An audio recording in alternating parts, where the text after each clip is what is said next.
Hello, everybody. How are we doing? Hello there, my friends. I'm with you. Let's see who we got here.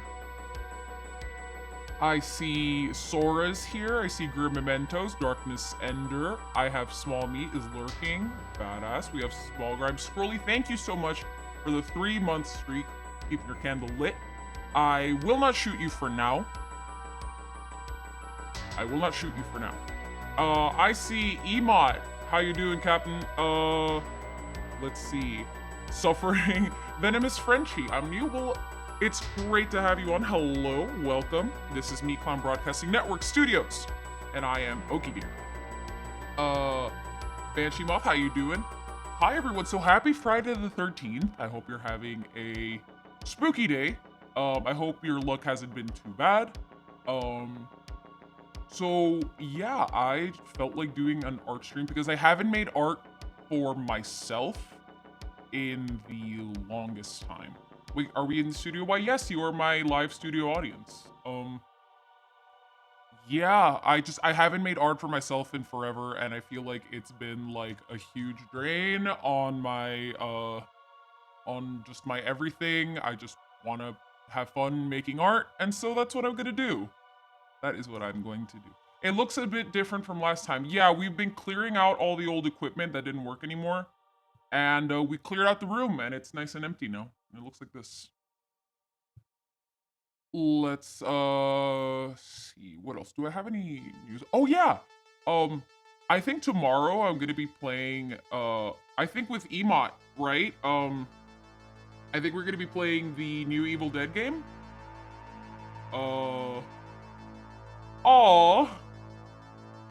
Venomous Frenchie, that was you? Oh, I'm so glad. That's so cool. It's good to see you here. It's so good to see you. Yeah, we're gonna be making some art for the special boy today. We are making some art of Jason, and I'm gonna go back to my old art roots, and I'm gonna be attempting to make an oil painting of him. But it's everyone's favorite day, pizza eyes. Yes, it is. All right, and while we do that, I figured it'd be fun if we watched. Oh God, test man. Oh God. I figured it'd be fun if we watched some, what's it called? Hang on, let me lower this. If we watched some Dead Meat episodes about, old school, TY, thank you so much for tuning in and joining the Meat Clowns. Hello, welcome. Oh! And, Trunks Mana, thank you so much. All right, perfect day for spooky art. Yes, it is. So you know what? Let's just head over there right now. There we go. You want a commercial? Okay. I'll do 30 seconds. Hope everyone is having a good Friday the 13th. Indeed. So I'm just kind of messing around with the with some brushes. I'm gonna try and do it. Oh my God. Thank you for the Prime. Holy shit. I really appreciate that. Thank you. A lot of notifications, yeah. Hello, everybody. Yeah, so, I'm just messing around with brushes right now. But hang on. Let me turn off the synth, and let me put on the playlist of what we're going to be watching today. Here we go. Yeah, so hopefully it's okay. What's it called? I got a new bed for my doggy. Hopefully it's okay to play these. I'm a huge fan of the Dead Meat series on YouTube. And you know what? We're gonna watch some of it right now together, just in case you haven't seen it. So if you haven't seen this channel, please subscribe to them. They're called Dead Meat on YouTube, and they review movies, and like they do a show called The Kill Count, where they like count all of the deaths in like horror movies and stuff like that. If you're like, honestly, if you're too scared to watch a horror movie just like blind, or just go in with like no other people, stuff like that, this is a great fucking way to watch horror. Honestly, like I highly recommend it. A Friday the 13th iceberg would be cool. Yeah, that is what we are going to do here. So without further ado, and hoping that I don't get swatted by either YouTube or Twitch or anything, the kill counts. Tell me if you can hear them, by the way.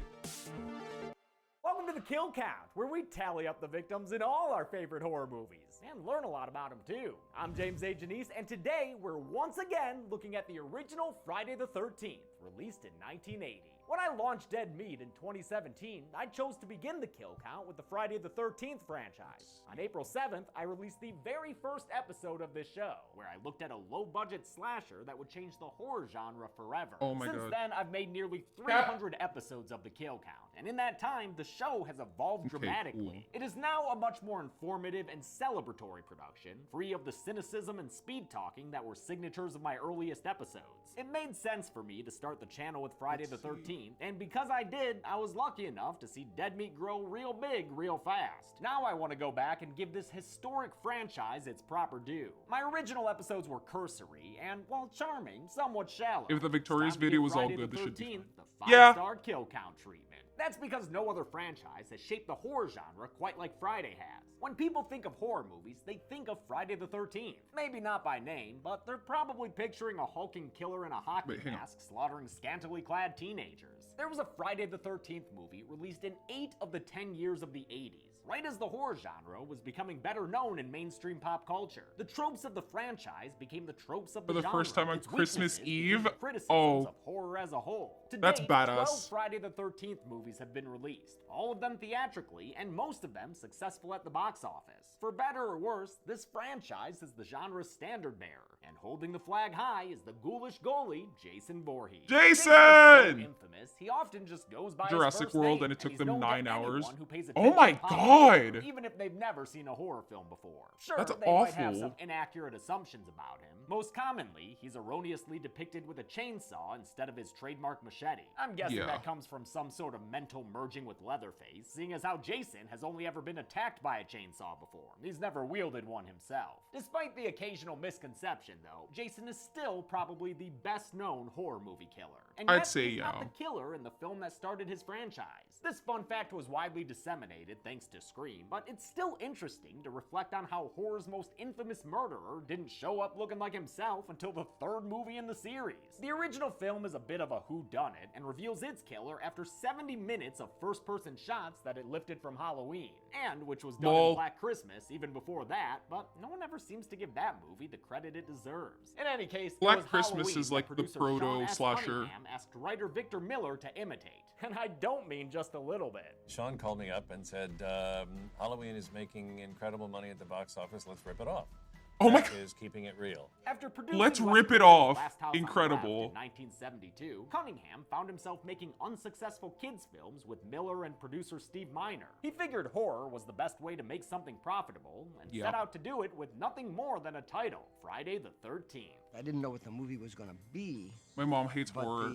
the And I was the idea only one who of- liked the of movie. The title intrigued me. Motherfucker Incredible. put an ad in Variety calling it the most terrifying film ever made, even though he didn't have a script or story yet. And the damnedest That's- thing is, that worked. A trio of shady theater Wow. owners from Boston were so impressed by the ad, they gave Cunningham $500,000 to make his movie. As with their Little League Kids films, Cunningham directed and produced Friday, while Miller wrote the screenplay. A legal battle of rights between these Jason two, X? the Oh my God. franchise hasn't had a new film in a dozen years, even while other series see resurrections and revivals. I can't get into the weeds of that lawsuit here, but it is why the video game stopped being updated. Damn shame. That Which game is so was sad. great. I Oh like man, this that video movie. game was really I might get cool. some shit for this, but as important as this movie is to the genre and me personally, I think it's pretty bad. And I'm not alone. Betsy Palmer knew what was up. He sent me the script. I read it and I said, "What? I a love piece of her. Shit." Oh my god, she said that sitting right next to Dude, I love her. I love her so much because she was like, okay, so she's the woman who plays Jason's like mom, right? But like, I still can't believe that Kevin Bacon was in it. I mean, yeah, like he was getting his start, and like he just kind of decided to take I guess his agents decided to take a chance on like a movie like that. That happened to a couple of like big name actors. They got their start in like a shitty horror movie, you know? And what is it? She's the fucking goat. Because she was like this high, like standard, like actress, like trained at some fucking academy. Like, I don't know, like just real bougie shit, you know? But then she decided to play this, and everyone was like telling her like, oh no, like this role is gonna like oh hey hey Arbalista, how you doing? They were like, oh yeah, no, this is gonna fuck up your career, like you have this image, like why would you do this like schlocky, like horror shit. Like, what the fuck are you doing? And she went with it anyway. And she got so much love from the fans that were like, I wish I had a mom like you. If any role sinks a career, it's a Marvel movie. Yeah. It was like, I wish I had a mom like you. Like, you were so sweet as like Pamela Voorhees. Like, I love you so much. Like, she loved it. She loved it. She found so much fulfillment by playing Jason's mom. Like, it was so cool. Vic Miller. Though Palmer later came around to the film, her initial assessment was right. Friday the 13th is a plodding bore that doesn't do anything better than slashers made before or since. In fact, I think it makes the subgenre look bad. There's a litany of other slashers that are better made or more entertaining, or both. In this first Friday film, scenes drag on forever, with all the urgency of an Italian neo-realist film. That's the genre so slow that its most famous movie is 90 minutes of a dude looking for his dog. I honestly think the only reasons this movie got famous is because of its great marketing and because it did a good job combining parts taken from other horror films. Because Halloween wasn't the only one that Friday ripped off. Sean was very insistent that we borrow from Hitchcock. Regardless, a lot of people Greetings, fucking love Padre. this franchise. Happy Friday the I can respect 13th. that. It's Very kind of nice to see innocuous. some James A. These Janis movies as are well. dependable, almost blue-collar in a way. Very You know what wonderful you're to gonna see get with them indeed, my son. every single time. Plus, there are Yes, some things, I even in love this Camp first Counselor one, that are Jason. genuinely great. The name, which does kick ass, the music by Harry Manfredini, the late injection of energy, courtesy of Ms. Betsy Palmer, and of course, the thing this channel was built upon, and the one place where Friday blows Halloween away, the kills and makeup effects infamously Yes, done by Tom sir. Savini. How Yes, many sir. were there? Well, Tom I told you fucking once Savini. before, but it's always good to go back and double check your I've seen a work. lot of amazing Let's get actors to in the horror kills. movies. Right? Right? Yeah, I The agree. movie begins at Camp Crystal Lake in 1958. This cold open that takes place in the past was another thing Miller took directly from Halloween. As a shaky point of view shot checks in on their checker-playing young charges, the camp counselors strum guitars and sing Bible tunes by the fire.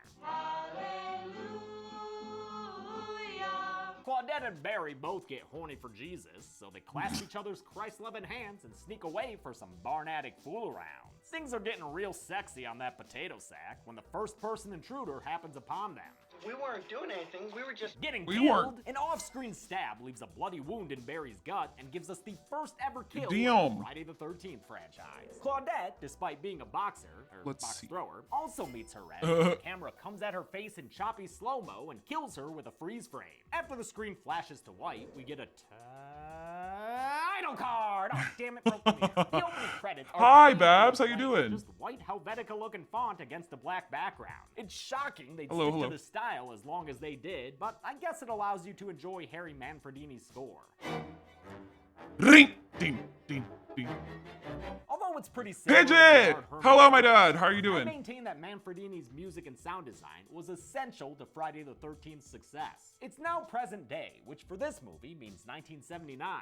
Annie Phillips is trying to get to Camp Crystal Lake, but everyone in town gives her dirty looks for bringing the place up. Camp Blood. They're opening that place again? Hell yeah, they are, lady, which has Hell got yeah. the town's eccentric crazy Ralph wildin' out.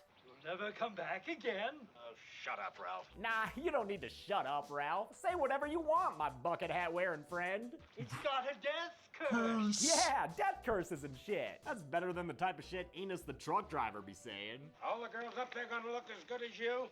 Ugh. Watch the hands. Everyone. If Enos's voice sounds familiar, by the way, might be because actor Rex Everhart voiced freaking Maurice in Beauty and the Beast. A horrible, monstrous beast! Are you So I are you guess fucking this town's kidding got me? two crazy old men in it.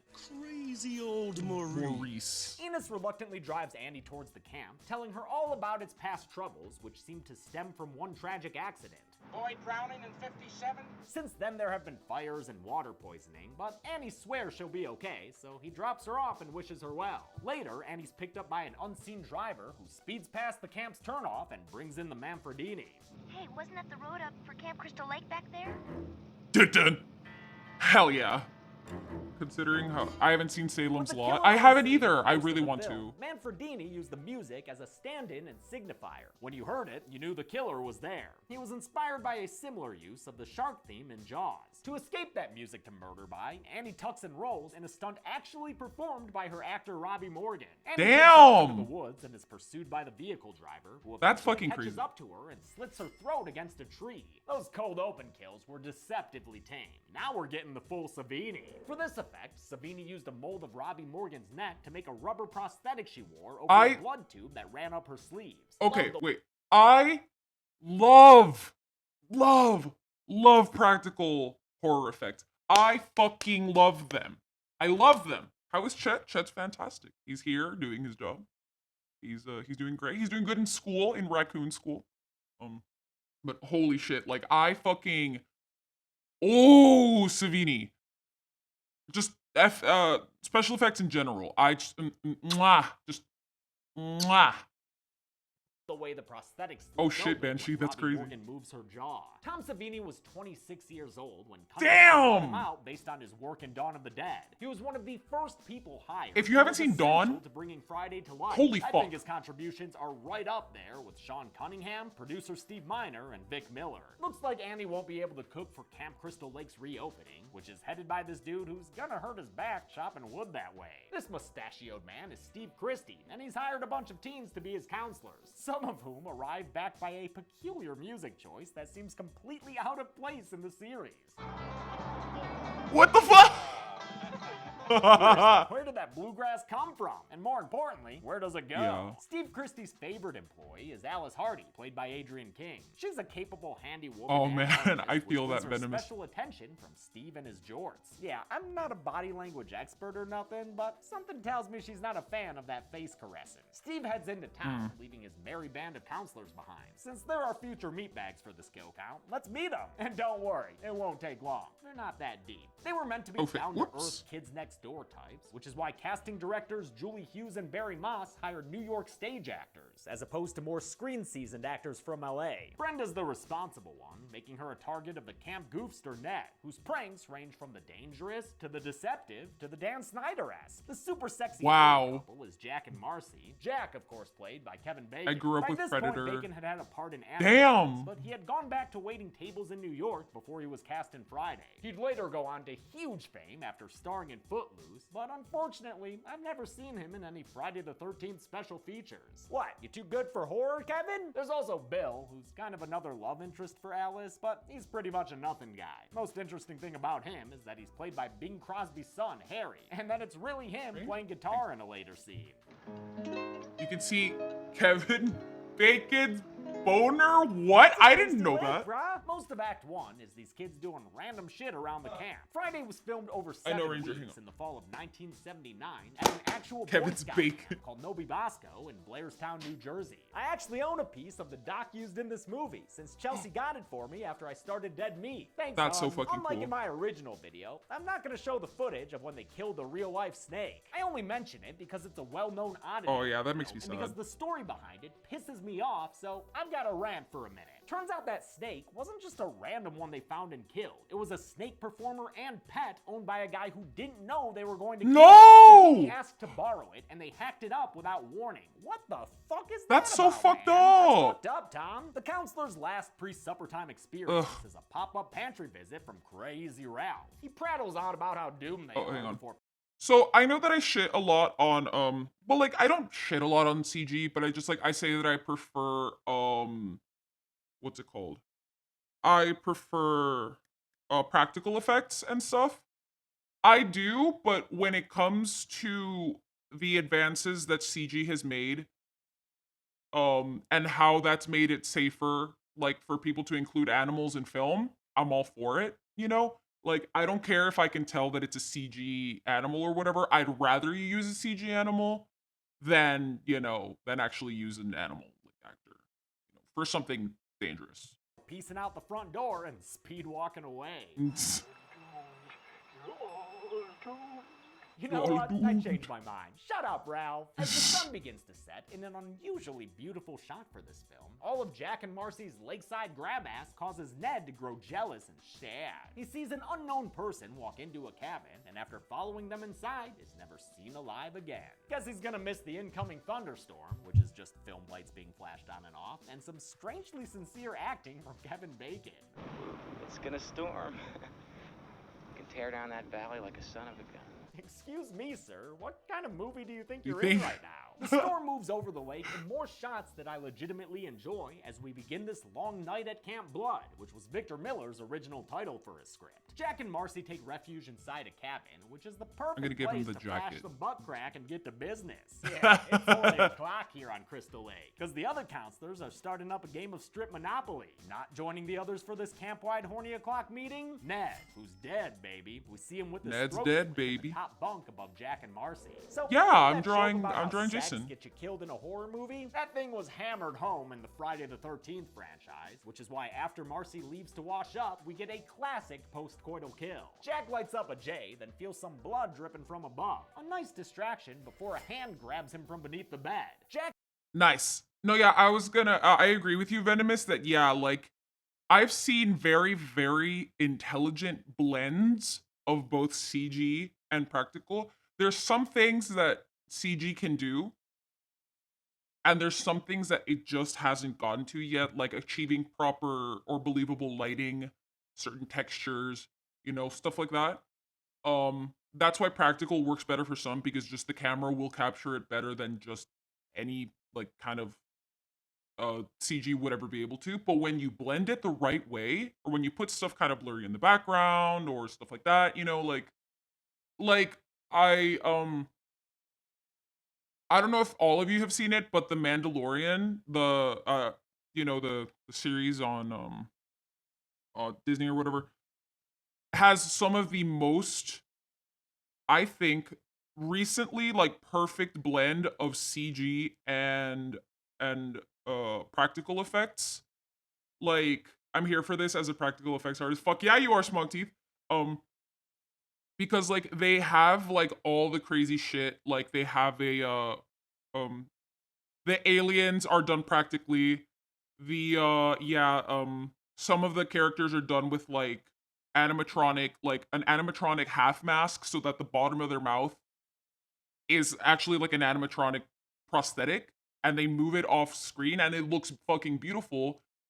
But then they also add in CG and like it blends seamlessly. It's perfect. IDK, if you saw the new Jurassic World movie, going to have a massive animatronic of the Gigasaurus. Oh god. Oh, that's really fucking scary. Ugh. But yeah, sorry, I'm ranting. Yeah, I agree. Smog Teeth, I prefer when they blend them together. It's things like Jurassic Park that do the best. Yep. You know, the CG in the first Jurassic Park still holds up. I watched it recently. That shit is insanely good looking.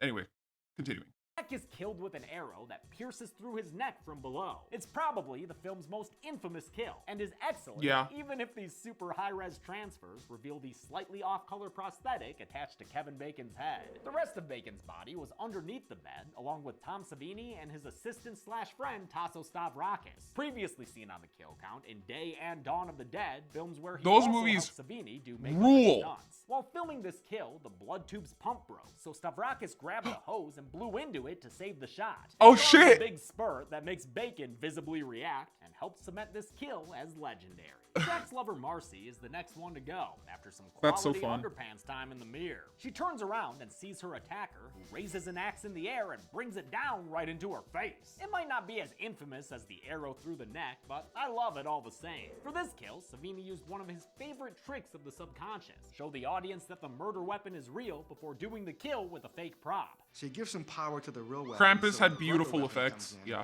It still has that power and weight and strength and of the real axe. That's why all of it was practical. Jesus Christ! It makes us feel an impact we never see, and disguises the thing is classic. Fixed to the actor's head with mortician's wax. Before that looks so good. Final girl Alice can finish unbuttoning her blouse, the Storm kicks in and cancels Strip Monopoly. Damn, what are you, Storm? The horny police? Brenda goes back to her own cabin, where she puts on her finest Geppetto nightgown and settles in for a good read. Nothing to distract her from this literature. except the voice of a crying little boy. Nothing besides that. Brenda heads outside in the pouring rain and winds up at the archery range. The floodlights come on, blinding her, and she's killed off screen by some arrows. But I'm counting her now because we hear her scream, implying that the kill has occurred. Bill and Alice start finding clues that things might not be cool at Crystal Lake. There is one great shot that I think is worth pointing out here. After Alice breaks the window to the office to call the police, the camera tracks over to look at them through the window, then continues tracking over to show that the phone line has been cut. I found that unusually artistic. With their vehicle similarly sabotaged, Alice and Bill are stranded here until Steve Christie gets back. That fucking guy. He's been hanging out in a diner as his teenage counselors Didn't the get fly slaughtered. use? Yeah. He gets back to camp only to be blinded by a light, and it ain't Manfred Mann. It's someone he recognizes. Yeah, Krampus was practical, dude. Doing on this mess? Out in this mess. Killing. Steve Christie's killed with an off-screen gut stab that cuts away faster than a flying machete. The POV killer turns off the camp's lights through the power of a fade to black. Bill leaves Alice to a couch nap as he goes to look at the generator, but when she wakes up sometime later, he still hasn't returned. Unbelievably, the movie still drags its feet this far in. We sit there and watch Alice make a It pot does of kinda coffee, drag. for God's sake. Come on, movie, this isn't suspenseful, it's boring. Can we please liven things up around here? Nice. Thank you. Alice finds Bill's body hung on the door with a bunch of arrows, stuck there like a plaid Alien Covenant. With Alice's Ooh. screams of Manfredini, our first Friday Final Girls circuit begins. Kinda. Let's- Alice suffers from a boring false start as we sit there and watch her blockade a door with a single 2-minute long shot. It could have been cool if it didn't cut away before Brenda's body flew in through the window. I already counted her earlier, but now we see Damn. she's all roped up. And also that she looked suspiciously Savini-esque when she came in through that window. Alice's face is put on hold when she sees a car pull up. It's time for this movie to get an injection of character. Well, I'm Mrs. Voorhees, an old friend of the Christies. I love There, you. there, Alice. Betsy Palmer's here to finally make this movie interesting. You can already tell something's off with Mrs. V from her very first conversation, but she keeps up a facade of normality just long enough to fool Alice and give Palmer some kick-ass acting to do. Steve should never have opened this place again. There's been too much trouble here. Prior to Friday, Betsy Palmer was best known as a panelist on old game shows like I've Got a Secret. She wasn't eager to do a horror film, but her agent called her the same week her car broke down. The role paid $10,000, the same price as a Volkswagen Scirocco she wanted. I need the car. Send me the script. Palmer showed up the last 10 days of the shoot, and by all accounts was a lovely and considerate professional. Though she initially thought very little of the film, she came to appreciate that it kept her relevant late in her career. At this point, Mrs. Voorhees drops the act and reveals the motivation that would launch a dozen films. Did you know that a young boy drowned the year before those two others were killed? The counselors weren't paying any attention. They were making love while that young boy drowned. She Oh says my Jason god, I Fate love. for the first time ever, and reveals that she's his mother, who's been trying to keep the camp closed since then. Thus, the fire and water poisoning that Enos mentioned earlier. Although all of that is cool in retrospect, it's an awful reveal for a movie meant to be a whodunit. The unmet mother of the unmet kid who was one time mentioned to have drowned is a pretty impossible thing for any viewer to have guessed. The only reason it works at all is because of Betsy Palmer. Mrs. Voorhees starts having herself little hallucinations where she hears her son yelling for help. She promises that she will help by killing negligent counselors like the ones that let him drown. Look what you did to him! Alrighty, yeah, let's get this circus started for real. So we I got some fucking bad love attacks, a dead her. body discovery, or two, haha, Christine, and you know the whole screaming and running around thing. Mrs. Voorhees does her Pamela, part to make the race I'm tired. special, bringing out the crazy eyes and talking in a creepy little boy voice. Kill her, Mommy. Kill her. Don't let her get away, Mommy. I won't, Jason. I won't. Gotta say, Betsy, whatever you're paying your dentist, it's not enough. She catches up to Alice for a few rounds of catch, then a game of corner slap around, which saw Palmer actually hitting Adrian King for real. Oh, when we hit somebody on stage, we hit somebody. I hope King didn't pay Oh, her to shit! actually uppercut her cooter with that. God damn! Ow! Oh fuck! CGI or not, it really depends on the context of the scene. Practical doesn't always work with something. Yeah, no, that is correct. I'm glad that they're figuring out how to blend it more seamlessly now. I gotta see that one more time. Hang on. of corner slap around, which saw Palmer actually hitting Adrian King for real. Oh, when we hit somebody on stage, we hit somebody. I hope King didn't pay her a receipt. Damn! Damn! Damn! When we hit someone on stage, we hit someone. That's hardcore. That's fucking hardcore. Cool. And actually uppercut her cooter with that gun butt there. The chase Ow. goes on to include a casual machete swipe and a Flynn Rider strike that makes Mrs. Voorhees bleed from her head. Good work, Alice. It works on camera, yeah. Between Alice and Mrs. Voorhees, which continues after Alice retreats to the beach, was filmed over 2 nights with fight choreography done by Savini and Stavrakis. Since production Cool. couldn't afford real stunt doubles, all this action was done by Palmer and King themselves. God. They beat the shit out of each other there. Damn! Did everything ourselves. I mean, what you saw was what we did. Good thing Pam didn't land that German suplex then. Alice escapes Mrs. Voorhees and grabs her machete off the ground. In a classic kill, she charges at Mrs. Voorhees in slow motion and cuts her head clean off, leaving some hairy Badass. hands behind grasping at air. Those hands belong to the bacon blood blower Tasso Stavrakis. He had the foam Mrs. Voorhees' head attached to his shoulder with toothpicks so it would come off easily when it was hit with that real machete. Alice walks away the victor and is floating in a canoe the next morning. That was a real fucking machete? They had a fake head, but she swung a real machete? Holy shit! Had she aimed it a little bit lower, that would have caught a neck, a shoulder? Like, oh my god, oh my god. The fucking Wild West of horror movies back then. Movies in general were just the Wild West back then. Oh my god. Or slam a whole fucking, yeah. She could have cut his hand off. Like, oh my god, if he raised his hand a little too early. Oh my god. That movie sucks, but there's a part that's so fucking gothic. I beg of you to check it out after this. Holy shit. Fucking link it to me. That is horrifying that they used a real machete. The way movies were made back then was the way that high schoolers like make like project films in their backyard now. Like, you know what I mean? Like, they use real weapons. Talking about some methods. Using shotguns? Fucking shotguns? What the fuck? What the fuck? That's crazy. God damn. Anyway. As the cops arrive, promising safety at last. It's a lengthy sequence I enjoy, thanks to Manfredini's score, which opens up to be lush and melodic for the first time in the film. Thank you. It does a good job getting you nice and relaxed, as does the peaceful lake water.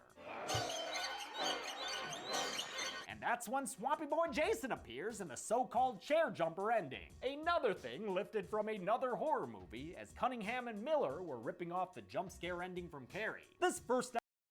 That was one of the only scenes ever that made my father jump in fear watching a movie. That was... Like, that's how crazy it was. Like, that was fucking came out of nowhere. That's why it's so memorable. Like, that is a well-earned jump scare, I would say. It's well-earned.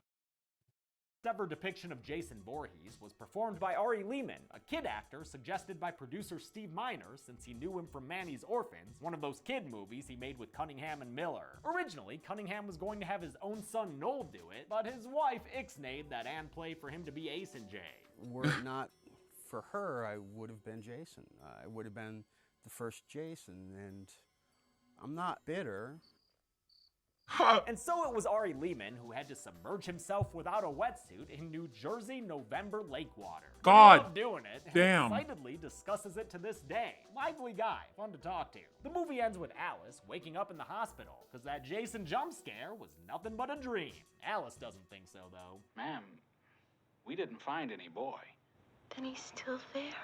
Or is he? No, wait, he definitely is. We've got 10 more movies ahead to prove it. How many people can a mother's love kill? Well, before I tell you, did you know that there was once a young kitty named Lucy who didn't get pets one day?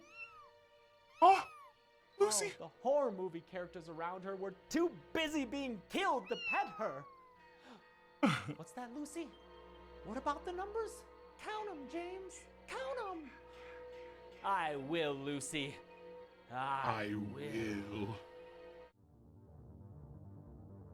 10 people died in Friday the 13th, but those were make-believe kills, unlike that poor snake. The victims consisted of 5 men and 5 women, a nice even split to kick off this franchise. With a runtime of 95 minutes in the unrated version that I used, that left us with a kill on average every 9.5 minutes. I'll give the golden chainsaw for coolest kill to Jack. I almost gave it to Mrs. Voorhees, but that kill was done with a fake head. The fact that we watch Kevin Bacon's face as he dies is what gives this kill the edge. The almost famous kill will go to Steve Christie. I get making the first 2 kills low-key to catch viewers off guard later, but by the time we get to body oil Steve's death, an off-screen stab doesn't cut it. And that's it. Friday the 13th came out in 1980 and made more money than The Shining, which came out 2 weeks later. That's I think its success was largely fucking because of its crazy. marketing. Which brings up one more dude critical to this movie's legacy. Frank Mancuso Sr. was a VP at Paramount when he bought the American distribution rights for Friday the 13th. Instead of playing it only in drive-ins and grindhouse theaters, he took the unusual approach of treating this little horror movie like a major motion picture. He opened it on 1,000 screens in mainstream theater chains with a huge marketing campaign targeted towards teens and 20-somethings. He believed in the movie's potential, and it paid off bigly. So much that Paramount asked for another one as soon as the box office reports came in. Part 2 would be released less than a year later, and I'll look at that on Friday. But until then, I'm James A. Janice. This has been the Kill Count. On the next Kill Count. Remember the 90s? Thank you for shopping at B. Dalton's. When shopping malls were cool, when the internet was a whittle baby, when you felt safe. Well, maybe not that last one. At least not in Shady Is that Side. Fear Street? This small suburban town has a long history of tragedies. While the Oh, it wealthier is. It's Fear neighboring Street. Sunnyvale has seen nothing but success and handsome police chiefs. That's whack. Fear Street Part 1, 1994. I like kicks Fear off Street. A horror trilogy that explores the bloody past of Shady Side. All these massacres are connected to Sarah Fear. Was the town once cursed by a witch? Or is it something more sinister? Nice kill I mean, count. no one actually thinks that this witch shit is real. Though Fear Street Hang on, is I based will be a right series of back. Charles Stein books, this is not your sibling's Keep Fear on Street. watching. Don't worry. I will be swearing. right back in a moment. Fuck Peter. Fuck Sam. Yeah, fuck her. Sex. Did you all go to Pound Town? And a whole lot of blood. If you get blood on it, I'll kill you. Because this movie isn't just referencing slashers, it is one. You are all fucking dead. This weekend, watch Fear Street Part 1, 1994, as we explore the series in tandem with Friday the 13th this August. And this Sunday, only 2 days away, tune into Dead Meat for the Kill Count. This internet bullshit is potentially exactly why you have no friends. Fear Street Part 1, 1994 can currently be watched on the pictured streaming platforms. Dead Meat always recommends you watch the movie for yourself before its kill count. It's the only way to have your own properly informed opinion. Kill counts are never meant to replace the experience of watching a film. Thanks a lot for watching this kill recount on Friday the 13th. I want to thank some patrons like Ripley Wielden, William, Andrew Koss, Cameron Crafton Moore, Puppy, Dominic Abraham, Jason Garnett, and the Concierge. I also want to thank Crystal Lake Memories, both the book and the 2013 documentary, which are great sources of behind-the-scenes information. And yeah, your eyes didn't deceive you with that trailer. In 2 days, we start Fear Street, which will run on Sundays this month. You're welcome. Thanks, everyone. Be good people.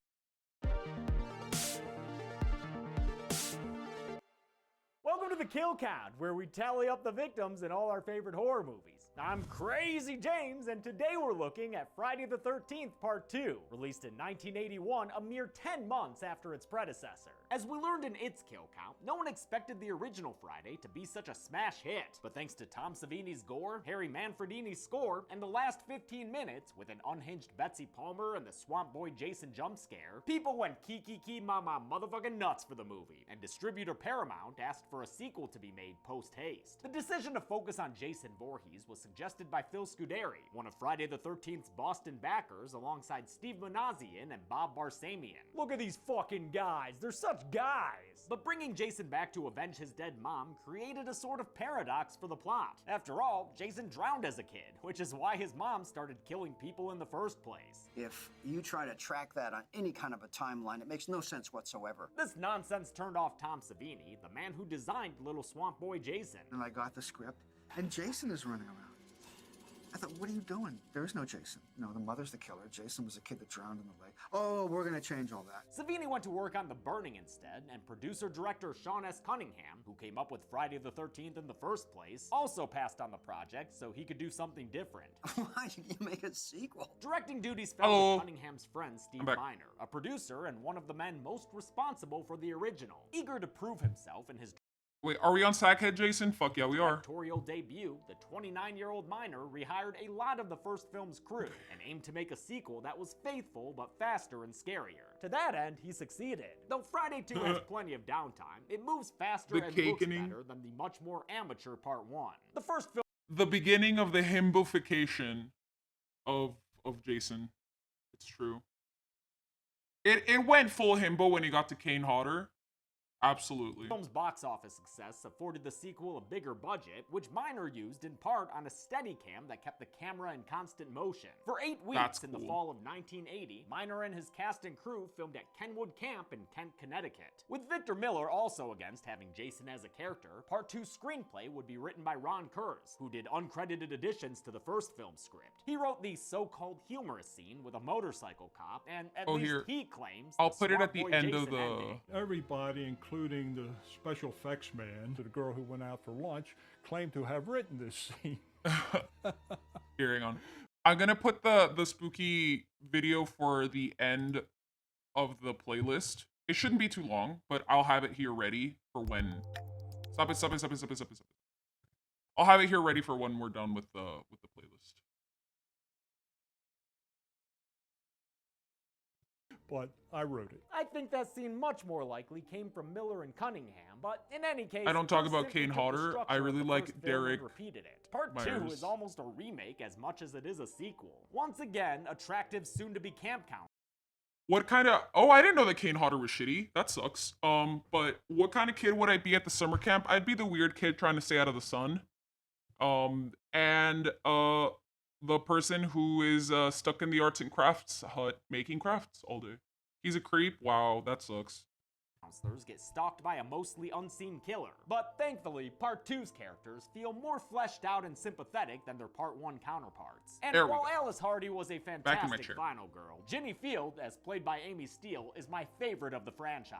Even without Savini, Part 2's kills are pretty great, but because of the first film's success and reputation, the MPAA went hard on this movie, resulting in nearly a minute of gore being cut. Oh, that The original sucks. footage was only recently found and included on the Scream Factory box set of Blu-rays.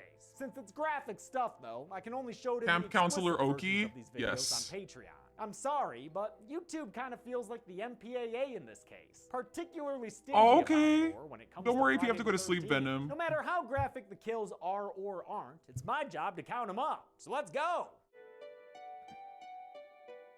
The movie begins 2 months after the first film ended, with a kid splashing through a rainy street way too recklessly. Stupid kid, gotta look out for sewer clowns, brah.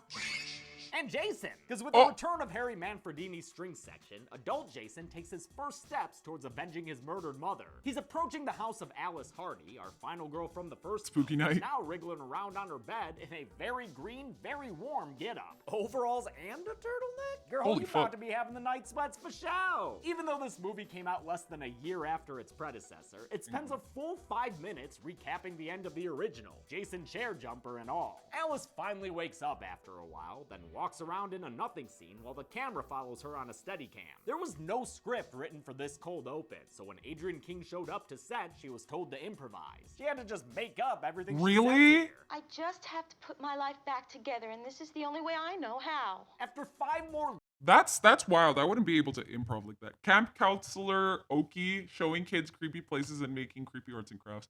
I would most definitely be the camp counselor that would just start showing horror movies and bring horror comics to kids, but I would discreetly cut out the really gory and racy stuff. The really fucked up stuff, and I would just make it a little bit better, just so they wouldn't get scared or so the parents wouldn't complain. That would be the kind of camp counselor that I would be. Poppy's playtime. They sell NFTs, and I'm no longer interested. It was an interesting concept, but I'm not down with it anymore. But yeah, that would be the kind of camp counselor I would be.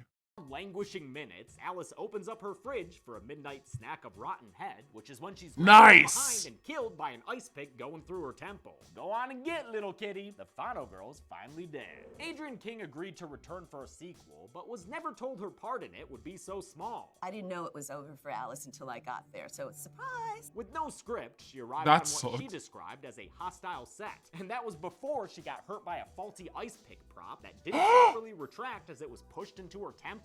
Ow! What matters was the fact that King was dealing with a stalker who started following her after the first film's success. Stalking was not taken seriously back in 1980. The stalker wove himself into her life, and things got real fucking serious. Eventually, I had a gun to my head, and I was able to talk the fan down. That's the experience obviously impacted horrifying. her, but she credits healthy, loving fans that she's met at countless conventions for helping her heal and recover emotionally. Our same style title card explodes, giving us a big part 2 and killing up an awesome kick-ass. Hang on. That's insane that she got fucking stalked to the point where somebody had a fucking gun to her head. That's scary. But on the plus side, more and more people are aware of the problems of the makers of the game. Yes, that's the good thing. Like, I think it's important to keep people accountable that way. But let's heal and recover emotionally. Our same style title card fucking explodes, giving us a big ol' part 2 and queuing up an awesome kick-ass credit sequence.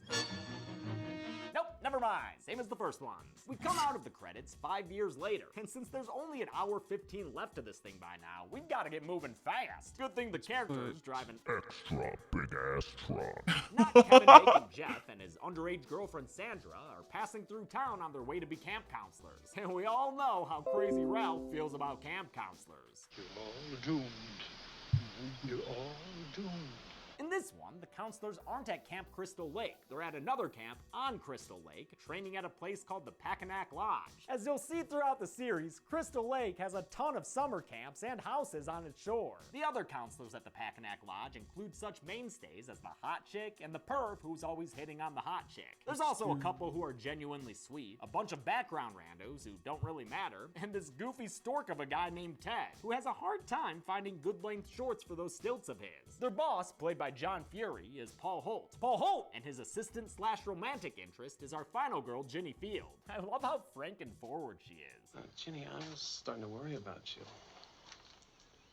Bullshit, Paul. She can also handle a chainsaw Nice. and kick ass in chess, and she even gets a dab of backstory that comes in handy later. Use a little of that child psychology you're majoring in. Ginny's the best. By part She's 2, cool, Ryan's man. already What the fuck? building its own legend. I don't want to scare anyone, but I'm going to give it to you straight about Jason. Good. Straight talk only here, Paul. He gives a dramatic recital of Jason's backstory, conveying director Steve Miner's idea that Jason somehow survived his drowning. The campfire tale ends with a scare when Ted jumps out in a mask and fur undies. Haha, got him, Ted, you linguini-looking motherfucker. Ted's played by Etsy? Stu No. Charno, who But was I'll previously probably open seen a on the different Kill Count in kind of Prestige, shop, and yeah. his nephew is Dan Sugarman, the guitarist for Ice Nine Kills. That band's straight Really? up collecting people associated with horror, huh? That night, That's while so the other cool. counselors are arm wrestling or doggy dancing, Ginny is spied upon while sucking face with Paul Holt. Turns out it's Crazy Ralph giving their spit swapping the old stink eye, and he pays for his peeping Tomery when he's killed with a garrote around his neck. Damn. Damn. Just like that, we're out of characters from the original.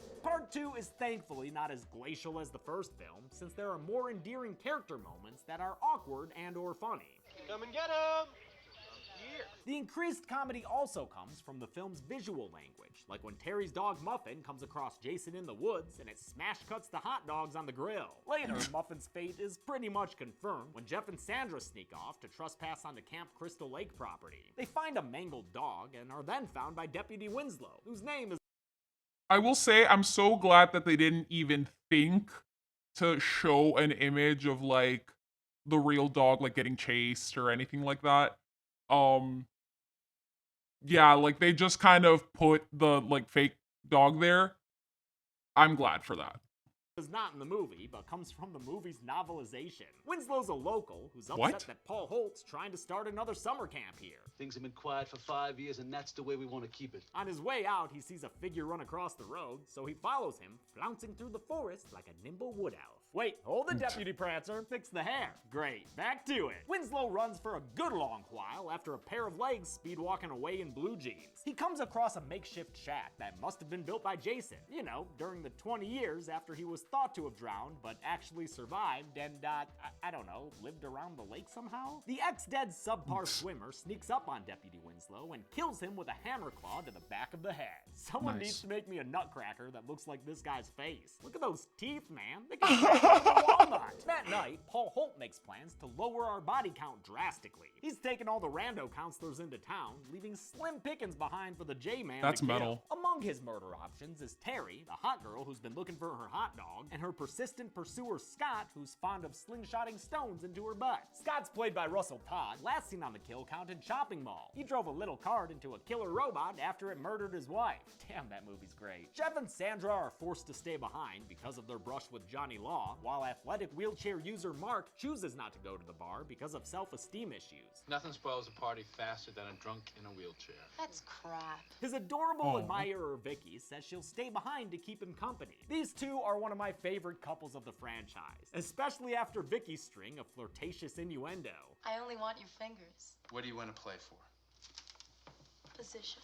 Vicky's actor Lauren Marie Taylor That's said she cute. quickly developed a crush on Mark's actor Tom McBride, but was gently turned down by him when he told her he was gay. Sadly, McBride died in 1995 due to AIDS-related complications at the age of 42. Rest in peace. Rest in peace, my With the counselors friend. whittled down to a good killing quantity, Terry goes off by herself to go skinny dipping in the lake. I swear, these idiot kids make it too easy for Jason sometimes. Also, I think these horned-up screenwriters drastically overestimate how often young women go skinny dipping by themselves. I need TNA for me. To hell with the audience. Terry emerges from the undoubtedly freezing cold water to find that fuckface Scott has taken her clothes. Serves him right when he steps into a snare that hangs him upside down from a tree. As Terry goes back to camp for a knife to cut him down with, Scott is killed by a throat slit with the dull side of a machete. They'll do that a lot throughout this series. Terry comes back and finds Scott dead, then turns around and dies screaming into the camera guy's face. Back at the cabins, Vicky and Mark have finished playing and are ready to get to work, if you know what I mean. She steps away to change and spray some perfume in her panties. That's gotta sting. After she's gone for a bit too long, That's gotta Mark sting. comes out onto the porch to look for her.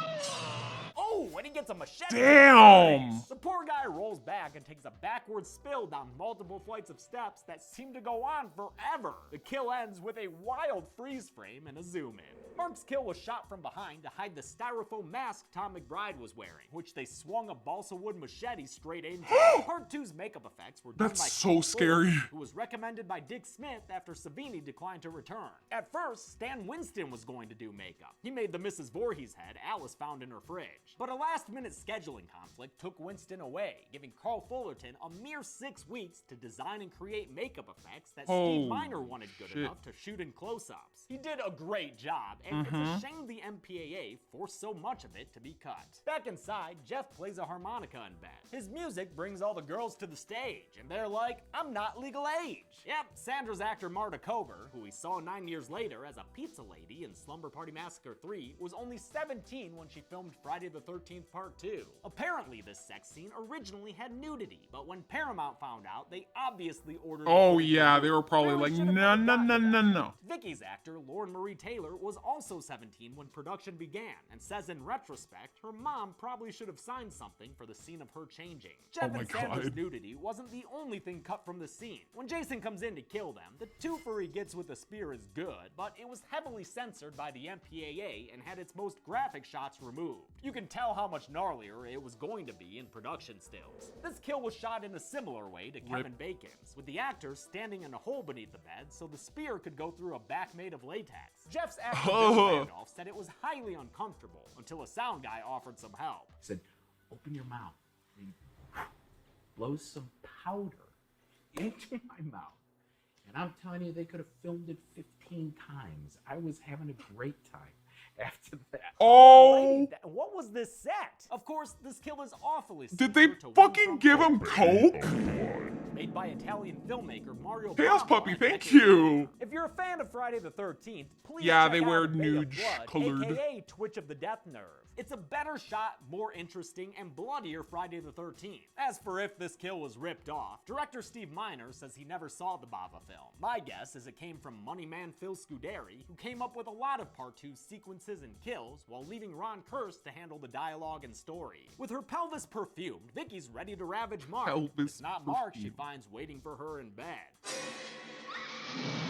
It's Baghead Good Jason, scream. making his first appearance ever. Nobody Oh, got thank you, sad Chaos about the Puppy. Pillowcase mask was great, but they needed to cover up Jason's face, and no one could come up with anything better. The sack was suggested by costume designer Ellen Lutter, who was inspired by the villain in The Town That Dreaded Wolfie. Sundown. Lutter also has the distinction of being the only woman to ever play Jason. She was his legs in the opening shot when he was on his way to murder Alice. With only one eye, that bag's a bitch for depth of field, I am not. which is why things are pretty blurry as Jason stalks towards Vicky with a knife. I'm When he indigenous, gets to but her, I'm he not kills her with a knife that. stab that lands off Tribe, screen. that Just like Steve tribe of Christie indigenous before folk. him, Paul I am Holt's not. been having a good time in town while the teenagers he hired get killed. He's at the Lake Warramog Casino in New Preston, Connecticut, hanging out with a bunch of extras played by New Preston locals. Sadly, the building burned down a year or two after Part 2 was filmed. When the conversation inevitably turns to Jason Voorhees, Ginny treats the legend seriously. She figures that if Jason were alive, he'd be a grown man, tormented by the Hang on. I gave this crumb of lore yesterday, but for those of y'all who weren't here, to hear it, here's the crumb of lore.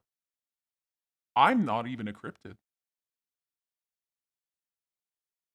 I'm trying to like lift my eyebrows at you. I'm not even a cryptid. A lot of people call me a cryptid, and I let them, but I'm not even a cryptid. It's a mystery, my friend. It's a mystery that we're trying to figure out together. I don't know. the death of the one person in his life who cared. He must have seen his mother get killed, and all just because she loved him. Eventually, Paul and Ginny leave to head back to camp, while Ted makes I'm a plans to Zambo, keep the maybe. party going, ensuring Jason's work won't be interrupted. Yep, Ted the Goofball is never seen after this, and thus he survives Friday Part 2. Probably the luckiest guy in the series. Ginny and Paul get back to a camp that's suspiciously quiet and clean, since Jason's been taking care of his mess after each kill. Oh, shit, hold up, J-Man, I think you missed a spot. The lights go out, casting the place in darkness, and we get a pretty creepy moment when Ginny realizes they're not alone. I'm not even Christian. I was like, okay, no. That someone is Baghead Jason, and he wallops the shit out of Paul. For most of these physical stunt-heavy scenes, Jason was played by the late Steve Daskowitz, aka Steve Dash. Once I put the bag over my head and I ran in the woods, I couldn't see anything because the bag flopped back and forth. Oh, Dash that is was so quite the dangerous. character in real life. Chelsea and I still joke about things we heard him say at conventions, but would never repeat in public. Stunt coordinator Cliff Cudney, who cameos as a tow truck driver, brought Steve Dash in to play Jason after the original actor quit. Warrington Gillette had originally auditioned to be Paul Holt, but was cast as Jason after mentioning he went to, quote, Hollywood Stuntman School. The Hollywood Stuntman School. The Hollywood Stuntman School. I'm guessing that was mostly a bluff, since he reportedly had a hard time with the stunts and quit after just 2 weeks. The cast seemed to like That him, sucks. though, maybe because he was also a young, inexperienced actor. Warrington Gillette was my Jason Voorhees. Steve Dash, in contrast, was older and, gruffer. He kept away from the younger cast, especially Ginny's actor, Amy Steele. Amy was non-existent. She didn't want to come near me. She didn't want to know anything about me. I respected that. I stayed away from her as well. Hey, that's Paul good. Out of commission, That's Ginny good. starts her final girl circuit. There's a predictable punch through the window scare, a kick-ass Steadicam shot that follows her as she's bolting away, and your standard dead body discovery. Ha, crazy Ralph, Ginny didn't even know that guy. Ginny climbs out a window and slips in a moment that looks like it really hurt actor Amy Steele. That was a hell of a tough landing on her arm there, man. It seemed like everything was a stunt, and at one The behind the scenes of these fucking movies are so goddamn wild. I'm like, how did any of this get made? How are you people like are okay? Like, what happened here? You know? the stunt coordinator said, you know, you should get stunt adjustments for all this. Since Ginny's car is a piece of crap, Jason hangs around outside playing pop-up murderer. Then he pitches a fit and pitches a fork through her car's roof, which is a step too far for her to sit back and take it. Yeah, throw that feral man to the ground, Gin. Ginny hides during the chase so she can kick Jason in the nuts, narrowly avoids him when he leaps out at her from the woods, and uses a freaking chainsaw against him like she were Terry Funk. Aw shit, she's got Jason down. Oh, and now she has a chair? By God, that man has a family! Wait, no, his mom got decapitated. His family's dead. Ginny ends up finding Jason's shack, and in another very cool shot, we see Jason running towards her from afar through the window. Hell yes. In a back room, Ginny finds Jason's biggest accomplishment, the Helga Pataki-like shrine to his dead mom with her rotting head and dirty blue sweater. And, you know, some bodies around it. The Mrs. Voorhees shrine is iconic imagery for the series, and was an important part of the Friday the 13th video game. I always have to voice my thanks to that game for Dead Meat's success. It sparked interest in the Friday franchise right as the first kill counts were coming out. Oh! The battle hurt its development. Using a little bit of that child psychology she's majoring in, Ginny dresses up like Jason's mom and makes herself look like her, hoping that this ruse might allow her to survive this pissed-off pickaxer. It's a bold strategy, Cotton Ginny. Let's see if it pays off. Jason, Mother is talking to you! It does indeed, with a bit of Aww. help. Jason, Mother is talking to you.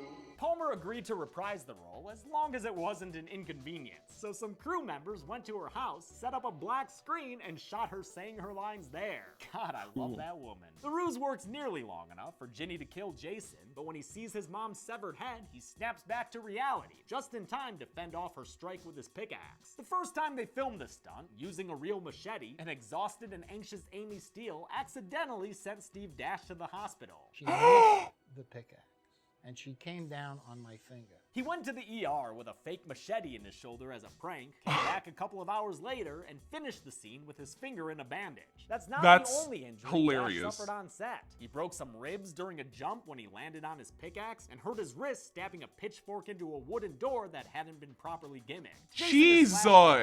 When Paul shows up out of nowhere to save her. As the boys have a wrestling match, the resourceful Ginny retrieves the machete. She saves Paul by hacking Jason in the neck, which finally puts the mama's boy down. Paul carries Ginny back to a cabin, where a noise at the door lets them know this movie's not quite over. Because just on the other side of it is Muffin, the pretty princess.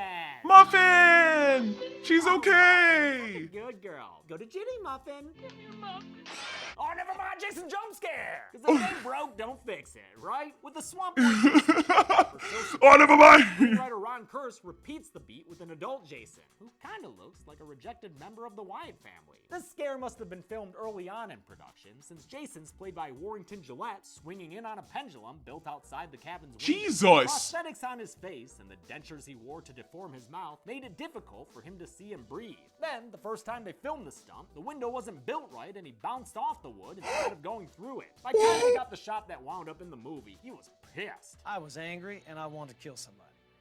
And I'm drooling and snot's coming out of your nose. I mean, you are just in another world. You're hurting, you're in pain. Amy Steele also had a bad time filming the scene and was miserable about having to reshoot it a bunch. I don't know, it really got me, that scene. Steele describes a stressful Fucking production hell. overall due to the constant night shoots and always having to act afraid. Other actors said they had a great time though, and loved camping with the cast and crew to make a movie together. To me, the set sounds like it was genial, but also juvenile, teetering into being negligent at times. I'm thinking of the underage cast members, the constant injuries, and that actor who got drugged by a sound guy to finish a scene. The movie flashes to white and Ginny wakes up on a stretcher screaming for Paul. Was that last bit just a dream? Is that why Muffin was there after presumably dying earlier? If so, when did the dream start? And did Paul actually die or not? Answer me, Mrs. Voorhees head. Answer me! The movie ends without an answer, or a wink and a smile, despite that being part of the original scripted ending. Good thing they didn't do it. It would have been dumb. When the second verse is same as the first, do we end up with the same level of carnage? Let's find out and get to the numbers. Doomed. You're all doomed. 9 people died in Friday the 13th Part 2, assuming Paul Holt got away. Paul Holt! The victims included 5 guys and 4 gals, a very nearly even split, and with a runtime of 87 minutes, that left us with a kill on average every Thank God they didn't have fake snow, 7 yo. minutes. I'll give the golden chainsaw for Oh, coolest fuck. kill Oops. to Mark. Love the suddenness of the machete to the face, and the tragedy of him falling backwards down that huge flight of stairs. Also, I think there might be a person in that chair for that stunt. That's so dangerous. All machete Oh from my Lambus, God. though, will go to Terry, who screamed into the camera and disappeared. Why, yes, Even I am later, proud of when you. we see her body, there aren't any gruesome effects there. She's just taking a nap next to Mrs. Voorhees' smelly head. And that's it. Friday the Smelly 13th head. Part 2 came out in 1981, and though it wasn't as successful as the first, in part due to increased competition in the slasher subgenre, it did do well enough for Paramount to order a third film. I'll look at that next week, but until then, I'm James A. Janice. This has been the Kill Count. Thanks a lot for watching this week's Kill Count. I want to thank some patrons like Big They Bad even used it on the Wizard of Nicolas Oz. Oh, Berdinez, God. Dolan Crowla, Wild Smith, and Todd McDonald, aka Carl Brutanananaluski. Speaking of Steve Dash, this is a challenge coin that I got from him when I met him at a convention a few years ago. I really like the design of the front, and then the back is his police department that he was part of. That's what he did after being a stuntman, I think. I don't know the status at the time of filming this, but I hope the Fear Street kill counts are out and doing good. Thanks everyone, be good people.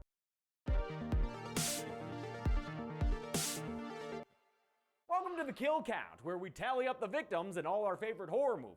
I'm James A. Janice, and today we're looking at Friday the 13th bugs me to no end Part there 3, are released in only 3D 12. in 1982. Since Friday Part 2 was a box Aw, office success, thank you, Paramount Banshee. decided to keep the series going. And yeah, this is the one where Jason gets his hockey mask. It is also the only Friday where none of the characters ever say his name. Nobody ever says Jason in this one. I didn't even know that until a few days ago. The original idea for Part 3 involved Part 2's final girl, Ginny Field. She would be in a sanitarium dealing with her trauma when Jason would show up and start killing people there. At the behest of her agent, however, Amy Steele declined to return for another film, something she later said she regretted. With that novel idea in the waste bin, it was back to the same old shit, killing a bunch of attractive teens around Crystal Lake. As a hook to bring people in to watch the same goddamn movie again, Friday the 13th Part 3 was filmed in 3D. 3D films had a golden era from 1952 to 54, but in the early 80s, new technologies were developed to bring the style back better I'm so than ever. glad. I'm so Friday glad you 3 guys was like at the stickers. vanguard of this tech, using a lot of new camera systems and emulsion techniques I'm simply not knowledgeable enough to speak about. All I know is that the 3D dominated the film's production at the expense of pretty much everything else, especially the performances.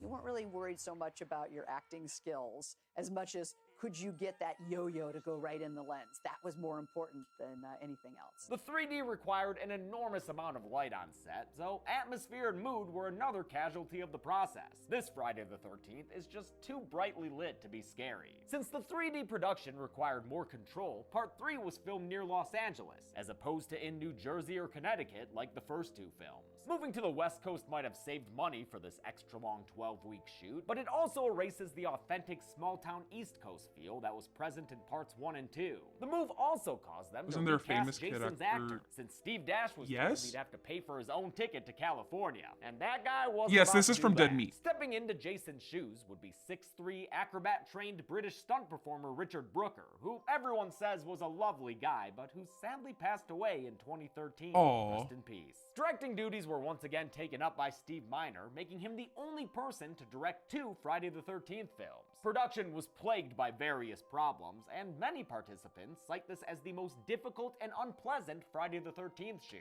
I That hate sucks. difficult and unpleasant things, and that includes finding a healthy breakfast to eat every morning. That's why I'm grateful for Magic Spoon, a cereal for Wow! adults that tastes as good as a childhood Sponsor treat. time! You should know by now that I'm really into exercising, but eating healthy has always been more of a pain in the ass for me. Between the time it takes to prep meals and how bland some healthy Should we options give him the taste, it sponsor? can be I tough think we to should give find him the foods that sponsor. work well with my workout routine. Magic Spoon is the answer to my I'm gonna let it quest. run just It's got because 0 I'm grams a of sugar, huge 14 fan. grams of protein, and only 4 net Oh my grams God. of carbs in each serving. Okay, well, the man's totaling doing push-ups 140 eating cereal. calories. I think he Oh, deserves... yes. And seriously, it tastes good.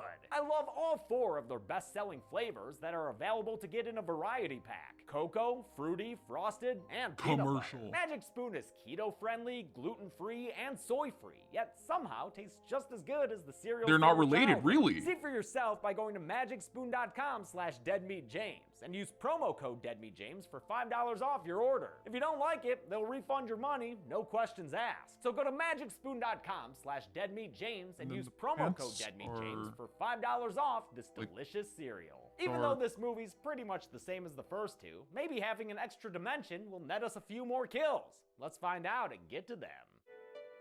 I think this one actually did have a lot more kills. The movie begins with, oh good, a recap. I mean, this one did come out a whole 16 months after part 2. Better remind everyone of Ginny's mommy imitation that you've had it? escaped the wrath of Baghead Jason. I think this recap implies that the scene with Muffin and Hillbilly Jim Jason was a dream, since it's never shown, and since our first new footage, a full 5 minutes into the movie, is of Jason stirring to life after Paul and Ginny hobble off. He scoots his little behind across the floor as Mrs. Voorhees' head offers us some title card. Whoa! This whoa-tastic credit sequence is the only unique one of the first 7 films, with its 3-dimensional text and its memorable disco version of the Friday the 13th score. Disco? This zippy-zappy tune, composed by Michael Zager, is so beloved by fans it's been performed live by cover bands.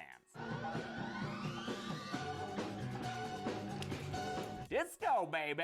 Whereas part 2 began with the killing of a gnome character, part 3 begins the franchise's tradition of introducing completely random people just to up the body count. I don't mind, keeps me in business. Our debut extraneous meatbags are a married Crystal Lake couple who argues a lot. There's the somewhat bumbling Harold, who eats everything he can get his hands on, including fish food, and his yelly wife Edna, who's got curlers on her head. Edna, shame on you!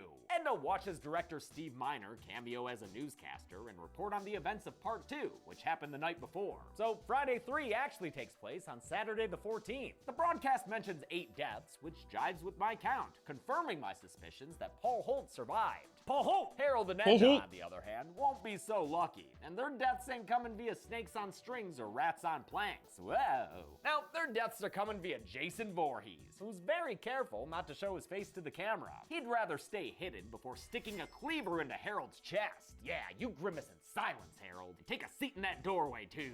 For Harold's kill, the late actor Steve Susskind wore a piece of balsa wood with a blood tube on top. When the cleaver hit the wood, however, it buried the tube in it, which is why the blood is mostly inside his shirt during the close-up. Honestly, though, that was the least of concerns during production. This scene was— That is like... Holy shit. That's the best outcome for a mistake, to burying a fucking machete into someone's chest on a movie. What the fuck? Was the first thing shot for the film, but issues with the 3D tech required a full reshoot. We didn't have time for tests. A full reshoot. We were evolving it as we went. As would be the case with the rest of the movie. Oh the my cast had to do god. dozens of takes to get the 3D objects pointed correctly into the camera. You can see Steve Susskind cheat out of frustration when he looks back at the camera to make sure that pole is where it should be. Additionally, Friday Nice. also used the new Luma crane, which allowed for long, stable moving shots like the one that opened this scene. I actually prefer the Steadicam style of part 2, and the crew members on Friday 3 weren't fans of the Luma either, especially after it fell over once and ruined an entire shoot day. The opening scene ends with Edna's death. Oh my Who dies when god. Jason punches through the window to grab her by the face. He sticks a knitting needle through the back of her head and it comes out through her mouth in the front. Little whoa. Big whoa baseball bat as we cut to another scene to meet the group of teenagers we'll follow during this film. Even though they're not camp counselors, they're just a group of friends, they're still pretty much the same as the young victims of the first 2 films. Sex, sex, sex. You guys are getting boring, you know that? With lines like that, Friday 3 adds more humor and a bit of self-awareness that winks to the audience. I'm not an asshole. I'm an actor. Same thing. These kids aren't fully aware they're in a horror film, though, because even after passing the bloody aftermath of Harold and Edna's kills, they still don't listen to the harbinger of doom they find sleeping in the road. Abel, this replacement Crazy Ralph, is played by David Wiley, who, 8 years later, would play a judge getting down and dirty with upper-class society. If only this fake society's eyeball looked half crazy. as good as the shunting. What is that, a wad of wet paper towel? I don't even want to whoa. Like I said, these kids aren't counselors at any kind of summer camp. They're going to a family retreat on Crystal Lake called Higgins Haven. We never get to see too much of the lake, though, since it wasn't real. It was a man-made lake created by production. Friday 3 was filmed at the Veluzat Movie Ranch in Saugus, a neighborhood of Santa Clarita, California. Unlike the pre-existing cabins in parts 1 and 2, the Higgins Haven Lodge and Barn were built from the ground up. Production That's designer insane. Rob Wilson King headed the construction of the 3-story lodge, a bitchin' building with a spiral staircase that sadly burned down in 2006 because of a careless fan. Only the fireplace in the barn Wow. was standing behind. A shame since the Higgins Imagine being a fan of this series and being the asshole that made the mistake, or like that made like the careless mistake of getting this whole place burned to the fucking ground. Imagine that. Fuck. I would be so embarrassed. Higgins' Haven cabin is one of the best parts of this installment. The Higgins of this haven is final girl Chris Higgins, who's here to deal with some Crystal Lake trauma she experienced a couple of years ago. It's just being here again. I know it's only been 2 years, but I feel like I've been away forever. Her love interest is an old family friend, this hunk of handsome named Rick. Man, what a rugged, hay-baling mass of muscle he is. Keep an eye out for his death later. The horny couple of the crew is Andy and Debbie, and Debbie needs you to know that she's pregnant. That's what happens when you're pregnant. Debbie's played by— Hey, you're pregnant, remember? Yeah, we know Debbie. Debbie's played by Tracy Savage, who was then 19, but who had been acting since she was a child. Friday 3 was the first time Savage was on a set without her parents, and the last role she took before retiring from acting. After this, she'd earn a degree in journalism at the greatest college in the US of A, the University of Michigan. Go Blue! Savage would later play a part in the O.J. Simpson trial, where she withstood a threat of jail time from Judge Lance Ito to conceal her confidential sources. Hell yeah!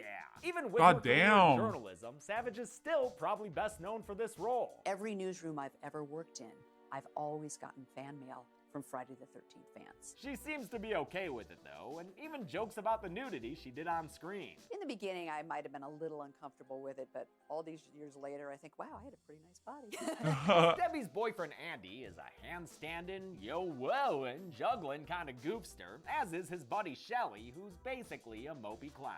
You be yourself if you look like this. Seriously, this guy is such a downer. They said they were going skinny dipping, and I'm not skinny enough. And his idea of a funny prank is That's so traumatizing mean. his friends. Get the fuck out with that, you Bob Ross hair-having buffoon. Shelley's actor Larry Bob Zerner Ross. says he was pretty much Shelley in All right, real Venomous, life. we'll see In ya. fact, director Steve Miner just told him to be himself on set. Zerner, who was only 18, was literally found on a street corner by Friday 3's credited screenwriters Martin Kitrosser and Carol Watson. Kitrosser was a script supervisor on Fridays 1 and 2, and with his wife Carol Watson, wrote the first screenplay for Part 3. It was a bit too complicated for Miner and producer Frank Mancuso Jr., though, so they hired Romanian-born Petru Popescu to do an uncredited rewrite. Popescu's version simplified the script and made it easier for the complicated 3D filming process. And by that I mean he made it the same as the first two movies. Chris and the Preggy's couple are trying to set up Shelley with their friend Vera, who gets an unusual bit of shading in for a Friday the 13th side character. She's shown being picked up at the home of her Spanish-speaking mother, and later experiences some, I think, casual racism. We don't accept no food stamps. The final two characters Excuse of the friend group you? are Chuck and Chili. I'd give Shelley away. Stereotypical stoners who smoke so much weed they friggin' hotbox that groovy van. Oh my God.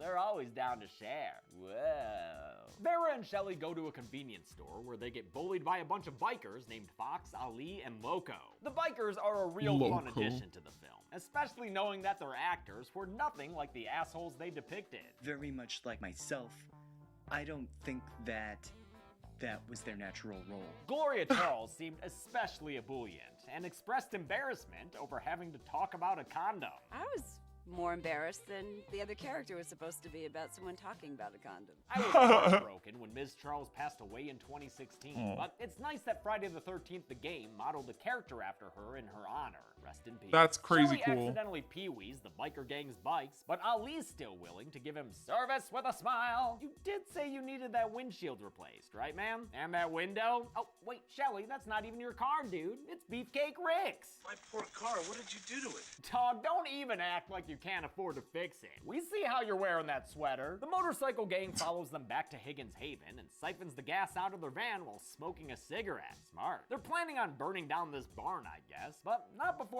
Fox has some fun with it. This feels good. Lot of fun with it. Fox disappears, and when Loco finds her, she's dead, pinned to a rafter by a pitchfork through her neck. I love how the camera shows that her feet are above the ground. This was done with a wire support system around Gloria Charles's back that was attached to the barn's rafter. Loco then meets his end when Jason stabs him through the gut with another pitchfork. This kill was done in a similar way to Fox's, with a plate on actor Kevin O'Brien's back that had pitchfork prongs attached. I love how O'Brien times that cigarette drop as he dies. Ali Nice. comes into the barn last and gets a face full of loco. 3 more and he'll be drunk as hell. Jason drops in to greet Ali to Higgins Haven and gives him a welcome package of punches. Chris has a scene of character development that's so long it earns itself a doodly-doo, doodly-doo, doodly-doo. This flashback story is not only unusually detailed for our final girl, but also a bit incongruous with Jason as we'll come to know him. Chris says a couple of years ago, after a fight with her parents, she ran out into the woods and was attacked by a quote hideous man. And possibly even more than attacked? I blacked out. I don't know what happened after that. I just don't know. Like I said, most people think of Jason as a silent, childlike, sometimes funny, simple murder machine. It's weird to ascribe a sexual component to the character. Although, again, That's it's left odd. pretty ambiguous here. The filmmakers didn't want an explicit rape story to take audiences out of the fun, and Chris's actor Dana Kimmel wouldn't have gone along with it if they tried. Kimmel was a, quote, straight arrow Mormon who got a line of dialogue removed because it implied that Chris and Rick had sex. Back at the cabin, the Stoners catch up on Z's while Debbie and Andy go off to create some breaking news, by which I mean sex. Shelley stays behind to juggle and veer at Vera's A, then shoots his shot with her only to get shot down. Sorry, bud, she's just not that into you. Bitch. Okay, dude, didn't know Shelley was the OG nice guy. Later, when Vera's down by the dock, Shelley introduces the object that would make Jason Voorhees a legend. That'll teach you a valuable lesson. A beautiful girl like you should never go out in the dark alone. Man, and this fucking guy is responsible for that hockey mask? What a dumb origin for something so cool. Behind yeah. the scenes, the hockey mask's origin is a pretty muddled issue. Many people take credit for the idea, not surprising since it became so iconic. I think it was Frank about the mask. I'm sure it was Steven. And I must admit, in modesty, that I put the hockey mask on Jason. Best I can tell from my research, it went down like this. Everyone wanted a new mask for Jason, so they tested out a bunch of different looks. A few guys on the crew were hockey fans, including 3D supervisor Martin J. Sadoff. After someone's suggestion, possibly Minor, possibly Mancuso, makeup artist Marty Becker altered and made a mold from one of Sadoff's hockey masks, a 1950s Detroit Red Wings goalie mask. I love that the Red Wings, baby. Story. D-Town!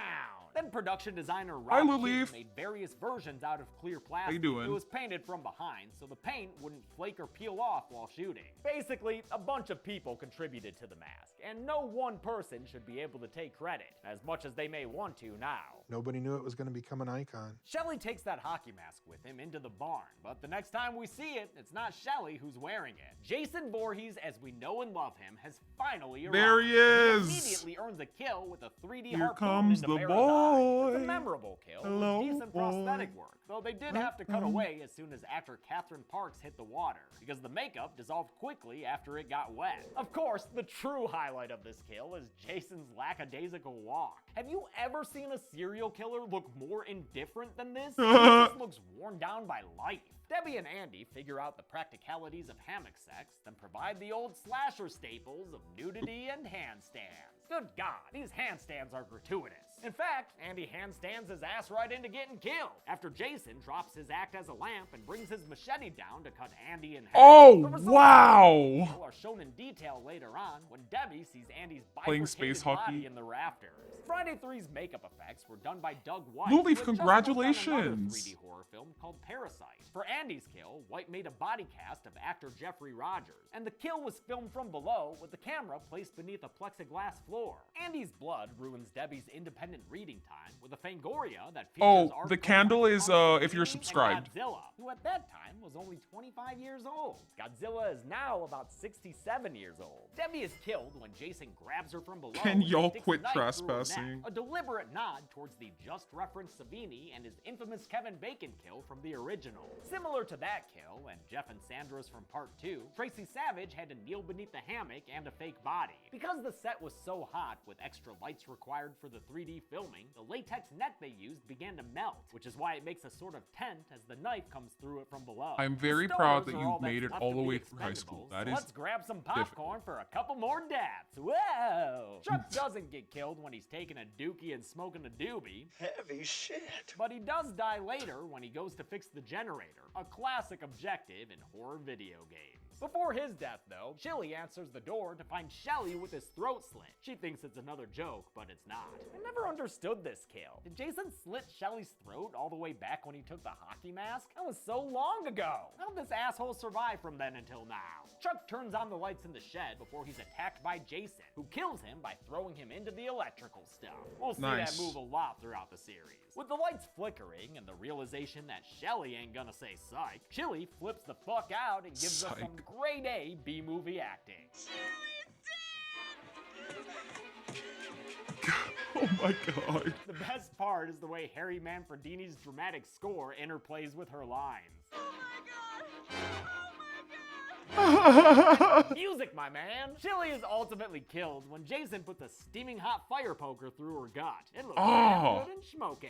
Of course, Jason has to clean up after his kill, because you can never trust a moose to keep its mouth shut. Chris and Rick finally get back from their character development date to find Higgins Haven in a state of havoc. They search for the others separately, which gets Rick caught by Jason. And without Chris ever knowing, Jason kills Rick with his amazing head crush. Woo-whoa. I don't care that this head looks like a papier-mâché puppet made in art class, or that you can see the rod the eyeball slides on towards the camera. This shit is great. Rick's fake head was built to be collapsible so they could get multiple takes. As I mentioned, multiple takes were necessary since the 3D objects had to go towards the camera lens just right. Richard Brooker had to shoot the fire poker stab over 30 times. And Larry Jarvis says it was so hard to toss his wallet into the camera correctly that the crew ended up getting pissed at him. It was tough to set up and tough to do. Perhaps unsurprisingly to anyone who watched the Part 2 recount, it sounds like Part 3 had an unruly set working under director Steve Miner. Oh, there was hostility there's your between candle. Some members of the cast and the so-called outlaw crew, a bunch of non-union workers who carried firearms and shot at rattlesnakes in between drinking margaritas and snorting cocaine. It fell to assistant director slash associate producer slash production manager Peter Schindler to corral the crew and manage the complicated technical aspects of the shoot, while Miner That's insane. was the creative head who stuck to working with the actors. For what it's worth, his cast seemed to like him, saying he was friendly and chill. Never difficult,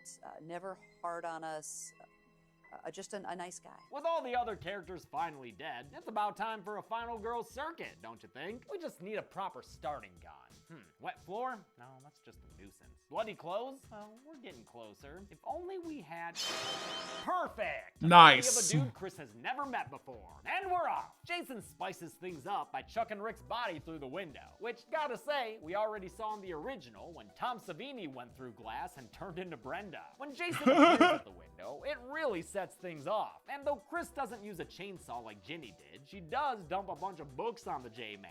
Get schooled, motherfucker! Later, after finding Debbie's body, Chris gets more dangerous, taking the knife she finds in her friend and using it to stab Jason in his hand. Fucking ouch. She successively swipes until she successfully knifes his knee, putting an end to his adventuring days. Then she keeps the hits coming by taking a log to Jason's dome, spilling his big ass through the porch banister, and allowing her to They were escape probably to the not van. fake. The wagon stalls out on a baby bridge, and Jason almost gets Chris again, but she traps him in the window until he makes good use of that face mask. Eventually, she winds up in the barn, which Jason tears all the fuck apart trying to find her. Damn, Jason, you mad, bro? Well, just look up, man. You might get a face full of whoa. Chris takes a shovel and knocks Jason silly with it, and frickin' hangs him from his neck out the barn window. God damn! Cold-blooded, girl. We get a great That looks so good. doors to reveal that Jason's hanging there, and when he shows he's still alive and has plenty of upper body strength. Jason removes his mask to get the rope from around his neck, showing Chris that he's the same man who attacked her in the woods 2 years ago. The Before he can fucking move him to flailing. finish Yeah, his job, dude. the Holy still alive shit. Ali wakes up from his hours-long hay nap. He quickly gets his hand cut off and beaten senseless.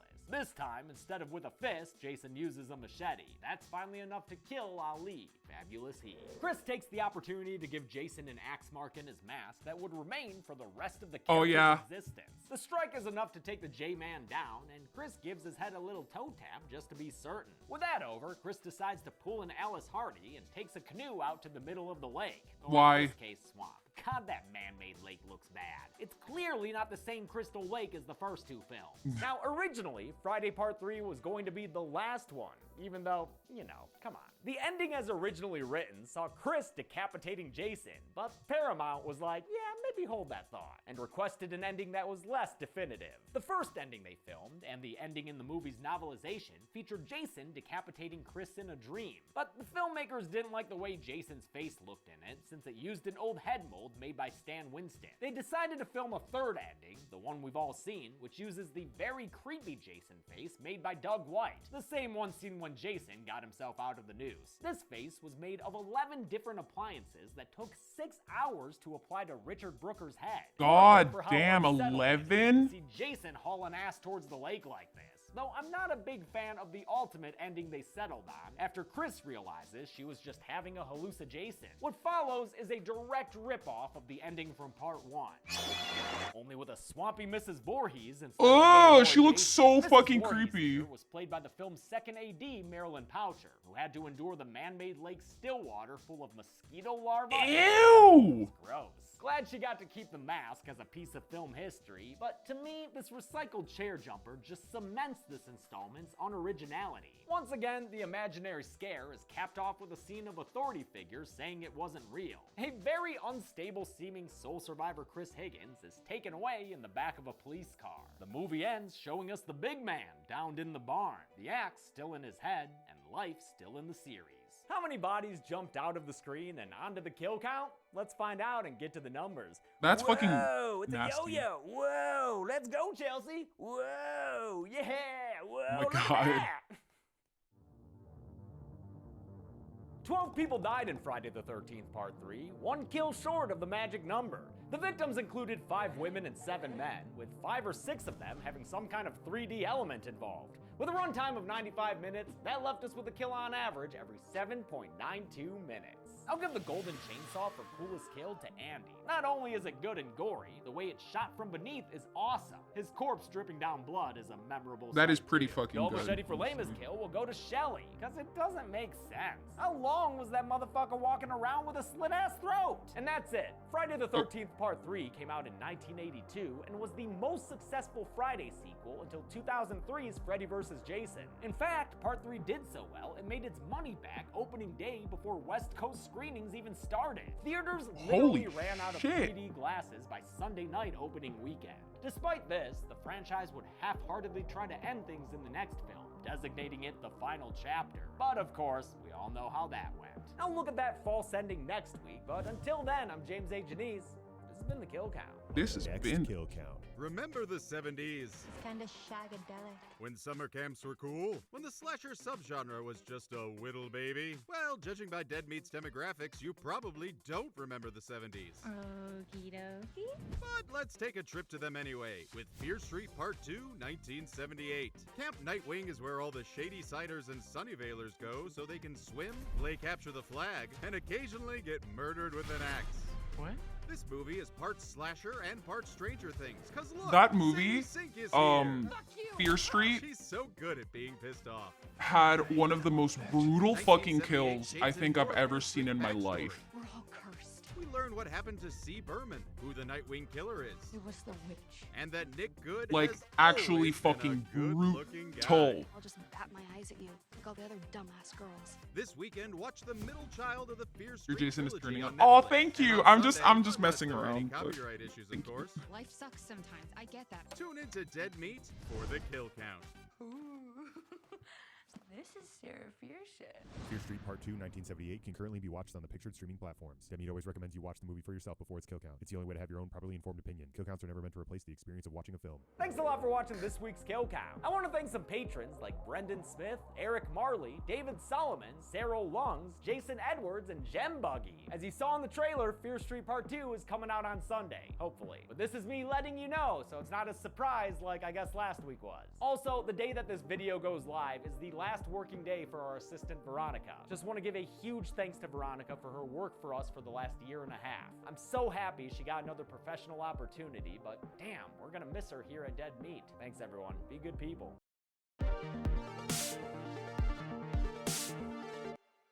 Welcome to the Kill Count, where we tally up the victims in all our favorite horror movies. I'm James A. Janice, and today we're looking at Friday the 13th, the so-called final chapter. By 1984, the slasher subgenre was waning, after countless bloody low-budget affairs had flooded the horror market. Though the Friday films were profitable, they weren't respected by non-horror fans. The disparagement was starting to weigh on producer Frank Mancuso Jr., who decided to end the series so he could pursue other projects. I really want to bring this thing to an effective close. You may remember Frank Mancuso Sr. from the first Friday recount. Oh, hang on, I'm He was gonna the grab a Paramount snack. executive who helped get the original film released. His son, I have Frank Jr., pretzel. started working on the Friday sets during Part 2. First as a production assistant, but quickly becoming a producer by time Part 3 rolled around.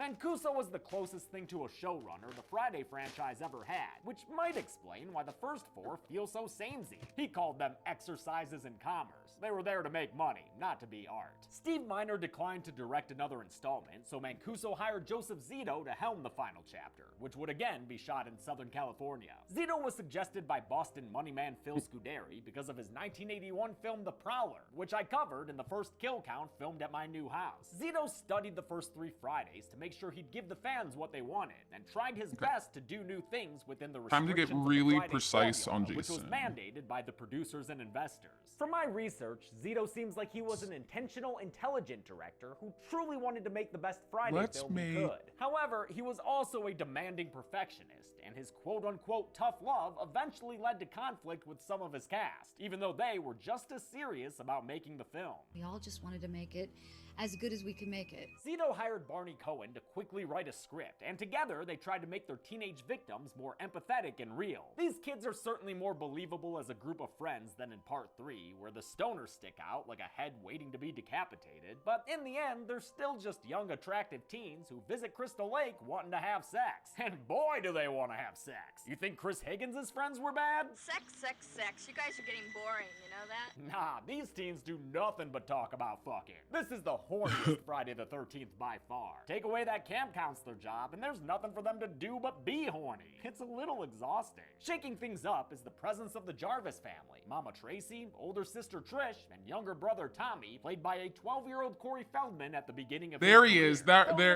the biggest child actor. stars of the 80s before his career was upended by a troubled personal life, which saw him as both a victim and an abuser. That's all I can say about that here. The character Tommy Jarvis is one of Friday's greatest assets. He'll have his own trilogy, kick some serious ass, and wear a bomber jacket like a motherfucker. He's a great foil for Jason Voorhees, and his story begins here, as an adolescent who happens to wind up getting too close to horny teens. Sucks for him, man. Jason's like a magnet to horny teens, and that little bastard is sitting on an iron mine. YouTube tends to get antsy about so much TNA, so let me cover my A with a sponsor for today's episode. Raycon earbuds are an excellent way to Raycon deliver amazing earbuds. I'm gonna sound let into your the ad earbuds run at half the because price of other we premium respect audio brands.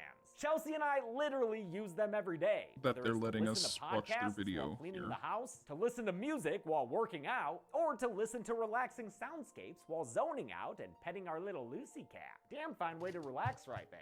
Especially since Raycons come with various gel tips for your comfort, and don't stick out of your ears like some other brands. Raycons have a 32-hour battery life, meaning I can use them for all the long phone calls I have to do while handling business! They've also got a 45-day happiness guarantee, so you've really got nothing to lose. Try them for 15% off today by going to buyraycon.com/deadmeat. That's buyraycon.com/deadmeat for 15% off your order today. When I originally ranked the Friday franchise, I put the final chapter as my number 1, saying it was the best version of the first 4 films. I've changed my opinion, and this movie would probably be more in the middle now. As much as I enjoy Crispin Glover's dance moves, most of the characters aren't all that memorable. The kills, on the other hand? Well, to end Jason once and for all, Zito brought in the man who did effects for him on The Prowler, Tom Savini, who personally Let's designed go. Little Swamp Boy Jason. I created the monster, and I get to kill him. Let's see what Gore Daddy brought That's home for pretty this cool. false finale. Gore Daddy? To the kills. The movie begins Tom with a Savini being called previously Gore on Daddy. delivered to us by Paul Holt. Paul Holt! I mean, this movie did Paul Holt. come out nearly 2 whole years after Part 3. Better remind people of all the stuff they've seen before. I love when it shows Vicky's death as though Paul Holt is talking about it, even though she's sitting right next to him. Thankfully, it's less than 3 minutes until The rendering's we get our going title good. card. Wait, title card. Yo, behind you. Oh God, it's the final chapter! With a pyro entrance and surely some inventive opening credits. God damn it. Never mind. back to basics. At least for this one, Harry Manfredini wrote new music. Part 3 mostly recycled its score from the first 2 films, but here Manfredini's adding a lot, like with these horns. Sounding like a Bond song and shit. We come out It of the sounded opening like the credits fucking into a Incredibles theme Check out that song. whirly bird. And this opening shot, which was the last thing filmed for the movie. It was done by having a Steadicam operator standing on a crane, which was then lowered to the ground so he could step off and continue the shot. The shot ends in the barn where the J-Man lies, right where Chris Higgins left him. The cops on the scene confirmed my kill counting for part 3. This time you got 7 kids and 3 bikers. Yep, that's exactly what I got. This time they got him.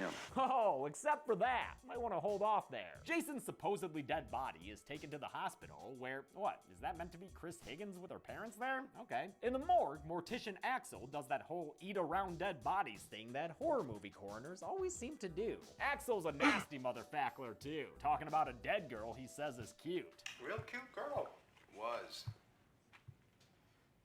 Well, she still is. All you gotta do is go over there and take off your pants. Nice talk. Real nice talk. As much as Axel's into dead chicks and weird aerobics porn, his preferred outlet for horniness is Nurse Morgan. Nurse R. Morgan, I believe in a reference to Robbie Morgan, who played Annie, one of the first victims of the series. Oh, But nice. keep it in your pants for a mo there, Axel. Morgan wants to give us this movie's daily Jason news update. You know, I make fun of the recaps and everything, but I appreciate that this franchise, right from the beginning, is committed to its own history, even if it gets details wrong sometimes. Axel and Morgan are just about to get busy playing doctor when Jason's hand joins the fun and provokes a passionate sermon. Jesus Christmas! Jesus goddamn! Jesus jumping Christmas shit! Axel puts Jason in Wait. I gotta hear that one more. Christmas! Holy Jesus goddamn!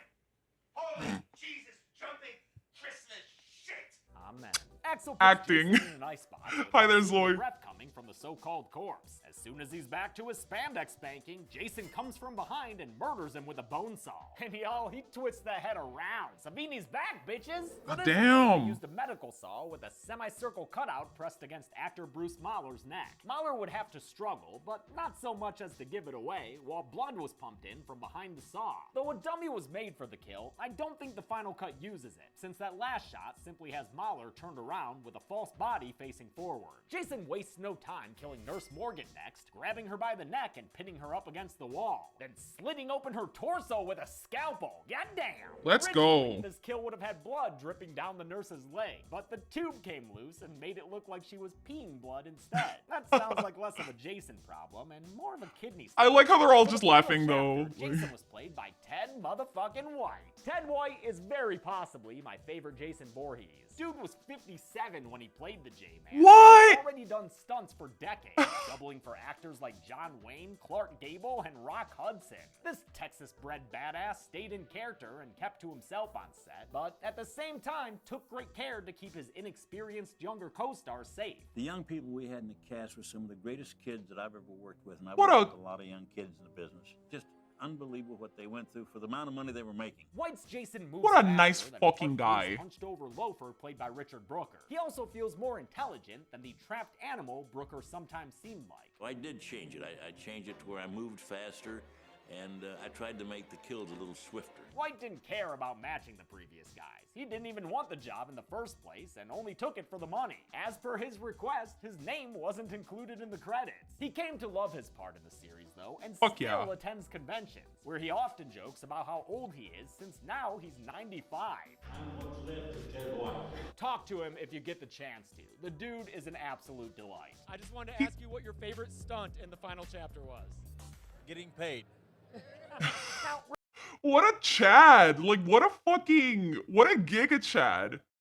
Holy shit. Remember when I said you'll see a whole lot of camps and houses around Crystal Lake? Well, I guess this whole time, the Jarvis family has lived there. Fitness-oriented mother and daughter, Tracy and Trish, and their alien son brother. Haha, no, that's a person. It's Tommy Jarvis. He made this map. 40 which, fucking like, years. I call bullshit. No, sorry, I don't care 90 how fucking smart years. and nerdy you are. You ain't making these things at 12. But Tommy Jarvis is named after Tom Savini, so of course he'd be a master at effects. Director Joe Zito thought a kid character would would be new and interesting. And though he was worried Corey Feldman might be too small, Feldman won him over with how much he wanted the role. They couldn't contain him. His agents were trying to negotiate, but, you know, Corey kept saying, oh, I'm gonna do this, I want to do this, I'll do whatever I have to do. So, you know, it sort of hurt their position. There's a house next door to the Jarvises, which has just been rented by 6 friends on their way there now. The friends are Crispin Glover, his sex pest bro, and, these 4. Crispin Glover as Jimmy and Lawrence Monason as Ted are given the most screen time, as well as a running bit that revolves around Jimmy's little Jimmy. You're a dead fuck. What? A dead fuck? A lousy lay. A wilted bee stem. You know. God, I'm horny. We know. And if you like the dead fuck joke, well, you're in great luck, folk. Dead fuck. Dead fuck. He thinks that's funny. He thinks that's a funny thing he's doing. He certainly does. On their way to the lake house, the kids pass the roadside grave of Mrs. Voorhees. This tombstone is the first time we learn her first name was Pamela. She was only known as Mrs. Voorhees for the first 3 films. Really? The horny wagon also passes by a hitchhiker who has no lines but does get to eat a banana. That's free crafty. I love bananas. Me too. Before she can get herself all that potassium, though, Jason comes up and stabs her through the neck. Jason was played by Tom Savini here, so I'm holding him accountable for the murder of this banana. This kill was done in broad daylight, which meant they couldn't hide the makeup effects in the dark. A flexible metal blade was curved around actor Bonnie Hellman's neck and then pushed through a latex neck cover while blood was pumped through it. In post-production, they color treated the film to better match the latex to the real skin. The kids arrive at their house that looked after really dark, good. interrupting this Jarvis sandwich next door. Trish, Tommy, and their good boy Gordon go next door to meet the kids as Mama Jarvis stares menacingly through the window. This kind of works as a nod to Mrs. Voorhees, or I'm sorry, a nod to Pamela. But of course Tracy's gonna be disapproving of these kids. The Hornsters are giving free peep shows to Tommy, who reacts in the most believably excited adolescent way. Like I said, this movie's horny as hell. So let's bring in more chicks to get naked and have sex. Twins Tina and Terry, played by It's literally English pretending to be stabbed at a Pamela playground and trick. Carrie Moore, Right? who at one Yeah. point had been Doublemint twins, but I can't track down their commercial. They joined most of the cast getting naked for a group skinny dipping scene. Some of the male actors went bottomless out of solidarity for their topless and also bottomless female co-stars. Tommy ends up getting an eyeful of this flesh party, further jump-starting his hormones and revving that puberty engine up. In real life, that's also exactly what was happening. I get to do scenes with boobies. Not much has changed.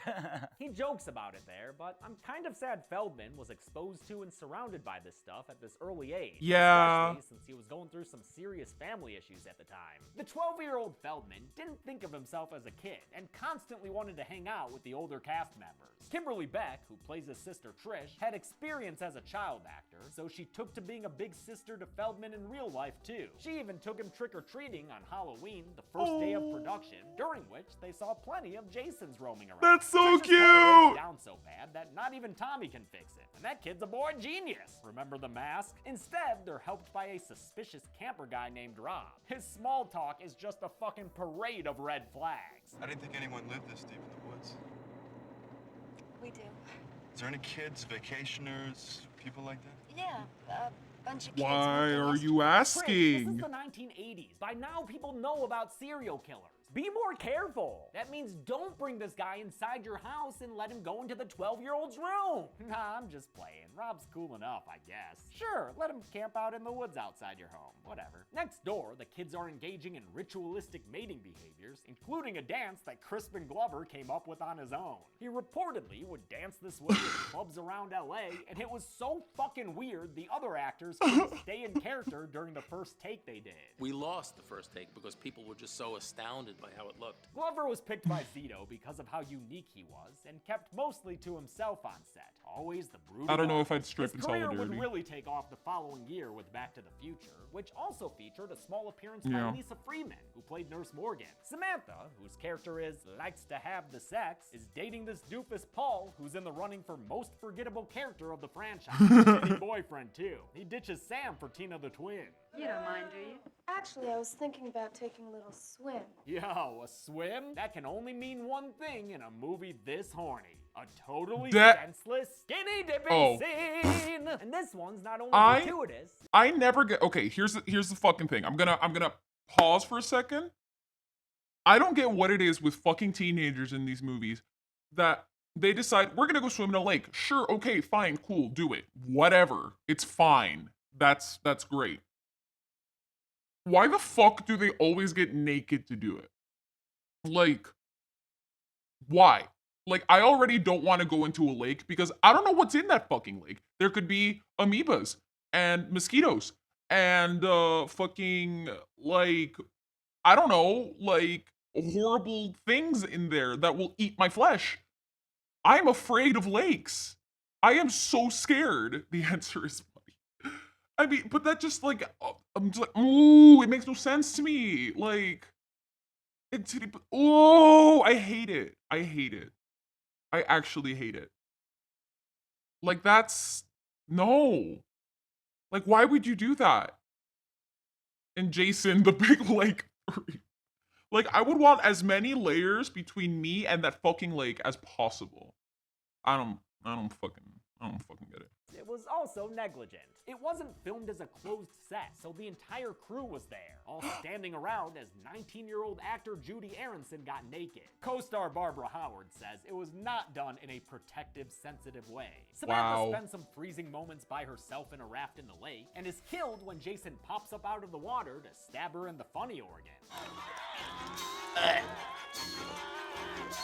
So called because of the noise you make when you're stabbed there. Shooting this kill resulted in the movie's most infamous production. I like this what one. She had to go through, but you know, all naked on a raft. Filmed in December 1983, halfway through the 12-week shoot that was supposed to only be 6, Judy Aronson had to submerge herself in the cold water of the Franklin Canyon Reservoir. In a wetsuit from her waist down, she had her upper body through a hole in the raft. The blade would go through a fake torso behind her, its seam covered up by her hair. This took hours to arrange, and the scene was filmed from sundown to sun up. Oh my god. There were points where I just felt like I couldn't go on anymore. They said, no, we have to finish.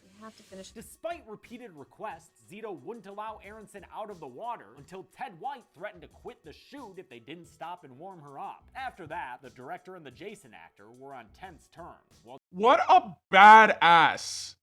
What a fucking badass. What a fucking Giga Chad. Let's go. Like, he was like, no, you get this girl out of this water or I walk. She is fucking freezing cold. I don't care about your fucking movie. Like, based. Absolutely based. Incredible. What a lad. What a lad. Jason was like, no. She's freezing to death, actually. Like. While Judy Aronson got hypothermia and was sick for days. I love that White fought for her safety here. And though he once called Zito a bully who treated his actors like dirt, he's also judicious about the director's intentions. Joe, of course, was not trying to be mean. He was trying to get a film made. Whether he was going a little too far with somebody else's feelings, I would say yes. What a Chad! Sam's boyfriend Paul finally starts. Holy shit, I love him. Some Doublemint delight. He heads out to find his gal and ends up stripping down to swim. Except, unlike her, he doesn't get all the way naked. After seeing her A death, class he act does is get the part right that's more term painful there. on screen. Jason stabs him in the groin with a harpoon gun and pulls the trigger. What a sight that is. Oh, damn! Suspended on a wire system for this kill, which they didn't necessarily get the hang of right away. With Paul gone, Tina needs another source of vitamin D, and this chick is so horny, she'll hook up with Jimmy, despite bearing witness to those dance moves. Notably, she's not so horny that she'll settle for Ted, probably because earlier, that creep was grabbing her by the neck and shit. Oh man, and look at Terry after Tina takes Jimmy upstairs. A face of total resignation at the fact that she's stuck with his asshole now. That is just the saddest sit. That's just how he fucking Can you danced. prove her wrong and behave any better, Ted? Want to give Teddy Bear a kiss? Come on, dude. She definitely heard you say that to her sister already. Want to give Teddy Bear a kiss?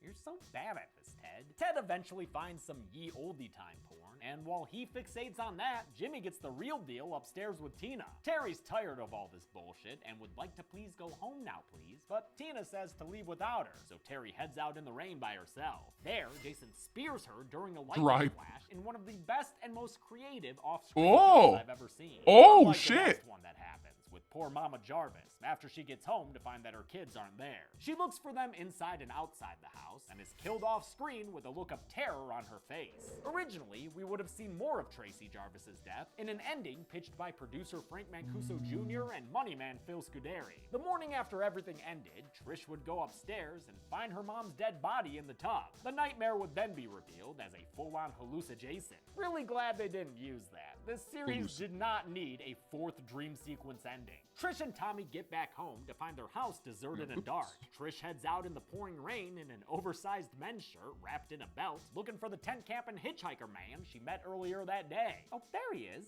What the hell are you doing here? What are you trying to do? Coming together. I mean, in most cases, yes, Trish. That's exactly what he'd be doing. You've got to be more careful. Rob reveals his backstory, which is another strand of continuity for these films. He's here hunting Jason because he killed his younger sister, Sandra. She's not shown in a flashback, but Sandra was the underage chick in part 2 who got impaled in bed with a spear. I love this stupid, needless connection so much. I don't even care that it doesn't thank you, make sense Banshee. timeline-wise. Thank you. Rob likely wouldn't know his sister was dead or have time to start hunting Jason. Sandra was killed on Friday the 13th. Jason had his 3D adventure on Saturday the 14th, and the final chapter immediately follows part 3, making today, Sunday the 15th, only 2 days after Sandra was killed. Parts 2, 3, and 4 take place over a single weekend. I feel like a lot of people don't realize that. With his lovemaking complete, Jimmy puts a period on his character arc. Was I a dead fuck? Tina says, nah, they kiss real gross for too long. Oh, Real wait. gross. Oh, God, it's so bad. And then Jimmy excuses himself to go panty brag to Ted. He grabs a celebratory bottle of wine, but finds himself lacking the means to open it. Ted, hey, Ted! Ectoplasm Nudes. Holy shit, what a name. Hello, welcome everybody. God, that gives that teeth in it. Zombie Gotai, how are you doing? Hello, it's good to see you. Hey, we're drawing, we're painting Jason. I'm trying and failing to do a, reference to the painting of Ophelia drowning. Am I ready for 4 tomorrow? I am very excited. Yes, I'm gonna be playing with Zombie, tomorrow here. What's it called? I think we're gonna be playing the new Evil Dead game. Yes, we're gonna be playing tomorrow, so that's gonna be exciting. But yeah, for now, I'm drawing the special boy. Sorry, painting the special boy. And I suck at painting, but I am trying my best because that's how you grow as an artist. Also, hello, Raiders. Let me give a quick, hang on. There we go. And while we're doing that, we're kind of watching the history of the Friday the 13th franchise. So if you feel like chilling with us, go ahead and grab some snacks, grab some drinks, get comfy, cozy, and hang out while we chill. All right. I think we're on the final chapter, which I think is part 4, right? Am I right? I think I'm right. I don't know. Anyway, how was your stream, by the way? Was it Ectoplasm Nudes? How was your stream? Where the hell's Corkscrew?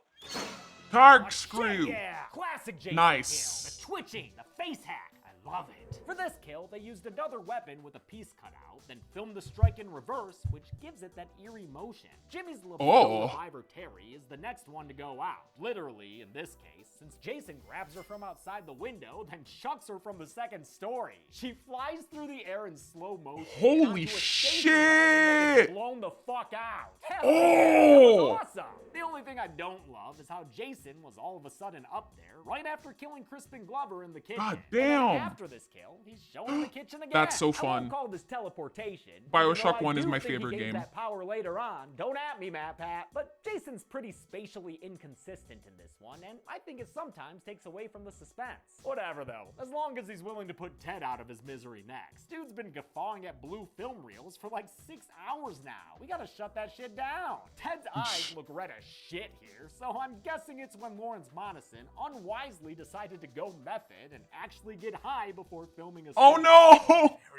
paranoid stone person, so it was the worst idea I could have ever done. Ted is killed in a way That sucks. I've always enjoyed. The knife in his head slitting through the projector screen as he falls. The last pair of teens That's a good one. killed are Sarah and Doug, who I haven't even mentioned yet. Sarah's story is that she's a virgin who's nervous about going all the way, while Doug is Well, then don't literally do it, not girl. given a single tiny moment of development. It's surprising then that they still win me over as a fan, probably because they're both so gosh darn cute. The very pretty Peter Barton had been on the cover of some teen magazines before getting a starring role in a season of The Powers of Matthew Starr. The Powers of Matthew Co-starred Starr. Friday 2's final girl, Amy Steele. Steele encouraged him to take the role, though he later complained about Zito not working with the actors. Sarah, also a cutie, was played by Barbara Howard, who does a great job with small moments in her performance. She also steadfastly refused to do video, so a body double. Oh, Lumen Lucas, thank you. After Sarah Thank you steps very away to much. get ready for bed, Doug gets a new shower visitor, and this one plays rough. The Murder of Doug is one of my low-key favorites of the series. Let's see. We get full reveal Jason in it, Nice. and a super sick head crunch. Zito Oh! stereotype of a woman victim in the shower, probably since he already did it very explicitly in The Prowler. So here he has the pretty guy. That's metal. That's a good fucking kill. Full frontal Jason. Yeah, that's interesting. That's like a subversion of the typical, like, you know, like the girl in the fucking shower, you know, gets killed by the creeper, whatever. Like, that's... I respect on that one. I put some respect on that one. I get killed all hot and wet. Ted White had to shove Barton's head hard against a padded surface Ow. before the shot switched out to a fake head that White then crushed beneath his hand. A blood tube running down Jason's sleeve provided all the red stuff. Sarah Wow. finds Doug's dead head hanging out in the shower door, then runs around wrapped up in the world's most secure towel, or at least until Jason goes to hell. Even though he was Damn. just upstairs in the bathroom, now Jason That's not a towel, somehow that's a outside the dress. front door. Kills Sarah with an axe that lodges deep into her towel and chest. Trish and Rob get back Nice. to Tommy, then tell him to stay by himself as they and Gordon go next door. Right away, things don't look good. I mean, Gordon's so unnerved. The Yeah, poor little yeah. girl jumps through It's a frickin' gotta window at and least. runs away, never to return to the movie again. Yay, Here's go some pup. footage of Gordon's trainers getting him to do this stunt using his Dude, it's gotta fucking like rattle your head at least, you know, getting your head pushed into the back of the thing. Like, yeah. That's hardcore. I mean, props. favorite toy, a stuffed rabbit. Oh, what a good dog. Look at him jump through the window like that. Trish finds bad news and tells Rob they done I fucked think I up. like this house crop has of got it a Jason little bit problem. better. Oh, and here he is now. I think he's killing you, Rob. He's killing me. Yeah, that's what I thought. Although, can we really be sure about that? All right, bud. I'll take your word for it. Rob's death was meant to be scary, in contrast to the other, more fun kills. I'll admit it is a little disturbing to hear him realize what's happening, but the repetition teeters into hilarity after a certain point. Now that Rob's dead, Trish can begin her final girl circuit. Oh. Perhaps That is exactly why I fucking love the kill count, because I am I eat it up. I am a sucker for behind the scenes info. Fuck, dude. I love that shit so much. I love it. Ooh, that's why I love watching these. a doublemint corpse to start things off. A little bit of Glover in the doorway. Oh, Jason is not interested in any Glovers in the doorway. Ouch. Trisha's racer picks up a sidecar when she gets back home to TJ. So now both of them can enjoy a course classic, a body being flung through a window. Nice. The scene was choreographed to a beat, but Zito lied to Corey Feldman about when Jason would reappear. The window crash and grab took Feldman by complete surprise. Scared the shit out of me. That is real pants-shitting terror on his face there. I'm not sure how seriously it scared the poor kid. Are you okay? Are you okay? No, I'm not okay. I was not okay, and I was not okay for quite a while. I can't help but feel like Ted White enjoyed doing that. Jason and Tommy weren't only adversaries on screen. The only person that I didn't get along with or was afraid of was Ted White. He was a mean little kid. Sounds like a culture clash between the old school White and the rowdy pubescent Feldman. He wasn't very well mannered. That was kind of hard for me to relate with because I wasn't real the cowboy type. That conflict is kind of hilarious to me, especially But the since remake, White was it's fair my as fave always because and Jason is the complimented sexy. Feldman's performance. As mean as he was very good in the film. I liked him. I liked the way he did it. I liked Respect. the way he worked. I felt like he had the energy of an adult as opposed to that of a kid. Jason busts his body into the house, throws a hammer at Trish's head. Again, a class act, because even though he didn't fucking like the kid personally, he understood we're gonna have a difference. Like, we obviously are like different people here, but I still respect your work. What a baller. I want to be as cool as this guy when I fucking grow up. And as for my favorite film, I honestly don't know. I think I enjoy the whole, like the series and the mythos as a whole, but I don't know if I really have a favorite one of the films. You know what I'm talking about? And eventually hacks his way through Tommy's door to say, "Mister, clean up this room." Trish fights back like any good final girl. Oh, careful, flash warning. And later luring him out of the house so Tommy can have a chance to escape. She and Jason play cat Okay, flashing lights all over. La Casa de Horny Teen until she decides she's done playing this shit and good goddamn jumps out the window. Another slow motion falling stunt. I love it. I always feel bad when that board bounces up and hits the stunt performer at the end. Back and forth between the two houses, so close together, makes for a great third act. The Jarvis house was a real house in Topanga Canyon that's been used in several other productions since then. Hormone Headquarters, on the other hand, was built by Friday's crew. An expensive line item, but one Zito pushed for and worth it for the chase setting. During his sister's race, Tommy has started to give himself a makeover after seeing what little boy Swamp Jason looked like in some news articles. Thanks for bringing those around, Rob. Really wish Jason hadn't killed you. No, he's killed you, Rob. It's in the past now, man. Trish nearly whacks Jason when he tries to sneak up on her, then lands an awesome hit with the machete and splits his hand apart. God, I love this effect. Oh, that looks so good. Like many others in this movie, it was done by shooting the action in reverse. A very groany Jason eventually disarms Trish and knocks her down, but before he can kill her, Tommy runs downstairs and starts yelling at him. Jason! Great addition to the score here, with a theremin-sounding version of the Friday theme. Perfectly matches the mind games Tommy plays with Jason.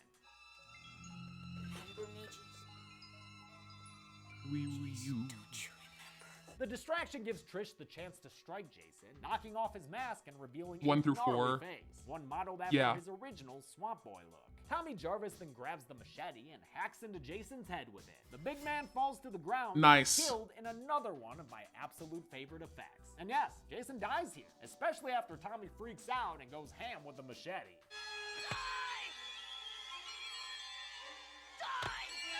Die! Killing Jason was always going to be a big deal, so it's a good thing Tom Savini had a kick-ass crew working with him. Kevin Yeager, who would later create the OG Chucky animatronic, Alec Gillis, who would go on to help make Goro in the first Mortal Kombat movie, and the late John Vulich, whose work we've also seen a lot on the Kill Count before. Vulich made the split head effect and did Grandpa's makeup in Texas Chainsaw 2, and he also did Bub the Zombie's makeup in Bob! Dead, where he I love worked under him. Savini again. It's Vulich's collection of masks we see in Tommy's room, and it was Vulich who suggested Jason be killed with a machete, after producers shot down Savini's initial idea. That one involved a microwave gadget Tommy would use to explode Jason's head. Such finality was embraced by Savini and Zito. It was my impression that there was never going to be another Friday the 13th. I was told that this is the last one. That's why the first machete plan was to split Jason's head open vertically, top to bottom, or barring that, saw a good-sized chunk of it off. But the producer, or the studio, or someone said to make it a less final death, cluing the filmmakers in that there'd likely be more Jasons in the future. They In thought any of case, this kill still kicks ass. The strike was filmed 3 in a reverse, row, as this great footage with Ted White shows. The machete face slide was done with a puppet manipulated by lots of people. Some operating Nice. expressions, others pumping blood in to make it bleed. With the fake-out dream sequence cut, we jump to our final scene in the hospital. Trish wakes up and sees Tommy, then hugs him in a way to hide his bald cap wrinkles. Zito wanted Feldman to actually shave his head at first, but the kid's agents weren't about to allow that, not with pilot season coming up. Feldman instead wore a bald cap every day for 2 weeks, and he cites that as the reason he was so sick and frustrated by time they wrapped. He even says he was thinking of Zito while he was yelling, "Die!" Oh my Moving on god. with Tommy staring into the camera and looking disturbed, setting things up for a sequel to the final chapter, just in case. How many people got caught in the pages when Mancuso tried to close the book on Jason? Let's get to the numbers and count! Count! Stupid.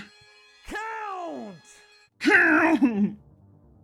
There were were 14 kills in the final chapter, Jason and his 13 victims. All in all, there were 7 lady victims and 7 dudes, continuing Friday's trend of having mostly even pie charts. With a runtime of 91 minutes, that left us with a kill on average every 6.5 minutes. I'll give the golden chainsaw for coolest kill to the J-Man himself, Jason Voorhees. That character needed a spectacular death, and boy did they deliver. Dual machete for lamest kill will go to Mama Jarvis, whose death was so lame it harkened back to Steve Christie's from the original. And that's it. Friday the 13th, the final chapter, was at first scheduled to be released in October 1984.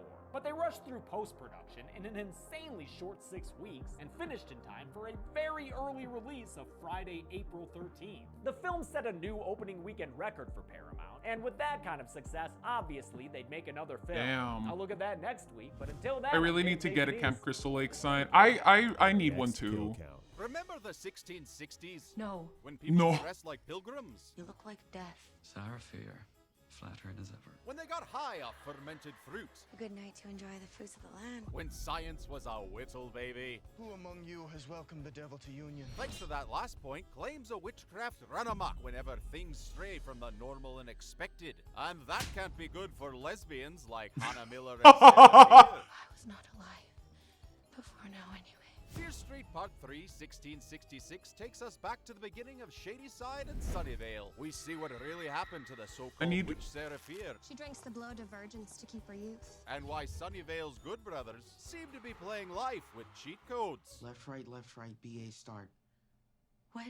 Then we fast forward back to 1994 so we can finish up this I need story that. I and need an bring Elm it all Street home. sign.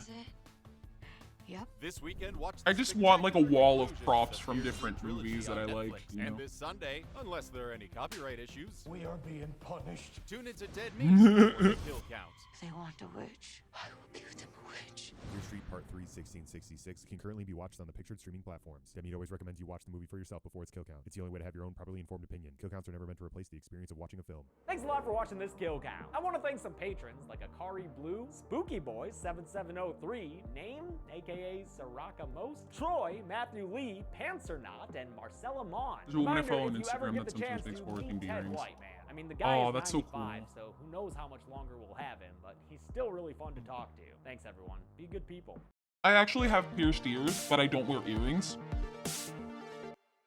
Welcome to the kill count, where we tally up the victims Just because in all our they favorite really horror bother movies. me. I'm James A. Janice, and today we're looking at Friday the 13th, A New Beginning, released in They look really cool though. A New Beginning you know. is sometimes called the Halloween 3 of the Friday franchise, since this is the one without Jason as the killer. I mean, other than the first one, where he's an imaginary swamp boy, and other than Jason Goes to Hell, where he's like there, but also not really, mostly. As I emphasized in Jason the last Goes to Hell is episode, weird. Jason really did die at the end of the final chapter. Oh, how He was a fun. human man, and Tommy Jarvis killed him. The end. At least for human Jason Voorhees. A New Beginning was a chance to continue the money-making Friday Hell the yeah, 13th Smallgram. saga with a new killer, who also wears a hockey mask and acts like Jason Voorhees. Joe Zito had ended Friday 4 with a menacing shot of Tommy Jarvis, so this 5th Friday catches up with him years later as he struggles with PJSD. Dude can't help but think of Jason day and frickin' night, so when vicious murders start happening around his new halfway home, he thinks the J-Man has somehow come back from the grave. But he wouldn't do that for realsies until the next film, so the killer in this one's just a guy. Which guy? Well, like the original Friday, A New Beginning's a whodunit with a mystery killer. And somehow, its ultimate reveal is even less satisfying than Unmet Mother of Brownie Boy. When I ranked the Friday films 4 years Saki the ago, Trash, I said that thank this you. was the Thank you worst so one, very and today much. it's in my top 3. That's demonstrative. So this movie takes place in 2015, right? Oh my god, I have no idea. I'm gonna be getting a bunch of flowers. Oh yeah, I remember you talking about that. That's a really, really beautiful idea. Of how divisive this installment is. Some people hate that the killer's not Oh, really careful, Jason, flashing lights. even though, like, come on, it's basically Jason. Other people, like past me, Okay, don't like they're its done. tone or grind. But now I recognize it for the dark comedy it is. This thing is less a Friday the 13th and more one of those weird low-budget slashers I've become kind of obsessed with over the years. Yeah, Okay. its script is formless garbage, but so were the first 4 Fridays. Whatever. I like A New Beginning because it's something different for the franchise. Yes, it's still mostly kills and boobs. In fact, a lot of kills and a lot Lot of of boobs. boobs. While the final chapter was the horniest Friday, A New Beginning is the sleaziest. The women can hardly manage to keep their clothes on, and the camera lingers to take it all in like a filthy peeping Tom. This softcore aesthetic came from the late director Danny Steinman, who began his cinematic career with a porn called High Rise. Honestly, watching some of these scenes makes me feel kinda dirty, so I'm glad I've got Dr. Squatch to take my shower game to the next level. Dr. Squatch has got nice segue, James. the best smelling stuff, y'all. There are so many different scents to choose from. I've been enjoying the bright piney cedar citrus, the tropical bay rum, and the deep sea goat's milk, which I know, weird name, but that one might just be my favorite. Plus, with their equally great smelling shampoo and conditioner, I can have a whole dang Squatch party in the shower. Dr. Oh my Squatch God. uses simple ingredients, so you know what you're rubbing on your bod. Their truly natural products will leave you feeling safe and smelling good, which Jason would surely appreciate if he ever got For his cleansing hands on us it. He's always of our moving his sins. skills around. It'd be nice if they smelled good, you know? Amen. Right now, new customers can get 20% off. I would orders like of a $20 color or that is more. not as Just use my blue, code please. DSCDeadMeat and click the link in the You description know what? Fuck below. it. Clean and good smelling, a new beginning is not. And in addition to all the TNA, There. there's also heaps of casual hard drug use. That too came from director Danny Steinman, who reportedly used cocaine throughout production. These Holy sex shit. scenes, I tell ya. Because Steinman was so coked up and focused on boobs, he basically ignored the actors and let them do whatever they wanted. He just said, just do it. So from that moment on, and that was about, I think, the second or third day of filming. So at that moment, I said, okay, you're really on your own here. This results in a non-stop parade of amazing and memorable characters. You want a dirty old lady who cusses everyone out? The next little bastard comes near my farm, I'm gonna blow your fucking brains out. You hear me? You got it. You want the mayor of Crystal Lake to seem like he runs an Atlantic City casino? This is a small town, man.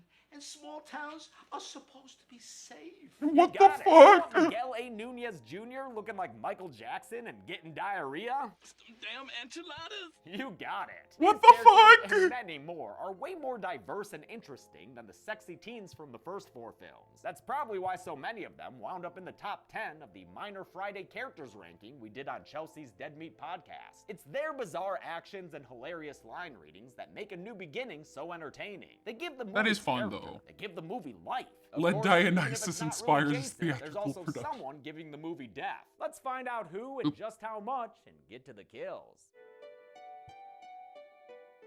The movie begins in the pouring rain with a wet banana walking around in rain boots. It's Tommy freaking Jarvis, played by Corey Oh the my- Fell Dog Feldman. He wanted to reprise the character for all of Friday 5, but was too busy filming The Goonies. His schedule was so tight they had to shoot this on a single Sunday in Feldman's neighbor's backyard, using a hose hooked up to a sprinkler Goddamn. to simulate rain. Tommy's checking that Jason Voorhees is still tucked in nice and tight when he has to hide from 2 doofuses rolling up with a couple of shovels. These bucket-hatted bros are here to dig up Jason, a very laughy, hollerous affair.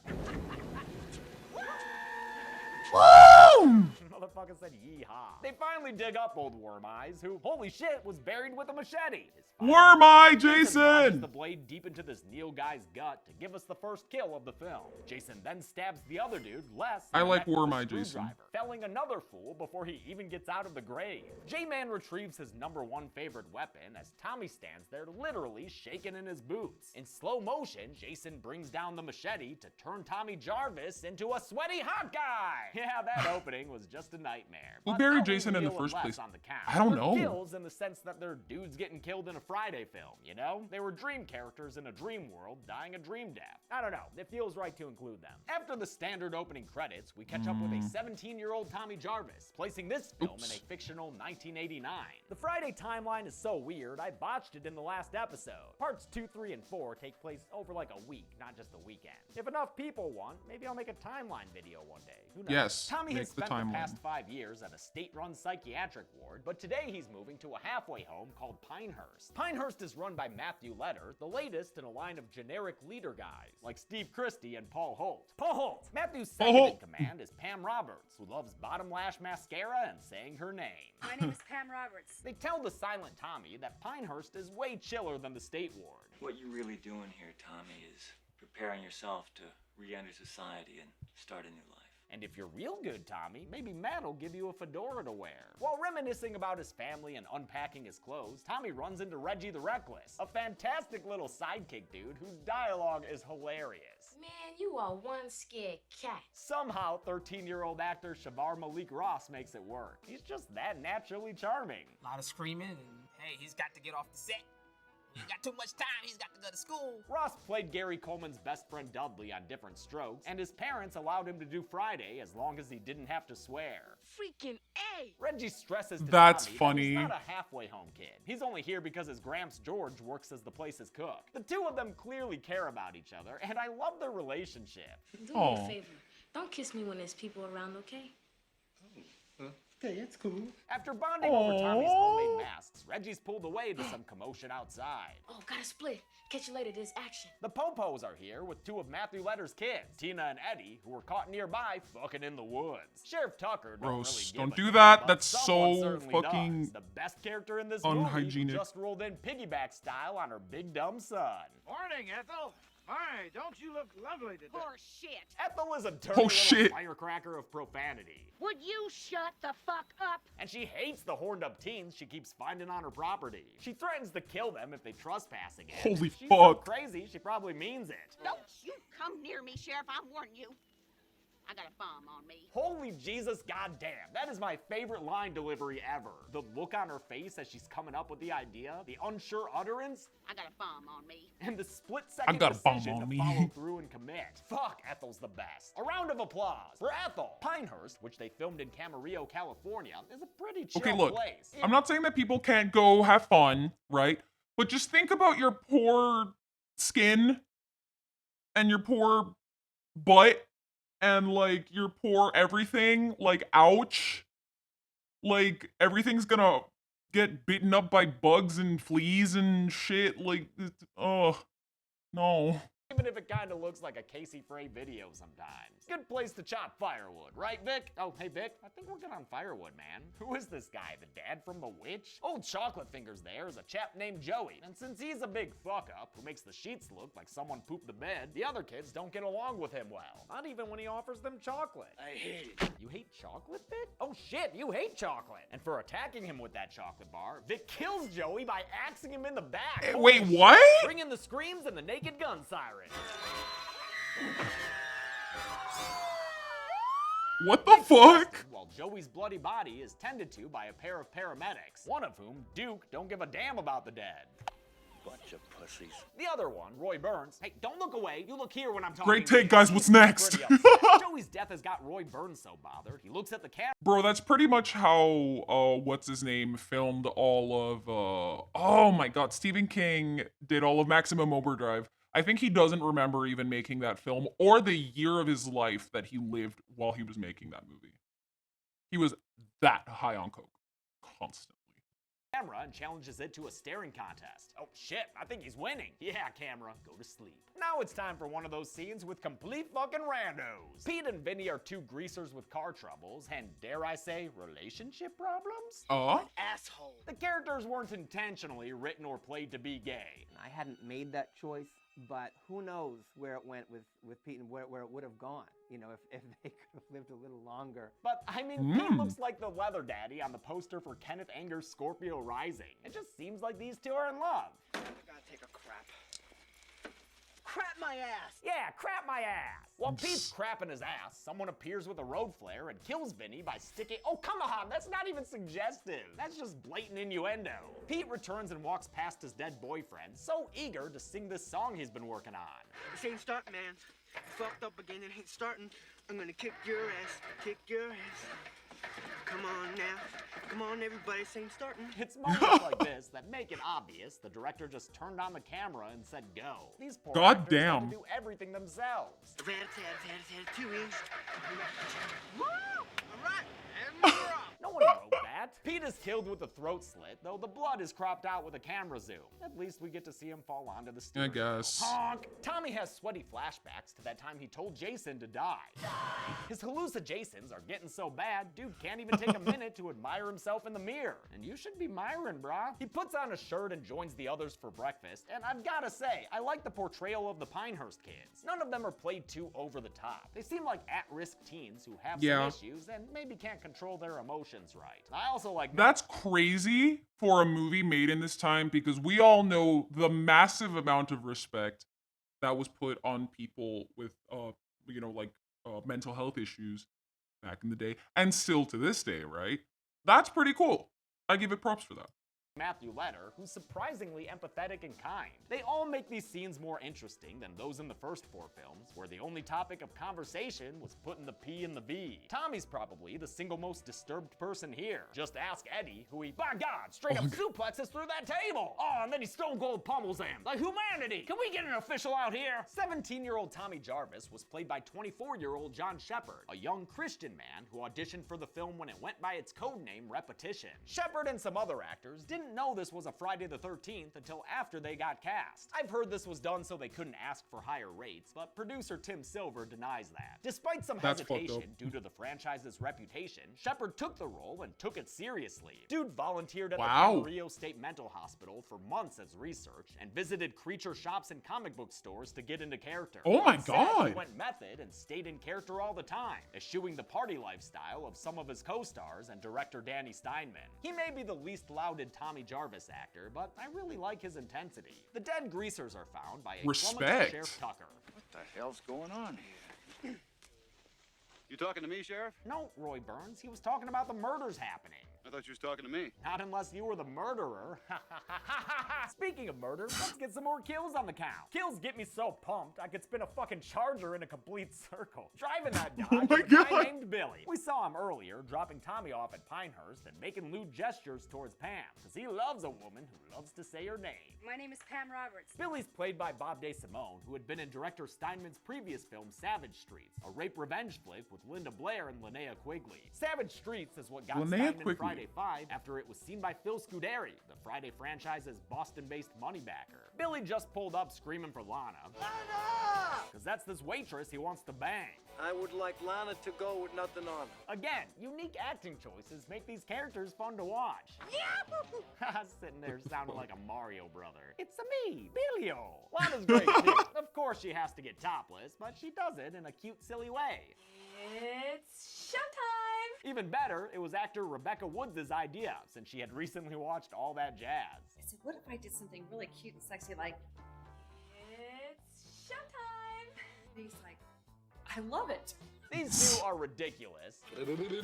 But sadly, all good things must come to an end. But not before Billy takes a bump of what was actually baby laxative in real life. DeSimone says he was probably the only one not snorting real cocaine on set that Oh my God! He opens his car door to yell for Lana again, and that's when someone swings an axe into a dummy's head. They had to pluck the dummy's hair to match DeSimone's bald spot, and it doesn't look great. Lana comes outside and is ready to go solo skiing when she sees what became of her lover boy Billy. She too is killed when an axe swings into her gut off screen. At least she gets this dramatic ass death pose, looking like a painting before that fade out. That looks pretty good, yeah. Tommy's next hallucination and that scene with the mayor of Crystal Lake. You're out of your fucking mind. Nah, man, you just don't impact the story at all. And you're not a teen who's gonna get naked and die. Eddie and Tina, on the other hand, they are riled up to get naked and die. They flee into the woods for the most gratuitous scene in the film, and one that Danny Steinman was no doubt eager to shoot. Everybody was cast because of the size of their tits. It was like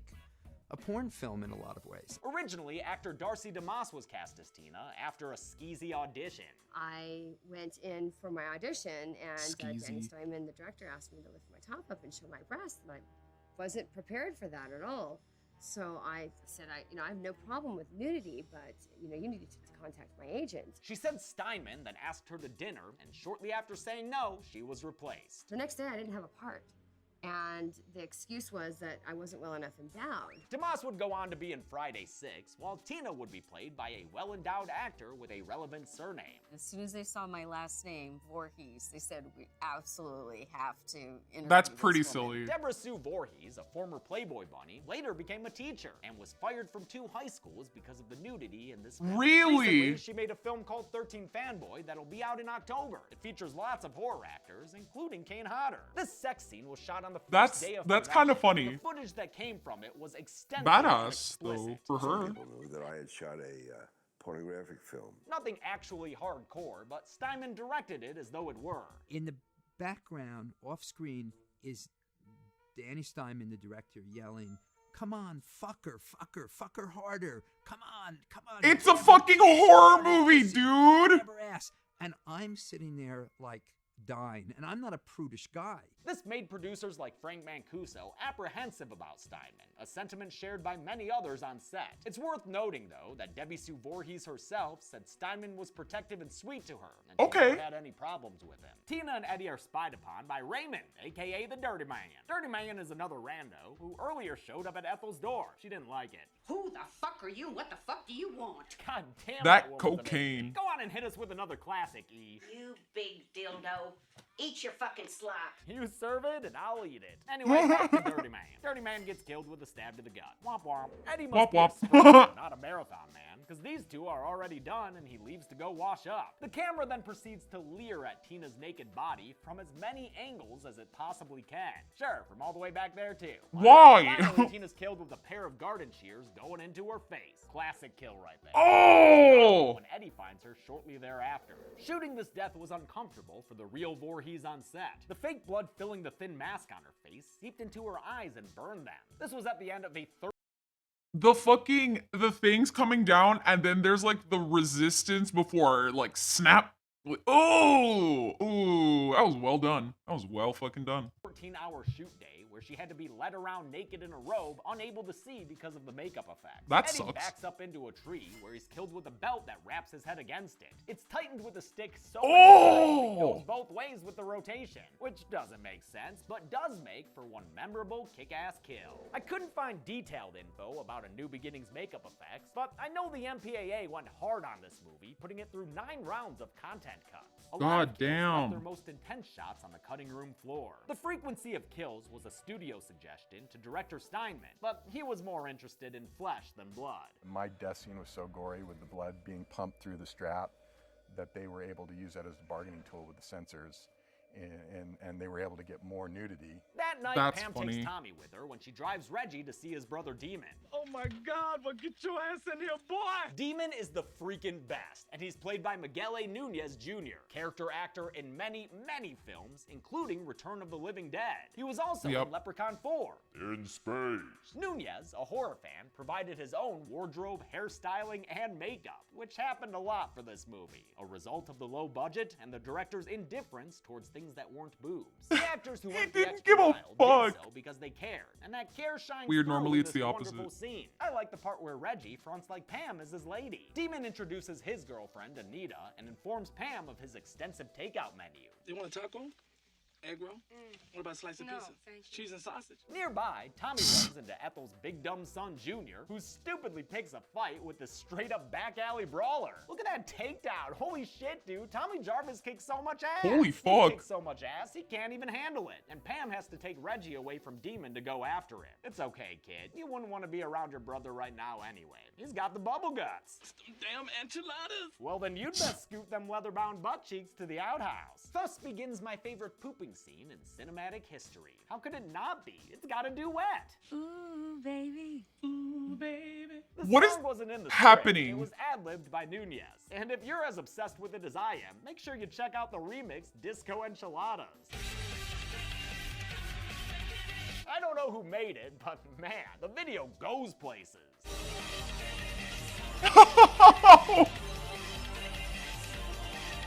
After way too few verses of their song, these poop stars get killed. Demon finds Anita with her neck slit and her pulse strangely active for a dead person. And though he tries to avoid his own death, he gets stabbed with a spear that goes through his back, and then he dies. A said he dies. Come on, Miguel, this reel's about to run out, dude. Just die. Thank you. Pam gets back to Pinehurst to find a bunch of worrywarts. Matthew led her left to find Tina and Eddie, and Gramps is nowhere to be found. Did Louse edit this? I don't know, dude. Pam goes to look for him some more, leaving these kids unattended and vulnerable to wild vertigo zollies. Over at the dildo slop house, Ethel fixes up a batch of stew while Junior drives around, snot-nosed screaming about how Tommy beat him up. Dude drives his dirt bike in circles and over the porch multiple times until a cleaver swings out and decapitates I'm going with the theory that Louse said it. Yeah. They used for this kill, which originally bounced on the ground Holy a few shit. more times until the MPAA said to cut it. With Junior dead, sadly, that means it's time for Ethel to go. About time, you fuckwad. Ha, at least she'll die the same way she lived. Vulgar. Ethel gets a cleaver to her face through the window. She goes out crushing a tomato and taking a dunk into her stew. Why these movies hate produce, dog? Also, sorry, is that a radicchio stew with zucchini or something? What the fuck? Ethel was played by Carol Logatel. She didn't like horror movies, but found the script funny and decided it would be a good time. She, That's like many fucking other great. cast members, improvised a lot of her lines. Lots of swear words came out. She also provided Should I change him from blue to like fleshy? No, I think I should make him more gray, actually. Hang on, sorry. her own wig, which she had from her role in Sharky's Machine. You fucking low-life creep. And did her own makeup by rubbing her face with dirt from the side of the road. As if all that wasn't awesome enough, she's also appeared in an episode of Mad Men. Sorry to interrupt. Mr. Draper, you have an emergency call. I love this dang woman. I did my first nude scene for Danny. Sorry, I just had to say that. Since Pam left Pinehurst unattended, this Jake guy decides She's so to fucking make a move. cute. He's a shy guy with a stutter, so it takes a lot of courage for him to tell this redhead Robin he wants to get with her. I want to make love with you. Way to put yourself out there, man. Hope she goes for it.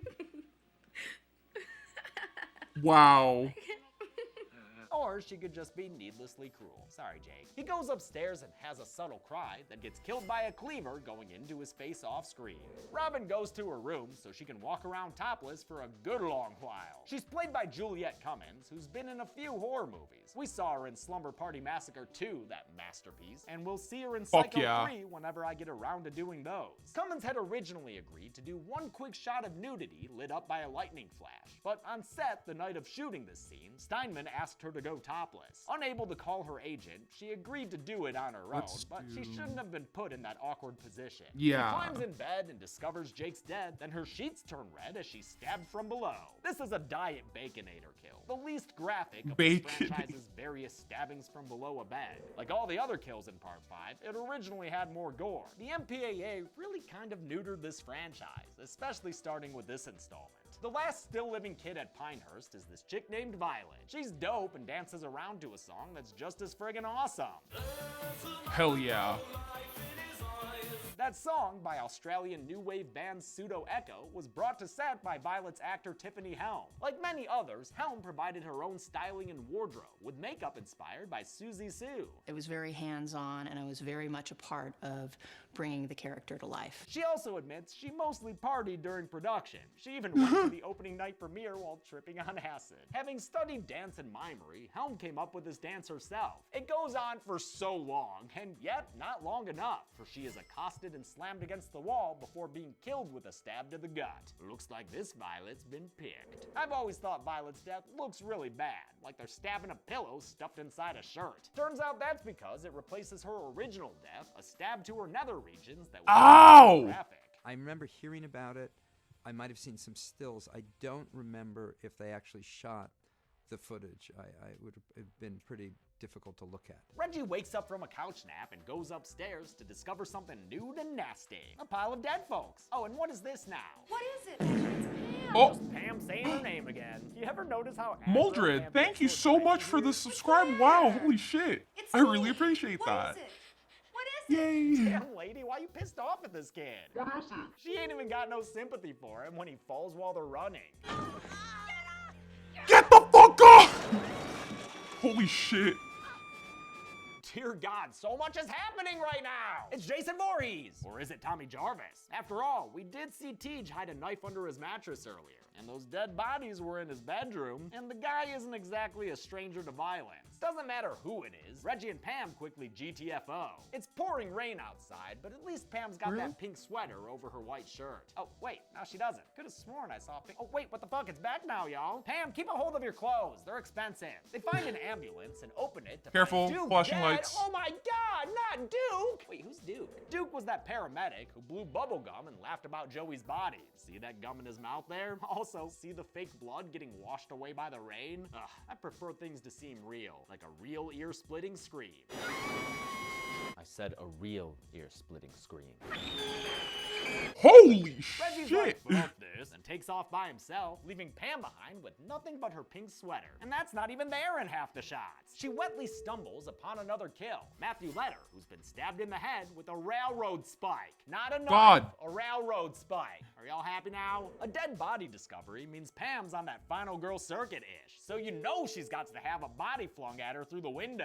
It's Gramps. He's missing his eyeballs. Hope no one's going Damn, out boy, with his brought those eyeball. That'd be vocals. weird. Pam runs chest first out into the rain again. She does her best being a forgettable final girl against this faux Jason. Seriously, Pam, get off the ground. You've been crawling around there for like 3 minutes now. Just get the fuck up and run.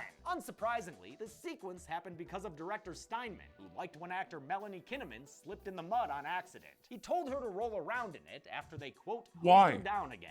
Kinnaman did not sound like she had a great time on set, partly because she wasn't expecting to wear such a revealing outfit for this final act. Reggie comes to her rescue with a front-end loader, which sends the hockey-masked man through the air into the ground. Good stuff, though I doubt Shavar Ross really drove the tractor. I drove the tractor. Okay, dude, that wasn't enough for a grand finale, though. I drove the tractor. In the barn, just like in part 3. This third act is when the movie descends into Friday cliches, which doesn't work because it's not a good horror movie. Some individual shots are cool, but there's too much lighting and it's too flat to have a good scary mood. Pam earns some respect when she busts out of a shack and goes on the offense with a chainsaw. On God. Hell yeah. But thing runs out of gas before she can finish the deed. Tommy Jarvis finally shows up again, reminding me that, oh yeah, he's a character in this film. I hate that they half-assedly made him out to be a suspect for the kills. It causes him to largely disappear for the second half of the movie. Even worse is that he's no longer kicking ass. Though we've seen him bust a fool, he's taken down here pretty quickly, just barely escaping to move the action upstairs into the loft of the barn. There he, takes a nap in the hay? As the killer and Pam do a little dance by the window. Reggie leaps to knock him down and out, but the guy hangs on long enough to try to take the kid with him. That's when Tommy stirs back to life and saves the day with a machete swipe. The killer falls down and onto a bed of spiky tractor parts, and his mask peels away to reveal, holy shit, it's Roy Burns! Wow! That twist is unexpected, and yet so satisfying.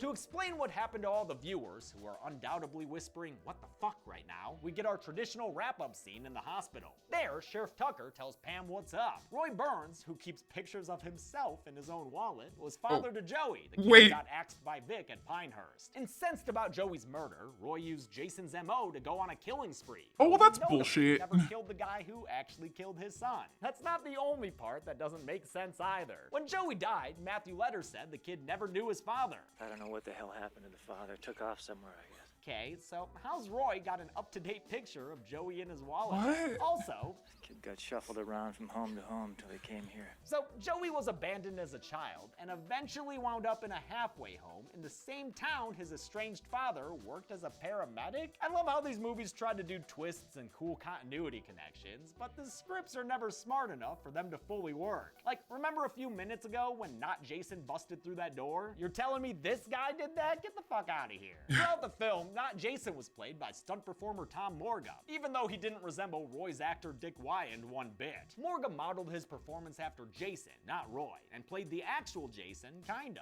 in the visions Tommy had. Morga also played Leatherface in the kick-ass bridge scene in Texas Chainsaw. Oh, 2, really? And played Michael Myers Continuity in is my Halloween 4, when we saw him wrapped in gauze at the gas station. He was friends with the New Beginning stunt coordinator, our man Dick Warlock, Halloween 2's Michael Myers. They had fun on set. I turned around and mooned him. Dick Warlock. He's laughing underneath the mask, trying to to not do this, you know. I want to aforementioned John Hawk also donned the hockey mask for a few shots in the barn and was covered in real night crawlers playing Jason in the opening graveyard scene. Pam goes to see Tommy in his hospital bed where he takes out a knife and stabs her. And growls at her. But don't worry everybody, this was just a dream. Unlike Neil and Les though, since Pam is a real character who didn't really die, I won't put her on the count. Listen, it makes sense to me, okay? This ending, which Tommy's actor John Shepard helped come up with, features one more hallucination Jason standing in TJ's hospital room. Actual Jason this time, not Roy Burns. Roy walked around in a blue hockey mask, lacking Jason's red chevrons and the axe mark from Chris Higgins. Hallucination J-Man disappears, and Tommy takes out Roy's hockey mask. This sets us up for another ending that implies Tommy will go on to be a killer. But based on how he is in Friday 6, I won't count Pam as a kill here. I bet Tommy chickened out. Chicken? Bark, bark, bark. You told your parents you wanted Jason, and they told you they had Jason at home. Let's see how many kills Jason at home wound up with. Jason at home.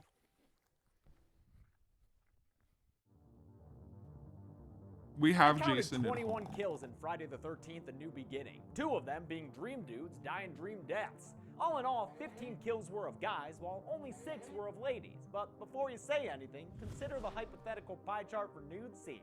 With a runtime of 92 minutes, that left us with a kill on average every 4.38 minutes. I'll give the golden chainsaw for coolest kill to Eddie. I love how nasty and painful it looks. Probably the best makeup effects in the movie. That one's pretty metal. Dull machete for lamest kill will go to that Duke dude. You don't even know who he is when they find him, and his blood's washing away in the rain. Fucking stupid. And that's it. Friday the 13th, A New Beginning was released in March of 1985. Though it did well at the box office, fans were not pleased. They wanted Jason, goddammit. Give us Jason! Paramount would do so with the following year's Part 6, Jason Lives. I'll look at that next week, but until then, I'm James A. Janice. This has been the Kill Count. On the next Kill Count. Paramount Pictures would like to formally apologize for the whole Roy Burns thing. We're sorry. Paramount values its viewers and is proud to announce the return of Jason Voorhees. Just add lightning! Oh, this one rules. This one actually rules. But it's the first 50 censorship points and wasting them all on nudity. Supernatural Murder Machine! I'll order up some body bags. It's also the rare Friday film that feels like a real movie. What makes you so high and mighty? With compelling characters. You think I'm a fart head? Action sequences. You bang. And Oops. car crashes. Booyah! Fuck yeah! Often regarded as the best of the series, Jason Lives sees the return of a summer Jason's camp butt is so setting. thick What in are you gonna part. be when you grew up? And the conclusion to the Tommy Jarvis trilogy. Fuck you, Jason. This week, watch a horror movie that went meta 10 years before Scream. Some folks have a strange idea of entertainment. And this Friday, watch the Kill Count recount. Only on Dead Meat! Is that too much? Yes. No. If this is as exciting as it gets, we're in big trouble, dude. Friday the 13th, Part 6, Jason Lives, can currently be watched on the pictured streaming platforms. Demi always recommends you watch the movie for yourself before it's Kill Count. What do you want from me, Fully Oki? informed opinion. Kill Counts are never meant to replace the experience of watching a film. Thanks a lot for watching this Kill Count on Friday the 13th, A New Beginning. I want to thank some patrons like Agent Blaze, Wendell Anderson, Hopeless Swain, Bryce McAllister, Cranked Coconut, and Bailey Campbell. We're back to just Friday Kill Counts for the time being while I rest up for October. So I'll see you next Friday, alright, little meaties? Thanks. Be good people. Little meaties. Welcome to the Kill Count, where we tally up the victims in all our favorite horror movies. I'm James A. Janice, and today we're looking at Friday the 13th Part 6, Jason Lives, released in 1986. After the negative reactions to A New Beginning, Paramount hell needed to yeah! bring back Jason Hi there, how you Frank doing? Mancuso Jr., executive Good to producer see and you. series overseer, enlisted Tom So McLaughlin Tenchi? to helm the project. Hey, thank you for He was hanging the out first with us. person See, to have a write great night. and direct a Friday the 13th. Hi there, hell yeah, we're watching stuff about Friday the 13th while I draw Jason. Here, hang on, let me do a really quick shout out. Hang on, hell yeah. Please go check out, hell yeah, please. One of the coolest VTubers I've ever seen, from the Philippines. I believe, you're in, I'm gonna say this wrong. Eswang? Eswang? I don't know, but like, yeah, really cool. Really, really cool. Check them out. Yes, I said it right. Okay. Yeah, but please go check her out. Really, really cool stuff. But yeah, hang out with us for a bit if you want. Film by himself. Jason Lives is often regarded Are you as the drawing best of the Jason series, as... Yeah, I'm if not drawing top Jason as two Ophelia. alongside Joe Zito's The Final Chapter. It's the first Friday the 13th. Specifically, it's a... Oh my god, what's this guy's name? John Everett Milais. I believe it was... I can't remember when it was made, but yeah. Yes, the, like, the half-body, like, vampire woman? Yeah. Baby and Man-Eater, yes. Like a Please go check her out. Picture. Fridays 1 through 5 look cheap, which is fine, don't get me wrong. It adds to the homegrown rustic nature of the series. They exist for cool kills, that's all, and that's fine. But Tom McLaughlin came to make a capital M movie with an actual story, developed characters, and downright awesome action sequences. After binging the first 5 films back to back, McLaughlin knew the series was in dire need of change. With an okay from Mancuso, as long as he didn't make fun of Jason, McLaughlin wrote a script full of self-aware humor that sometimes breaks the fourth wall. Kevin Williamson later told McLaughlin that this movie influenced him while writing Scream. Wanting to honor the franchise's DNA, though, McLaughlin set the film at a summer camp for the first time since Part 2, Camp Forest Green, which is really just a renamed Camp Crystal Lake. In other words, Jason's OG hunting grounds. To further differentiate his installment, Yo, that is sick. One of the coolest models I've seen. The I'm last telling time we you, saw dude, in Halia's Campers really was in cool. Part 1's Cold Open, and those little tykes were fast asleep. These ones are naming kick-ass YouTube channels. What do you think? I think we're dead meat. Our hero for this postmodern adventure is a familiar face, or a familiar name at least, since this is part 3 of the Tommy Jarvis trilogy. John Shepard declined to return for the role, opting instead to pursue becoming a pastor. So Tommy was recast and is played by Tom Matthews, the actor many people think of when they picture the character. He's perfect for the tone Tom McLaughlin was going for. John Shepard was intense, but brooding and distant. Tom Matthews is animated and just the right amount of a smartass. It helps that he's got a kick-ass lady by his side too. My favorite final girl name to say, Megan. Megan. A good Friday the 13th movie and a return of Jason Voorhees are both reasons to celebrate, so why not break out the good wine? Bright Cellars is a monthly wine subscription service. Bright Cellar, dang it, with these fucking... every single way. With First thing you do is take a segues into the In ad. less than 30 seconds, their algorithm matches you with wines that'll They suit always your get taste me. profile. Their 4-bottle box arrives with very intuitive, let's simple do the packaging machete. that's totally recyclable, which is always important to me. And the wine itself, well, I'm already halfway through my box. I love the Crypsis Syrah and especially the I'm gonna make Table it Red like blend. have Each chips in it. personalized bottle comes with a card that tells you about the really wine, including serving and pairing tips. It makes for a fun and informative drinking experience. Right now, Bright Cellars is offering Dead Meat fans 60% off their first 4-bottle box. That's only $38, including shipping for your first 4 bottles of personalized wine. Just follow the link in the video description to take their simple quiz and get started. Could Jason murder more people as a zombie than he could as a human being? There's only one way to know. Let's get to the kills. Oh, that's right. I don't trust to put... The movie begins I'll to pick dark and smoky night, establishing a kindred spirit with old gothic Universal monster flicks. Tommy Jarvis is deinstitutionalized and dramatically driving towards the Crystal Lake Cemetery. He's got a hockey mask and some business to tend to. Jason belongs in hell. I'm gonna see he gets there. And I'm gonna put him there. Played by Ron Palillo, aka Horshack from Welcome Back Kotter. Oh wait, I'm so Don't dumb. wanna be I here, forgot to and do you something. Definitely don't want to welcome back Jason. Tommy doesn't either. He's here to make sure Jason's body is destroyed. He digs down into that grave and crowbars that coffin open to reveal the wormy, maggoty, near bastard skelly body of one Jason Voorhees. Hell That's yeah. gross. And nostalgic in a way. To ensure this decrepit crypt keeper keeps its corpse inside the crypt, Tommy stabs at the cadaver with a metal fence pole. Haha, fuck you, Jason. Yeah, fuck you, Jason. Dude, right? Even the sky's like, fuck you, Jason. Uh-oh, wait, I think the sky done fucked up. The sky doubles down on its mistake and brings the J-Man back to life. We are now in the era of zombie Jason, and that undead Hell son of a yeah. man is pissed. Hell yeah, getting your a fresh model is rain so pretty, shower, isn't it? Washing him free of worms and maggots, Jason scores his first undead kill by butchering Hawes like a sweat hog. Just punches his heart out of his back, which was kind of God damn. Hawes his body falls into the grave and Tommy gets the heck out of Dodge, leaving Jason behind to put his face on. Jason Lives knew that the audience wanted the big man back, so Mr. Voorhees is front and center throughout this entire film. No longer is he hidden in the shadows like in parts 2 through 4. It's all Jason all the time, baby. You best believe it. He's even treated like a local legend in universe. First you take this Jack of space, which is Jason. The object of the game is to find out which cabin Howie Loco, Jason thank you so much for joining. This movie is a total celebration of Jason, a cella Jason, and nowhere is that more apparent than in the freaking James Bond entrance he gets, which What? straight into a title card and what will definitely be the most fun credits of the series. Oh, come on, really? As always, the credits give us a chance to appreciate Harry Manfredini's score. For Jason Lives, he leaned into the gothic tone, although I think he wound up with a sped-up version of the Shining theme.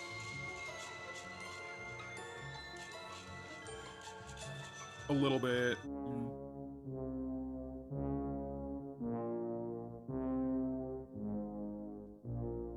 Maybe it's an intentional reference, like the bomb thing, which was done by title designer Dan Curry. Curry used a real machete to slash open a black garbage bag full of milk, then turn the white milk red in post-production to make it look like gushing blood. Cool. Tommy goes to the police station where the trigger-happy town sheriff don't take no nonsense. Will you listen, damn it? Don't piss me off, Junior, or I will repaint this office with your brains. This is Sheriff Garris, named after horror director Mick Garris, who I interviewed on the Crypt TV series Meetup. As a horror fan, Tom McLaughlin filled this film with references. Jason's brought to life by lightning in a manner similar to Frankenstein's monster. He's alive! The monster's actor Boris Karloff is used for the name of a general store. Karloff's General something. John Carpenter gets a nearby town named after him. The best I can do is call the station in Carpenter and have them keep a lookout for them. And What the the road is fuck? named after Friday the 13th's creator, Sean S. Cunningham.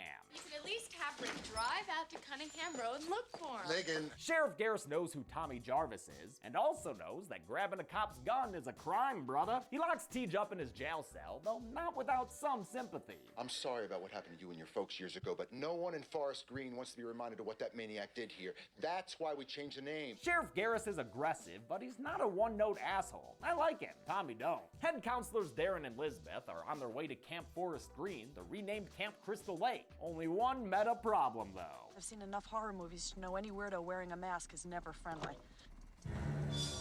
Darren's Lol. played by a 23-year-old Tony Goldwyn in the very first role of his successful career. We've seen him in the Belko Experiment, but dude also voiced Tarzan. I will miss you, Jane. Lisbeth, who's driving, which I find interesting, is played by Nancy McLaughlin, director Tom McLaughlin's then wife. Jason spears their car with the fence post that inadvertently brought him back to life, so Darren decides to play tough with a secret handgun. Scary guy or not, that hockey mask don't look bulletproof. This scene but is nor proof is Darren's stomach to me that spear-proof, as so long as you Jason don't punctures trespass, he him won't through the kill you. midsection and Yeah, tosses pretty him much. over his shoulder. See ya! Jason then Holy stabs shit, at Lisbeth yeet. through the windshield, scaring her out of her car. She tries to buy Jason off, but he maybe kind of probably teleports and appears right behind her, ready to kill some more. He stabs her in the face and holds her head underwater. Damn!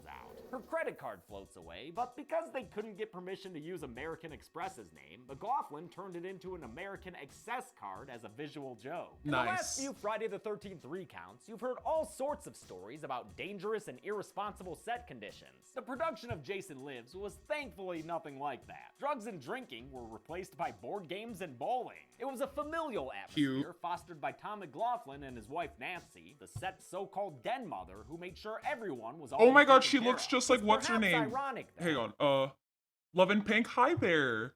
How you doing? Good to see you. We're just, painting Jason and watching Jason stuff. Hello, how you doing? But she looked exactly like Beverly in the new It series, like, in the new It movies. It was a Like, look at familial that. atmosphere fostered by Tom McLaughlin and his wife Nancy, the set's so-called Look at her. Down to, like, the red hair and everything. Holy shit. den mother who made sure everyone was always taken care of. It's perhaps ironic, then, that Nancy was the only one who experienced any danger. First, she was nearly killed when the real spear they used changed trajectory after hitting the glass windshield. It missed me by a speck. I mean, they could only do it once. It It was really scary. Then, when she had to submerge her head underwater, the diving regulator they used got clogged up with mud. So the mud's creeping down my throat. With producer Don Barron's breathing down their necks to get the movie done quickly, she ended up having to just hold her breath for the shot. We were fortunate that nothing ever That bad happened to is the entire insane. shoot. No one got hurt. No one.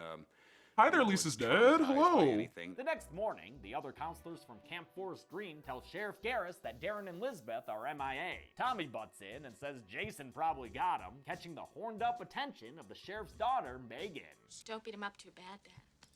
He's kind of cute. Or, don't beat him up at all. Megan's played by a 21-year-old Jennifer Cook, who by this point had already starred in the sci-fi show V. She and her friends head back to camp, where she suggests that maybe Tommy's right. Perhaps Jason is real, not just a legend like their parents say. What if he did come back here? Looking for the camp counselor that caused him to drown as a boy. Searching for the one that decapitated his vengeful mother. Once again, the Friday timeline doesn't make a lot of sense. This movie Yes, we're takes watching place Dead a Meat year while after we're a new painting beginning, Jason. I think, meaning 5 or 6 years after the events of parts 2 through 4. That's not enough time for these kids to forget that Jason was actually real, or that Forest Green used to be called Crystal Lake. But whatever, no time to deal with that nonsense now, because a bus full of bedwetters just opened its door and spilled them into the laps of these camp counselors. Think I'd rather deal with old Jason. Inventive or not, a Friday film needs a scene with randos getting killed. And our first group of randos in Jason Lives are people paintballing as part of a corporate teamwork outing. Really fun characters here, played by actors Tom McLaughlin met in a mime class. That explains why one What of the them, fuck? Roy, is basically a real-life I see so cartoon many character, good artists, just bro. I'm add getting sound close. effects. There's also a Dude, pair of I'm booze struggling mates, through Larry, this, who, man. much like those part 5 greasers, I'm struggling I think are so secret hard. boyfriends. Become this whole other person when we're out here, Stan. I don't like it. Stan's played by Matthew. I ship them, but yeah, no, like I'm nowhere near a good artist. I'm just struggling upwards, my friend. Anyone can do this as long as they just try and try and try again. Faison, who would later be a deranged teacher in Freddy's Dead, The Final Nightmare. The last dude here is a hilariously over-the-top misogynist named Bert. She should have stayed in the kitchen where she belongs. He's pissed because he got shot and eliminated by coworker Katie, who also paintballs Stan and Larry. Honestly, Jason Lives is low-key feminist and high-key self-aware with those headbands that say dead on them. The first one to really die is the testy testosteronator Bert. While hacking trees angrily with a machete, Jason grabs his arm. He hurtles his face into a tree, leaving a smiley face behind. Or maybe just leaving Struggling blood on upwards is such a smiley cool face that was phrase, but already damn, there. shawty, give It's yourself corny some either credit. way, Thank okay? you. But That's hey, at least Jason's got a really machete sweet of you now. guys. And a third arm. Oh no, 3-arm Jason. Just kidding. Jason only needs 1 arm to score a triple decapitation with a single machete. Damn. Originally, this kill was a bit more graphic thanks to effects artist Jim Gill. He created a mechanism that would buckle the knees of 3 headless dummies on cue. But this and many other kills were cut down because of the MPAA, who continued to come after the Friday series hard. Anytime you're doing a Friday the 13th, A Nightmare on Elm Street, they walk into a preconceived notion. Big disappointment for all the talented makeup artists, including Brian Wade, who That designed sucks Zombie because Jason's appearance in the beginning. They literally throw out all of the fucking work that these people do because they do work on it. Like, they spend hours and hours and hours of doing physical labor in a shop, you know? And then it just gets fucking cut from the movie. That sucks. I'm struggling upwards too, but with bass. Oh man, instruments are hard. I admire you. And one of my honestly. favorite underappreciated makeup artists, Gabe Bartalos, who later designed that little shit Leppy Boy. This paintball scene Really? was the first thing filmed during production, with Jason played by stunt performer Dan Bradley. After only 2 days of shooting, McLaughlin was told by the studio to replace him, apparently because Bradley looked too big in the footage. I find that hilarious in retrospect, since nowadays, y'all commenters can't stop talking about his cake. McLaughlin Y'all see that cake though? Y'all see that cake though? Jesus. replace him, apparently because Bradley looked too big in the footage. I find that hilarious in retrospect, since nowadays, y'all commenters can't stop talking about God damn! Fuck! God damn it! Hang on, how do I? Oh, hang on, I got you. Damn, boy, he thick. Holy shit! Tiene tremendo culo. God damn. Woo! Ass. That's a lot of. He's caked up. McLaughlin hired C.J. Graham as a replacement, who Double Jason cheeked in up. every other scene of the film. As for Dan Bradley, he ended up being a prolific stunt coordinator. His work on the first 3 Bourne films probably would have earned him an Oscar if the Academy had, any Clapping respect for too stunts. loud. Sheriff Garris and his deputy try to escort Tommy out of town, but the Tiegemeister turns off into the cemetery and kicks off a police chase through the grounds. I love the way this is shot, especially the really long take with a really long lens. Jason Lives was filmed over 6 weeks in early 1986. I'm gonna have his knee coming up out of the water. A small town, to carry a franchise for this long, you get beat. Production under the radar, it was filmed under a code name. Frank was a huge fan of David Bowie, so the actual title of the movie at that time that we were hiding under was Aladdin Sane, which added again to the sort of the mystery of people trying to find out where it was and what was the title. That's so cool. That's why you can see the Aladdin Sane album in a cabin. Production mostly stayed at Camp Daniel Morgan. Imagine doing 5 hours of work for it to be or hung out at the local Waffle House. Like, the most exciting place around. They got more, to like this weeks of work. Madison Cemetery, as long as they stayed away from the graves, which is why Tommy sticks to the place's paths. For the more action-oriented cemetery scenes, they used movie magic. The entrance the cars drive through was a fake one built by production, and the opening scene with Jason's resurrection was filmed on a set made from scratch on an empty field by production designer Joseph T. Garrity. Tommy wants to show Sheriff Garris that he dug up Jason Voorhees, but the grave is nice and tidy now, thanks to Martin the Gravedigger. Martin, this film's harbinger of doom, was shown earlier directly criticizing the audience for loving horror movies. Some folks have a strange idea of entertainment. He continues his near self-awareness with an editing joke here. Dig him up. Does he think I'm a farthead? And concludes his hat trick of winking to the audience when he foreshadows his own death that night. Darling, you're gonna be the death of me. Jason catches his pint bottle and makes it the death of him by breaking it and using it to stab Martin in the throat. Jason's double tapping is stumbled upon by another rando named Steven. He was here proposing to his gal Annette, but now Jason has another proposition for them. He kills them by stabbing them together with his machete. The sequence of these 3 kills was filmed during 2 days of reshoots in Griffith Park. It was ordered by Frank Mancuso to increase the movie's body count, and while it messes up the pacing a bit, at least it gives us the scary shot of when Jason notices Steven watching him. Back at Camp Forest Green, the campers are fast asleep, some with half-written letters to home, others with half-read French existential plays. Everything is so chill, one of the counselors sneaks away in a Winnebago. It's the male pumping away in a PG-13 style sex scene, since this is a Friday film without any nudity. He's having girl-on-top sex with Nikki, played by Darcy DeMoss, who, remember, was gonna be Tina in part 5 before she turned down the scummy director asking her out on a date. The next day, I didn't have a part. And the excuse was that I wasn't well enough endowed. DeMoss was brought back, thankfully, by casting directors Fern Champion and Pamela Basker, low-key MVPs of the franchise since they casted parts 4, 5, and 6, meaning they gave us Crispin Glover, Corey Feldman, and all the delightful character actors in A New Beginning. Prior to this, Darcy DeMoss had appeared in several of Ron Harris's aerobicize videos, but I don't think she was in the one Coroner Axel watched in the final chapter. Anyway, if the RV is a rockin', you know Jason's gonna come a knockin', and he winds up tilts him head before they start driving back to camp. Court hauls ass and blasts Teenage Frankenstein, one of 3 Alice Cooper songs featured in this movie. Fuck yeah, Alice Cooper. He's back, the man behind the mask, the closest thing Jason ever had to a theme song.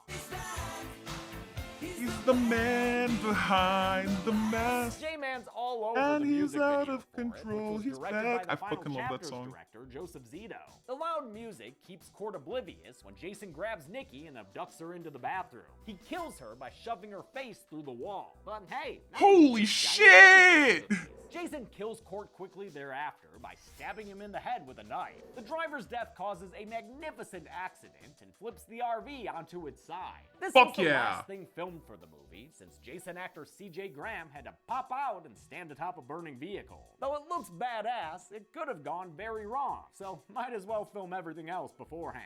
The stunt was also used by McLaughlin to get back at Don Barnes, the producer who kept rushing him to get everything done quickly. Barnes had been promised a bonus if he he made sure the movie was completed on time and tried to give himself an extra bonus by claiming an RV air conditioner unit for himself. He had this expensive swamp cooler set aside, but the frustrated crew put it back atop the RV before this crash. The first thing to fly off with that swamp. And as it exploded, the cheers that went off and the excitement over, we got him. Sheriff Garris has deposited Tommy outside Forest Green city limits. They're like, but fuck that you. night, he finds Darren and Elizabeth's bodies, followed by what's left of that paintballer Roy. Roy was last seen fleeing from Jason in the paintball sequence, and the only parts of him Jason left behind are some limbs and a bloody pair of eyeglasses. Sheriff Garris tells Deputy Rick Colon that he believes Tommy Jarvis is their killer. My boy sure wants us to believe his story. Well, he picked the right day to pull this shit. What do you mean? Happy Friday the 13th. Happy Jason Friday finally the returns to the camp 13th. once known as Crystal Lake and saunters in, the walking embodiment of sportsmanship and self-reliance. That's bad news for Counselor Sissy, who's sitting in bed with what I can only presume is softcore smut with dudes. Sissy's played by Renee Jones, who would go on to play a 30-year role on 1,700 episodes of Days of Our Lives. God Some damn! numbers are wild. Sissy hears a noise, gets too close to the window, and is pulled outside by Jason, leaving her slippers behind. Originally, this was all we saw of Sissy's death, until later when her decapitated head was discovered. During those reshoots for the 3 additional kills, they also shot this scene where Jason kills Sissy by twisting her head around. Hell yeah! Oh! You twisted that thing right off. As seen shortly thereafter by a little girl camper who definitely just pissed herself. That little girl is named Nancy, but not in reference to Nancy Thompson. McLaughlin said he named the character after his wonderful wife. Sweet, innocent Aw. child who believes that if you're good, God's going to protect you. That's why later, when Jason wanders into a cabin full of kid campers, Nancy reacts to his presence by praying for her safety. Don't worry though, little girl. Jason may stare menacingly, but he's not really the kid-killing type. Unlike Michael Myers, that evil bastard, and obviously very much unlike Freddy Krueger. The last living counselor is Paula, younger sister of Lisbeth. And who we Jason complain killed about The earlier. Sims. Well, like sister, and ain't no one gonna be left to miss her. 'Cause now that Jason knows, he ain't never gonna let Paula go.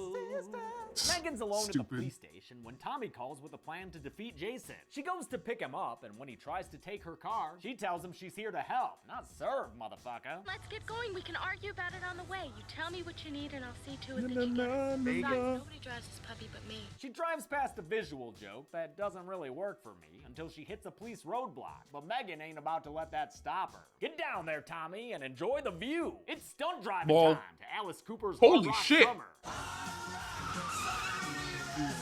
Hell yeah.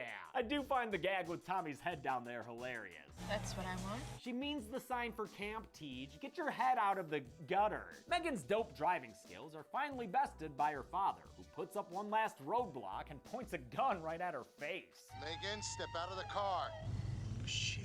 Back at the station, Sheriff Garris gets a call about Cord and Nikki's deaths. Though Megan says Tommy couldn't have done it because he was with her the whole time, the sheriff sticks to his Tommy's the killer theory and has him locked up while he leaves to do sheriff stuff. Tommy and Megan are watched over by Deputy Rick Colon, a silly man with a mail-order laser scope he's awfully proud of. Wherever the red dot goes, you bang. He's played by Vincent Costafaro, who would reprise the role 34 years later in Vincent DeSantis' Never Hike in the Snow, which also features Tom Matthews as Tommy Jarvis. Megan writes out a plan for Tommy to follow that involves making out between the cell jail bars. Ooh, Megan likey. Deputy Rick does not. Hey! The plan works, and Megan steals the deputy's gun, giving us the most betrayed-sounding line delivery I've ever heard before. Megan. Wow. Megan! Oh my god. It's worse by using Rick's own words against him. Wherever the red dot goes, you bang. And then they lock him in his own jail cell. All in all, pretty subpar day at work for Deputy Rick Colon. Megan reluctantly allows Tommy to drive her car as they head towards Crystal Lake to stop Jason once and for all. The only way now to stop Jason is to return him to his original. Megan. He drowned in 1957.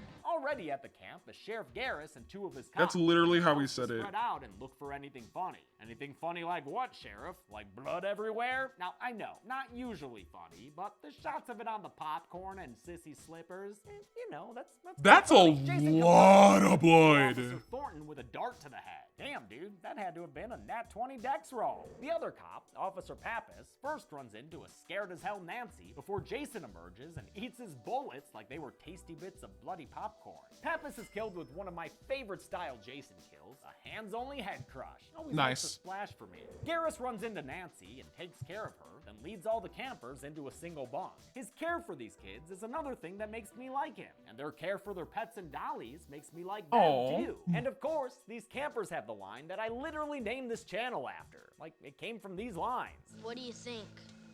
I think we're dead, Dead meat. meat. Real dead meat. I don't normally like precocious, smart-aleck kids, but these two are funny. What were you gonna be when you grew up? As always, I blame or credit a film's director for its kid performances. Tom spent more time shooting the kids and working on their performances in a lot of ways than he did on the kills that were going on in the movie. Quite a contrast to what Part 5's director focused on. By the way, the kid on the right is played by Justin Noel, who would later play a horny adolescent in Sleepaway Camp 2. Oh my Garris God. stumbles upon his dead officer and then runs right into Jason. Dude shoots at the monster until his whole dang rifle is out. Oh yeah, he Switches plays to his D&D sidearm to on a keep the pressure podcast up. too. But not even a well-aimed headshot can stop Jason for good, and the J-Man chases Garris into the woods. As mentioned, Jason was mostly played by C.J. Graham in this film, a 6'3", 250-pound Marine who everyone on set loved. He never, ever once said anything other than, you know, thank you or yes, sir. Dude lent his RV to the crew so they could sleep in it and was frequently described as a gentle giant. We had to do a lot of acting because he just wasn't that scary in person. Though he had no acting experience, his Marine training lent him a machine-like quality. His performance is full of tiny, specific movements that make this Jason scary despite the funny movie happening around him. Tommy and Megan get back to camp, and as Tommy I like sets that up he's his just a plan at the sweetie. dock, Megan starts screaming for her dad. Jason hears this and turns his attention that-a-ways, spurring Sheriff Garris to interfere in an effort to save his daughter. Yeah, I'm a pretty big fan of this guy. Definitely the best asshole cop character I've ever seen. I'm actually pretty sad when he's quickly killed by Jason, folding him in half against the ground. For this, went up to actor David Kagan's waist. Another performer played Sheriff Garris's legs by lying face down in the hole. That's and all metal. Kagan had to do was lie down on his back. The rest was all sound effects. Oh, fuck! And takes a boat out into the lake, while Jason has a hard time deciding if he wants to bust his body through a door to get in, or bust his body through a wall to get out. Decisions. He's ready to squeeze the brains and beauty out of Megan's head when Tommy taunts him towards the lake with an increasingly explicit string of insults. Come on, maggot head. Come on, chicken shit. Come on, you pussy. Jason has the mental functionality of a child. These schoolyard taunts work, and he swims ever closer to Tommy Jarvis. He disappears beneath the surface, and Tommy starts filling the lake with gas. I wonder if we'll ever have electric-powered lakes. Tough to beat the big bubbles the gas guzzlers give, you know? Jason pops up like an overgrown swampy boy and fights with Tommy in the middle of a lake of fire. And not a metaphorical one, like in that song Nirvana covered. A literal one, like friggin' Lake Erie in '69. Tommy gets the chain around Jason's neck, but J-Man does a flaming body splash to break the boat apart. Anchored by a boulder, Jason's on his way to Drownsville. But I think he might Bubba's as well more have that, some yeah. company, so he invites Tommy to stay with him by grabbing him with those dumb yellow gloves he wears in this movie. Jason damn near kills the lad before Megan leaps in to save her lover boy. Jason extends his underwater hang zone invitation to her too, but Megan's all like, nah, I'm good on that one. I would also decline to join him because it sounds like it was scary to film.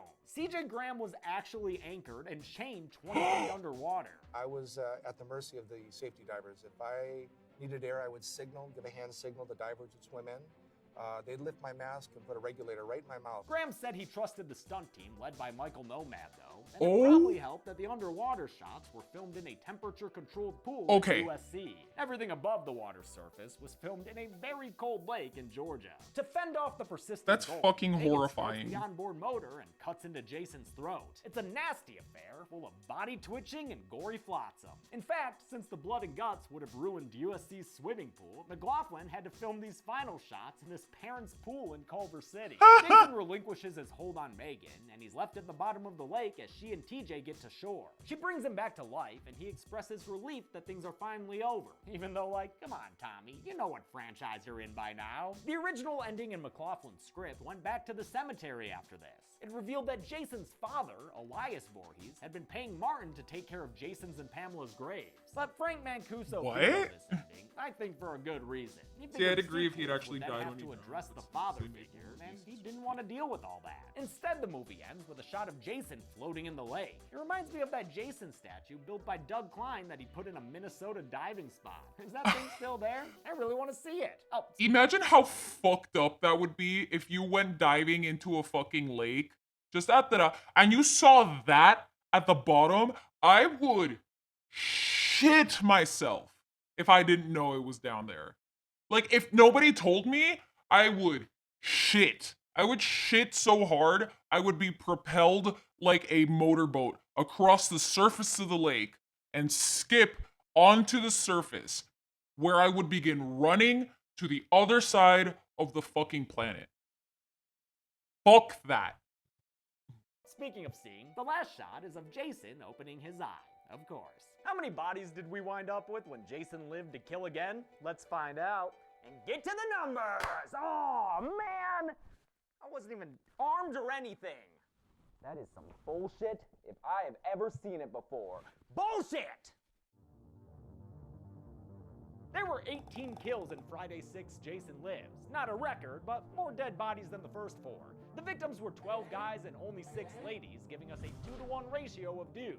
With a runtime of 97 minutes, that left If us you with run a kill across on the lake average like every those 5 Jesus seconds. lizards, yeah, dude, I'll fuck give the that. golden chainsaw for coolest kill to Sheriff Garris. I like the triple decap and Sissy's gnarly head twist, but Garris goes out fighting for his daughter like a G and gets a sickening backwards body bend I can't help but love. Dull machete for lamest kill will go to Steven and Annette. Though it's a twofer, it's not Jesus that creative lizards. or bloody, just an obvious stat padding Double kill. And that's it. Friday the 13th Part 6, Jason Lives, came out in 1986. I think I'm gonna refine his hand a little bit, do a little bit When I look more back and think how much we on the did do jeans, with that amount of money, it and was then I pretty think I might keep the miraculous, crop but at this I really because give I the like full credit to it. Just a, great crew. I great like team this of cut people right all here. saying, yeah, You know what I mean? Let's make this one a little more special. Though it was well received by fans and even the occasional critic, it performed poorly at the box office. This was the first Friday the 13th that didn't open at number 1, and it earned Damn. the lowest gross of any Friday up to that point. This was likely because people were disappointed in Part 5, and also because they had a new horror series in town, A Nightmare on Elm Street. A failed Oh, crossover damn. with Freddy Krueger would lead to the next Friday, The New Blood. I'll tell you all about it next He week. has Until them. then, They're I'm just James under his H. shirt, but I'll see what I can do, Babs. I'll see what I can do. When a series gets 7 movies deep, you've got to add some new blood to keep things interesting, especially if that new blood is a telekinetic teenager. Woo! The rest of the movie's the same old thing. People might not notice because of the telekinetic teenager. Oh, and please don't call her Carrie White, mostly for legal reasons. Bullshit! Tina Shepard is a totally unrelated, completely original telekinetic teenager. Friday the 13th, Part 7, The New Blood, is the series retreating to its comfort zone. I don't think this is such a good idea. A bunch of horny teens party on Crystal Lake. Why don't we crawl in the sack? Jason kills them one by one, and everybody runs around in the woods. No way. No, seriously, this movie is at least 50% people running around in the woods. I mean, just look at this. Who cares? Hey, at least Terry Kaiser's here. Hi. Ready for Weekend with Jason. And speaking of which, we get our first taste of Kane Hodder as the J-Man. Friday the 13th. Oh, is this the gay one? Let's go. And, That's my favorite kill right there. That one's my favorite kill. Hang on. Let's go back. Let's go back. for his Weekend with Jason. And speaking of which, we get our first taste of Kane Hodder as the J-Man, who fits the part like a custom-made sleeping bag. God damn! I could have sworn there was at least one more interesting thing about this movie. Everybody, it's Tina. Oh yeah, that's right. There's a telekinetic Teenager! This week, watch Jason vs. Carrie. You're lying to me. I mean, Tina Shepard in Friday the 13th, Part 7, The New Blood. Then tune in on Friday for the kill count recount only on Dead Meat. You need a formal invitation? Friday the 13th, Part 7, The New Blood, can currently be watched on the pictured streaming platforms. Demi always recommends you watch the movie for yourself before its kill count. It's the only way to have your own properly informed opinion. Kill counts are never meant to replace the experience of watching a film. Thanks a lot for watching this week's Kill Count. I want to thank some patrons like Olivia DeStitch, Matthew Dante, Death Psycho, Joshua Walker, Tony Cerezo, and Oscar Perez. Also big thanks to James Gressel for shooting me with that paintball gun. I was so afraid that it would hurt way more, but this vest did wonders. Also thanks to assistant Ben for making this headband with iron-on letters. And thanks all of you for watching. See you next week. Be good people.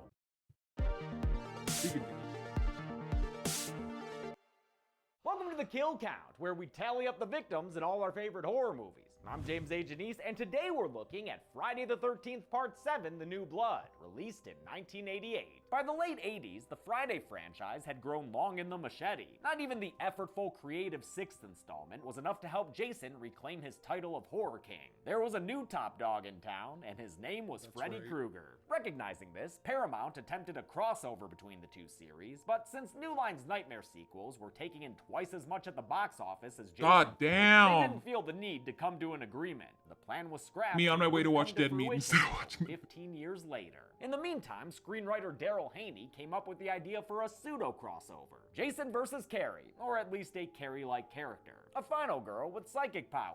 A telekinetic teenager! Associate producer Barbara Sachs okayed the idea and hired John Carl Buechler as the film's director. Buechler, who sadly passed away in 2019, started his career as a special effects makeup Careful, artist. flashing lights We've warning. seen his handiwork all over the Kill Count, like in Reanimator, Bride of Reanimator, Demonic Toys, Nightmare on Elm Street Parts 4 and 6, and Halloween Parts 4 and 6. The New Blood was his fourth directorial Flashing lights over. after a trio of films produced by Charles Band. Though the last film reintroduced Jason as an undead supernatural being, the inclusion of straight-up psychic powers was a step too far for some Friday fans. Personally, I don't mind it, because at least it's something different. The stuff with Tina Shepard, our ersatz Carrie White, is by far the most interesting part of this film. Sadly, everything else is a serious step back for the series. It's mostly forgettable horror. I gotta go to bed now. teens Hope I don't have any by nightmares Jason tonight. around Oh, that's Crystal okay. Lake, Remember, this is fucking just a great. movie. Adding to the disappointment Thank of you this so much, Wolfie. installment You have a is great that it's night. nearly bloodless. By this point, the MPAA wore their anti-Friday bias on their sleeve. Parts 7 and 8 are by far the least graphic outings for Jason Voorhees. Which brings us to the big man himself. The Part 6's Jason actor, C.J. Graham, was beloved by everyone who worked with him. Director Buechler swapped him out with someone he had seen work on the Rennie Harlan film Prison. Many people say we met in prison. While doing effects work for Prison, Buechler saw Hodder offer to put live maggots in his mouth to sell an effect. That kind of dedication stuck with him, so he lobbied hard to hire Hodder. He even did the first ever Jason screen test after Frank Mancuso said Hodder wasn't big enough. Kane Hodder would not only be the first person to play Jason more than once, he'd go on to play the part in 4 Friday films. It's nuts that the guy most people think of as Jason didn't start until the franchise's 7th film, but Hodder earns the association through his physical performance and the emotion he adds to the character. This Jason Let's see is if I can full add of some rage, booby. straight pissed, and no wonder. He's getting the shit beat out of him left and right. How many kills did Mr. Hodder begin his career as Jason with? Let's find out and get to them. The movie begins with a recap montage, immediately making this feel more like the first 4 films than the last 2. I do like that the narration is done by Walter Gorney, who played Crazy Ralph in parts 1 and 2. A curse on Crystal Lake. Just a little titty. Curse. Knowing that in real life, Fred Krueger was the hip new thing, this self-aggrandizing intro might seem a little desperate if Jason Voorhees wasn't so legitimately badass. The recap ends reminding us that he's currently anchored at the bottom of Crystal Lake. Then we get the opening credits, and y'all already know what the fuck they about to be. Somehow, this manages to be the worst iteration thanks to the monotonous, repetitive soundtrack. That's all it fucking is, throughout these whole damn credits. Just... Can't blame Harry Manfredini for it either. He was busy scoring Sean Cunningham's Deep Star 6, so all the new music in Friday 7 came courtesy of Fred Mullen. We come out of the credits to find that the J-Man's still underwater, somehow close to a house on shore, even though there was definitely a whole ass summer camp there when Tommy Jarvis chained him to the lake bottom. Young Tina Shepard watches as her off-screen parents have a quickly written domestic dispute. Please don't drink anymore. Don't tell me what to do. That kind I'd of hang this shallow on my writing wall, by the way. steers Oh, Tina thank into you. the boat and onto the lake. And when her dad asks her to come back to him and the wife he beats, Tina tells him to fuck off. I hate you. I wish you were dead. She gets a little carried away after that, and her severe looks cause one of those special effects shows you see on the tram tour at Universal Studios. Eventually, the dock gives way, and John Shepherd is killed by drowning at the bottom of Crystal Lake, because I guess no one's gonna even try to go in there and save him, or even retrieve his body. That's cool. Playing young Tina in this opening scene is 9-year-old Jennifer Banco, who would later play Leatherface's daughter in the largely forgotten Leatherface Texas Chainsaw Massacre 3. 10 years later in story, the 17-year-old Tina is on her way back to her family's house on Crystal Lake. She's staying there with her mother and her therapist. Bad news, Cruz. Dr. Cruz says this exposure therapy will help Tina deal with her dead daddy issues. And if anyone knows about dead guy issues, it's Terry Kaiser, best known as the titular corpse in Weekend at Bernie's. He was also in Tammy and the T-Rex, where he was great. Well, that's it. What Dr. Cruz is really Oh my God. was a way to harness Tina's powers, because if she gets emotional enough, she can move matchboxes with her mind and also set them on fire. Damn, you know that room smells good now. That night, Tina gets so frustrated with Cruz that she runs outside and wishes for her abusive father to please come back to life, please. I'm so sorry.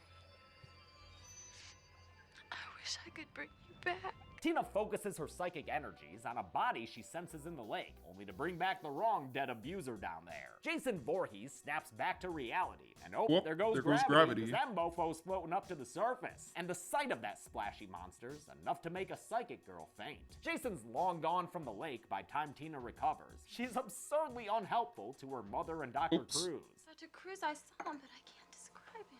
Really? You can't describe Jason Voorhees? Maybe mention the hockey mask, the linebacker build, the exposed spine? The New Blood has my favorite Jason appearance, all decomposed from spending a decade underwater. John Carl Buechler thought it was important to make him look gross and to include all the damage he had endured over the series. I like when they make him look. Tired of seeing, a guy in a gray costume wearing gloves with a hockey mask. Yeah, I like when they make him look gross. Oh, fuck. Wrong with him. Achieving this gnarly appearance required a multi-step process. They started with a full-body cast of Kane Hodder, created a silicone mold out of that, filled that mold with polyurethane foam to eventually create a mannequin. There, he's got a little titty. Used that mannequin to create As a foam treat. latex prosthetics for Hodder to wear. So Kane, when you're inside the suit, was it a comfortable experience for you? You know it wasn't. Especially not during these underwater shots, which took a whole day to shoot. Hodder had to be bolted to the bottom of the lake, breathing through a scuba system, since the foam prosthetics made him buoyant. Oh my God. As long as you can, for, 80 times during a day, it wears you out.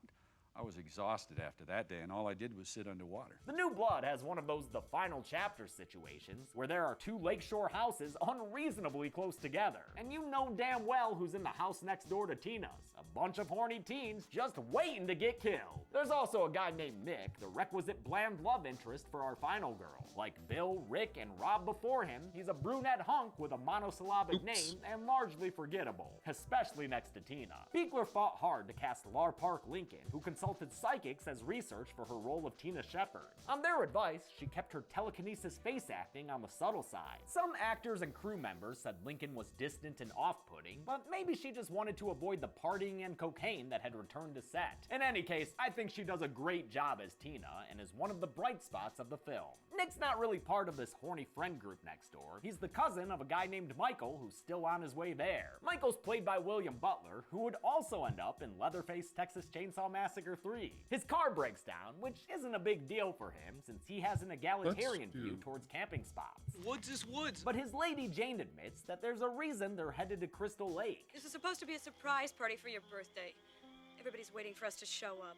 I got this great cabin and everything. They start the long walk, not knowing that a decrepit swamp man is about to intersect their path. While Michael is off peeing in the woods is woods, Jason finds Sweet Jane and kills her by stabbing her in the back of the head. Michael finds her shortly thereafter, pinned to a tree with a 10 stake through her neck. Jason then retrieves the stake and chases down Michael, felling him by throwing it into the boy's spine. The last we see of Michael is when Jason retrieves the stake again, because he knows it's going to be windy tonight, and he can't risk having his tent blow away. Nick comes comes next door to invite Tina to his cousin's birthday party, and Tina's mother Amanda lets her go despite Dr. Cruz being all whiny about it. The relationship between Tina and Amanda is another strength of this movie. I like seeing a mom trying to look out for her daughter. Nick introduces Tina to our future meatbag. There's a spaced out sci-fi writer, a super stoner guy, two ladies who like him occupying opposite ends of the Madonna whore dichotomy, and your standard horned up couple. All of them look so late 80s it hurts. Oh, and they're not around in this first scene for some reason, but there's also one more couple here, Ben and Kate, who are having an ambiguous argument. The last lady to introduce is mean girl Melissa, played by Susan Jennifer Sullivan, who did not die of cancer in 2009, as erroneously reported in the documentary Crystal Lake Memories. Mistakes happen, but that one's worth correcting here. Apparently Ms. Sullivan has simply chosen to lead a private life nowadays. Earlier, Melissa was shown eyeballing Nick's bod, which makes her nasty towards Tina when he brings her to the party. Tina doesn't do herself any favors when she freaks out having a vision of Michael getting killed. Girls with visions are so weird, Nick. Why don't you get with a girl lacking any kind of vision? Fun fact, that shot of Jason killing Michael in the kitchen was the first thing Kane Hodder ever filmed as the character. He says he feels like he was born to play the part. Tina finds evidence that the murder she envisioned with a tent peg was real, but when Dr. Cruz brings her and Amanda out to look at it, the evidence is gone, with only a tent stake-sized hole left behind. Now it's time for our traditional scene of randos getting killed. In this case, Dan and Judy, who had a bit more of an introduction in a deleted scene where they were shown driving past Michael and Jane. I'm on vacation. I don't want to have to deal with people. By the way, the reason all the deleted footage looks so shitty is because it's from a low-quality work print. Sadly, all the original footage was destroyed, meaning a restored director's cut is impossible. While out getting firewood, Dan is killed by Jason. The sexual tension between her and Tina was thick. Since Dan had a machete, Jason's now re-equipped with his favorite murder weapon. Thanks, Yay. Dan! Jason uses that machete to cut into a tent and abduct Dan's lady Judy in her sleeping bag. He kills her by slamming her against a tree in a kill that Kane Hodder has always cited as his favorite. The exhaustion you see from Jason here is totally authentic, since originally this kill involved Hodder swinging a sleeping bag filled with 6 gallons of blood and a heavy mannequin against a tree lined with tiny razor blades many times. The MPAA got it cut down to a single swing, which, to be fair, adds an element of simplicity to the kill. One of the rare cases where I thought maybe the edited version ended up better than the unedited. Most of the time, though, like with Dan's kill, the MPAA made things worse. They gave the New Blood an X rating 7 times before it was finally cut down enough. Holy shit! The worst thing is how unhelpful they were about the cuts. In fact, they sound a lot like YouTube in this regard. They don't make explanations for what they do. They just say, well, no, this scene is no good. The next morning, Tina and Nick revel in their lack of chemistry. So where are you from? Where are you from? Oh, we're doing real good here, aren't we? Whatever, though. For plot purposes, they still need to kiss. Actors Lar Park Lincoln and Kevin Blair Speartoss didn't get along on set. Some say it was because of Lincoln's attitude. Others say it was because Speartoss was dealing with being closeted at the time. Friday 7 is sometimes known as Fry Gay the 13th because of how many cast members were queer. Kevin Blair Speartoss, Susan Bloom, William Butler, Craig Thomas, and Jeff Bennett were all either out or have since come out as gay. Holy Melissa shit! bullies Tina by making fun of her. Oh, hi there, cool girl of anime. How you doing? Enough to make Tina snap, or rather, enough for her emotional telekinesis to make Melissa's pearl necklace snap. Then Tina runs back to her mommy and cries. She wants to leave this lake entirely, and Amanda supports her decision, but Bad News Cruz threatens to put her back in the institute if she quits. Why don't you just get a mouthful of boob tube, Cruz dude? Even if they can't be graphic and bloody, Jason knows this movie needs more kills. He starts with the preppy Russell and his bubbly girlfriend Sandra. Sandra's played by Heidi Kozak, a scream queen legend in my book, even though she was only in a few movies. She made them count. Prior to this film, she was in Slumber Party Massacre 2, where her whole frickin' head turned into a zit. I found fellow After dead meat this, fans. she'd appear in Society, one of my absolute favorite horror It's movie Saturday where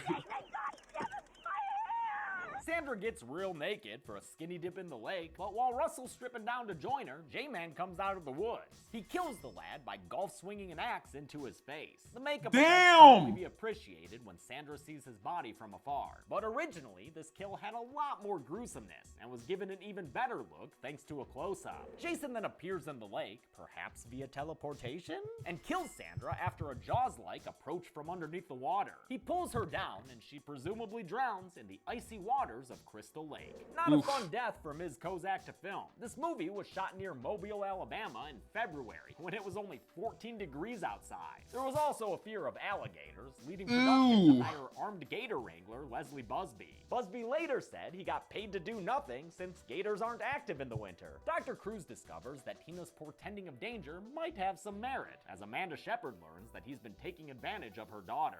Keeping Tina's trauma and stress levels high, I am confident I can induce huge psychokinetic reactions. Oh, wow. This dude was using your daughter as a science experiment. How's that make you feel, Amanda? You bastard. Oh, you gotta say it more like you mean it. Bastard! Yeah, like that. Tina Oh, there you go. Dr. Cruz talking shit, so she takes off in the car until her ride is interrupted by another Yeah, visit. Camp Counselor Jason rules. We love that comic here. Jason. It causes her to crash, and she runs into the woods because half this fucking movie is people running through the woods. Back at the dandy house of the Randy, the mousy Maddie gives herself a makeover. Earlier, her adventurous friend Robin said she wasn't hot enough for the stoner David. You're not his type. You need a little touch-up work first. Why are they both so into this burnout? He's a freaking goober. Columbian Express is pulling out. All aboard. All aboard. Man, all these motherfuckers goobers. Maddie goes full-blown 80s Piccolo Day. and mistakes it for something that's good. Need a little touch-up work my ass. But because her little get-up doesn't include the glasses she needs to see, she gets lost in the woods. Oh joy, more of that. She gets a little taste of that final girl circuit when Russell's body almost falls on her and when Jason steps out to murder her and or offer her directions. She hides in a stable, which you know never works, and she's killed when Jason punches through the wall behind her and swings a sickle into her stomach, which lands off screen. Jason gets to the Palace of Pleasure, where sex of various degrees of satisfaction are taking place inside and out. The easiest targets for him are Ben and Kate, who are doing it in a van. They stop when they hear a noise, Ben goes outside to check it out, and he's killed by Jason quite simply when he grabs him by the head and squeezes. This kill was super cut down. Its original form, which was fucking sick, used a collapsible mechanical head filled with fake blood and cottage cheese. Ew. Ew! Head out of the van to see what's The up. shoulder Dies pads from Jason are not nearly stabbing big her with a enough. party horn. Yet another cut down kill, this one almost senselessly. The original version was just a little bit longer. Since Nick hasn't been giving Melissa the time of day, she briefly seduces Eddie in an effort to make him jealous. When that doesn't work, she calls it off and Eddie storms away in his tidy whities. In another room, David has put Robin on cloud 9. Well, it was either the D or the weed. I'm really stoned. Maybe both? Robin's played by Elizabeth Caden, who we saw in Silent Night, Deadly Night 2. Her death helped kick off Ricky's Garbage Day Massacre. Garbage Day! David leaves her to grab a snack from the fridge, which is where Jason finds him. The big man kills David with a ho-hum stab to the gut. Next, Jason makes his way to the living room, where the rejected Eddie sits opening another man's birthday gifts. Eddie's actor Jeff Bennett would go on to have a very prolific voice acting career, including voicing Johnny Bravo. Jason walks up behind Eddie and is all like, "Hey there, pretty mama," and kills him by hacking at his neck with a machete. Before the MPAA's meddling, this kill had some extra frames and an additional shot. At this point, there's only Robin left for the J-Bird to kill, in a death scene that had to be reshot. We call that The range. torso they used at first looked bad. They didn't notice until they were back in LA, so Robin's new death scene was filmed at the same house in Topanga Canyon that played the Jarvis home in the final chapter. Oh, shit. Robin sees David's decapitated head, and Jason busts in to be like, "It wasn't me." Since Robin keeps accusing him with her eyes and screams, the poor guy just can't stand it. He kills her by tossing her from a second-story window in the least impressive of this franchise's many defenestrations. Tina and Nick wind up in the woods together, where they find his cousin's dead body. Sorry, brah. They get back to her house and learn that Dr. Wait, does that Cruz make has Johnny been lying Bravo to gay? her. He took the tent stakes Yeah, he saw on probably. the side of the house. Fuck it, everyone's and gay. all along about the Crystal Lake Killer. It was Jason who Tina saw come out of the lake before she fainted. And it was Jason who's been killing all the sexy teens around them. All these objects shaking though? God, it's you. Yep, that's Tina. Jason can't do shit like that. He can probably teleport though. Tina's mom and Dr. Cruz find her car on the side of the road, an upsetting discovery for Amanda. Wait a minute! During their trip through the woods, they're set upon by one Jason Voorhees, who slowly stalks after them with a tree trimmer in hand. Kane Hodder's Jason never runs. Bad News Cruz pulls a real heel move and sacrifices Amanda to save himself. She's killed when Jason stabs Everyone her is back with gay. a blade. As with all the others, Amanda's kill was cut down. It came as a disappointment to actor Susan Blue, especially since her death scene was the last thing she ever filmed on screen before switching over to voice acting full time. When Jason finally catches up, Everyone went to Cruz, voice he's acting. using That's a funny. motorized weapon for the one and only time in the franchise. Hodder wanted the loathsome Dr. Cruz to have an extra gory death, so it's a shame that what we get in the film is the tamest weed whacker kill you'll ever see. The shot of his guts coming out had to be cut, but in any case, it leaves Dr. Cruz cross-eyed and painful. Tina has realized by now that this movie needs more running around in the woods, and she stumbles upon her mother's corpse, as well as a few others in various states of dress. This scene full of body discoveries was added by Beekler after the MPAA forced all of the kills to be cut down. It was filmed in Compton months after production wrapped. Tina comes across Jason for their first official showdown to kick off the final and best act of the film. Despite Jason's flashy entrance, Tina quickly puts him down with her mind powers. She then electrocutes him with a wire from a power line, which zaps him good and proper and knocks the big man out. Not for long though, and Tina flees from If they're him not to gonna the put your party scenes in the deck. movie He anyway, follows might as her well by become a leaping voice straight actor. through the I friggin' mean, like, window. Jason's holy busted his shit. big ass through many a door, window, and wall before, but never have we seen him display ups like this. J-Man crouch jumped through that thing like this was CSGO. Tina telekinetically flings a couch Navy at Jason SEALs. and headbutts him with David's decapitated head. That's pretty great. On the porch outside, she collapses a whole goddamn awning on the guy. Holy shit, Oh. y'all. That was a human being standing there. And Oh Hunter my did God. not anticipate how heavy the roof would be. It hit me so hard and with such force that it just drilled me into the stairs. In fact, you can see Tina's stunt double Paula Moody visibly react out of concern for Hodder. He says the hockey mask may have saved his life. I could feel my face go on the stairs, go bam, bam, bam. Oh my God. Tina goes next door to find Nick and Wait a Melissa. second. I need to see that again. That man was crushed by an actual literal roof. Hang on.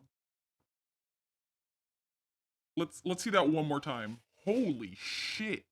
Porch outside, she collapses a whole goddamn awning on the guy. Holy shit, y'all. That was a human being standing there. And Hodder did not anticipate how heavy the roof would be. It hit me so hard and with such force that it just drilled me into the stairs. In fact, you can see Tina's stunt double Paula Moody visibly react out of concern for Hodder. He says the hockey mask may have saved his life. I could feel my face go on the stairs. Ow! And it's a good thing I had that on. Tina goes next door to find Nick and Melissa, who's done playing nice and says she's out of this bitch. Peace! She opens the door to find Jason, who kills her with an axe to the head. Then he tosses her ragdoll ass across the room into the corner. They had to cut the shot featuring the axe's actual impact, but I'm glad they kept in that stunt performer's amazing floppy fall. Tina and Nick run upstairs, and when Jason tries to follow, she stops him with a light. It was Hodder's I've had a bright floor idea collapse to on get me, Nick in the retired face and go firefighter. through the stairs instead of getting hit in the Jesus. chest and tumbling down them. This nearly resulted in injury when he almost hit the real stairs halfway down. My head had crashed through the very last balsa wood stair. The one right below that, which is only 2 inches away, was where the practical one started. So it's a good thing I didn't go any further because I would have really smashed my head on the That part wasn't That's one of the protected. things that makes Hodder so friggin' great as Jason. His willingness to subject his body to a ridiculous number of stunts. Tina uses her mind powers to constrict Jason's mask around his head and squeeze out something nasty. Ew. It eventually breaks, letting us see Jason's froggy face. It's the most detailed and monstrous of all of Jason's I love faces. it. So hideous, they should probably just hide him in the basement. Ain't nobody wanna look at that, J-Man. Jason pulls Tina down there with him, but no Shit. matter how many teeth he gnashes, dude just can't match her powers. She uses her mind to send nails Wait, what's into it gonna his do? body and face, then hoses him down with gas from a tank. Huh, should Let's that have been go. kept in the basement like that? Probably not, with an open flame furnace nearby. Good thing Tina's here to give everyone a lesson in fire safety. She lights Jason ablaze in a fantastic fire stunt that actually set a record at the time. Kane Hodder was on fire for more than 40 Hello, seconds on LPS, set. An insanely Kanem. long time for a human being to be on fire. This is especially impressive considering he had been seriously burned before. While demonstrating a fire stunt for a local reporter in 1977, things went wrong and he suffered burns that left him hospitalized for months and scars on his neck, torso, and hands for life. I don't love this movie, but Jesus. there's a reason I love Kane Hodder's Jason. He I gives mean, his okay. full body I'm not aware of what it is that he's done. And I completely trust that, like, he's probably said and done some shitty things. Like, I don't, like, I do not condone any of that. This work, however, is insane. And if only he had turned out to be a better person, because this work is insane. Like, this is insane. This is almost, this is extremely dangerous. To the role. Nick and Tina run out to the dock. Yeah, that's just in time heartbreaking. to avoid the most kick-ass house explosion I've ever seen. Holy shit! They God totally blew up damn. the house in that movie. It was wild. Once again, the effect was bigger than production anticipated, and they nearly lost the footage. I'm so glad they did it, Fuck. though. That kind of fiery force is not something you see every day. The explosion's not enough to put Jason down for good, and he reappears to backhand Nick into a boat so he can focus Holy all his fuck. energy on his final girl for this film. She's focusing her energy too, though, on bringing her dad back from the dead. And though he's been down there for a full 10 years, he's just a bit of a dirty man now. He wraps his chains around the indestructible Jason Voorhees and drags him back down into the lake. Good work, Tina. You earned a nappy nap. This lackluster ending was originally a little less stupid, with more logical, disgusting makeup effects on the character of John Shepard. But these effects were vetoed by associate producer Barbara Sachs, who was put in charge of production by Frank Mancuso Jr. He was busy with the Friday the 13th TV series I still have never seen. The movie ends the next morning in a familiar way, with Tina and Nick being driven away in an ambulance. At Mancuso's request, the scene was originally followed by one in which a fisherman was attacked by Jason. Thank Christ they cut that bit, though. No more swampy jump scares for these endings, I beg of you! With a movie full of new blood to harvest, what were Jason's kill crops like in this film? Let's find out and get to the numbers. Oh, hey, hon. What's up? Oh, God! Teenager!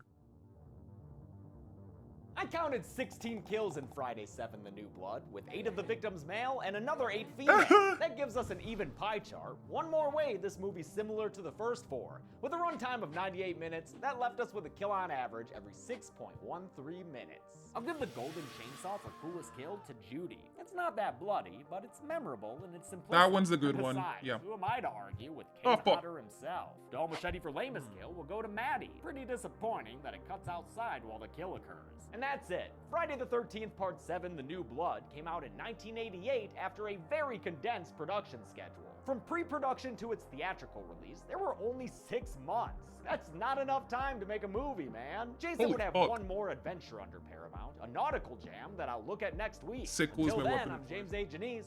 This has been The Kill Count. On the next kill. Alrighty, folks. So I'm gonna call it here. I think that even though I didn't do the whole piece, I ended up liking like this little section right here. I'm probably gonna touch up like a tiny little bit of things off stream, and then I'm gonna post it on Twitter. So for now, here, hang on. Let me turn the sync back on.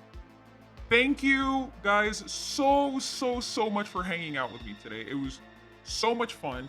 The channel that we were watching is called Dead Meat. Just in case some of y'all don't know it, let me link it to you.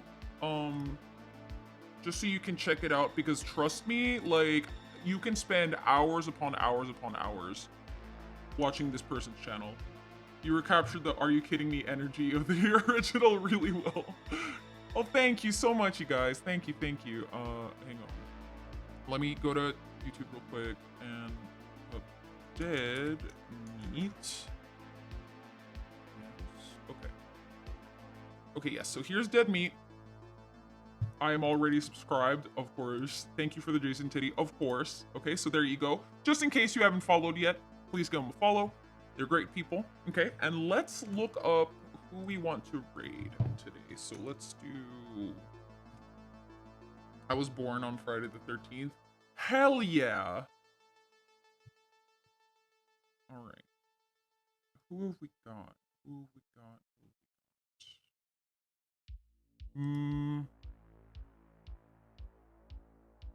Oh, you know what? We have some folks actually playing Friday the 13th right now. So, let's go check them out, shall we? We're gonna go raid Gicky, one of our friends, who's playing with Emot and a few other folks. Here, hang on. Gicky. They're playing Friday the 13th, the game. Alrighty, so let me get that raid started.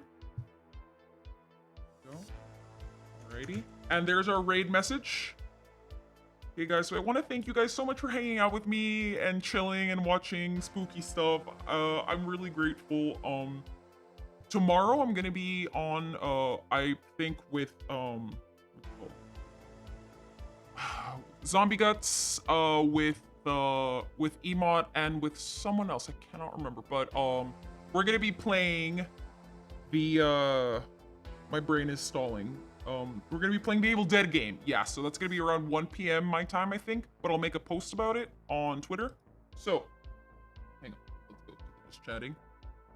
Until then, you guys, thank you so much for hanging out with me. Thank you for all the subs and the raids and the love. I really appreciate it. Till then, remember to be kind, rewind, brush your teeth, and always, always, always keep it creepy, guys. Thank you so much, and good night.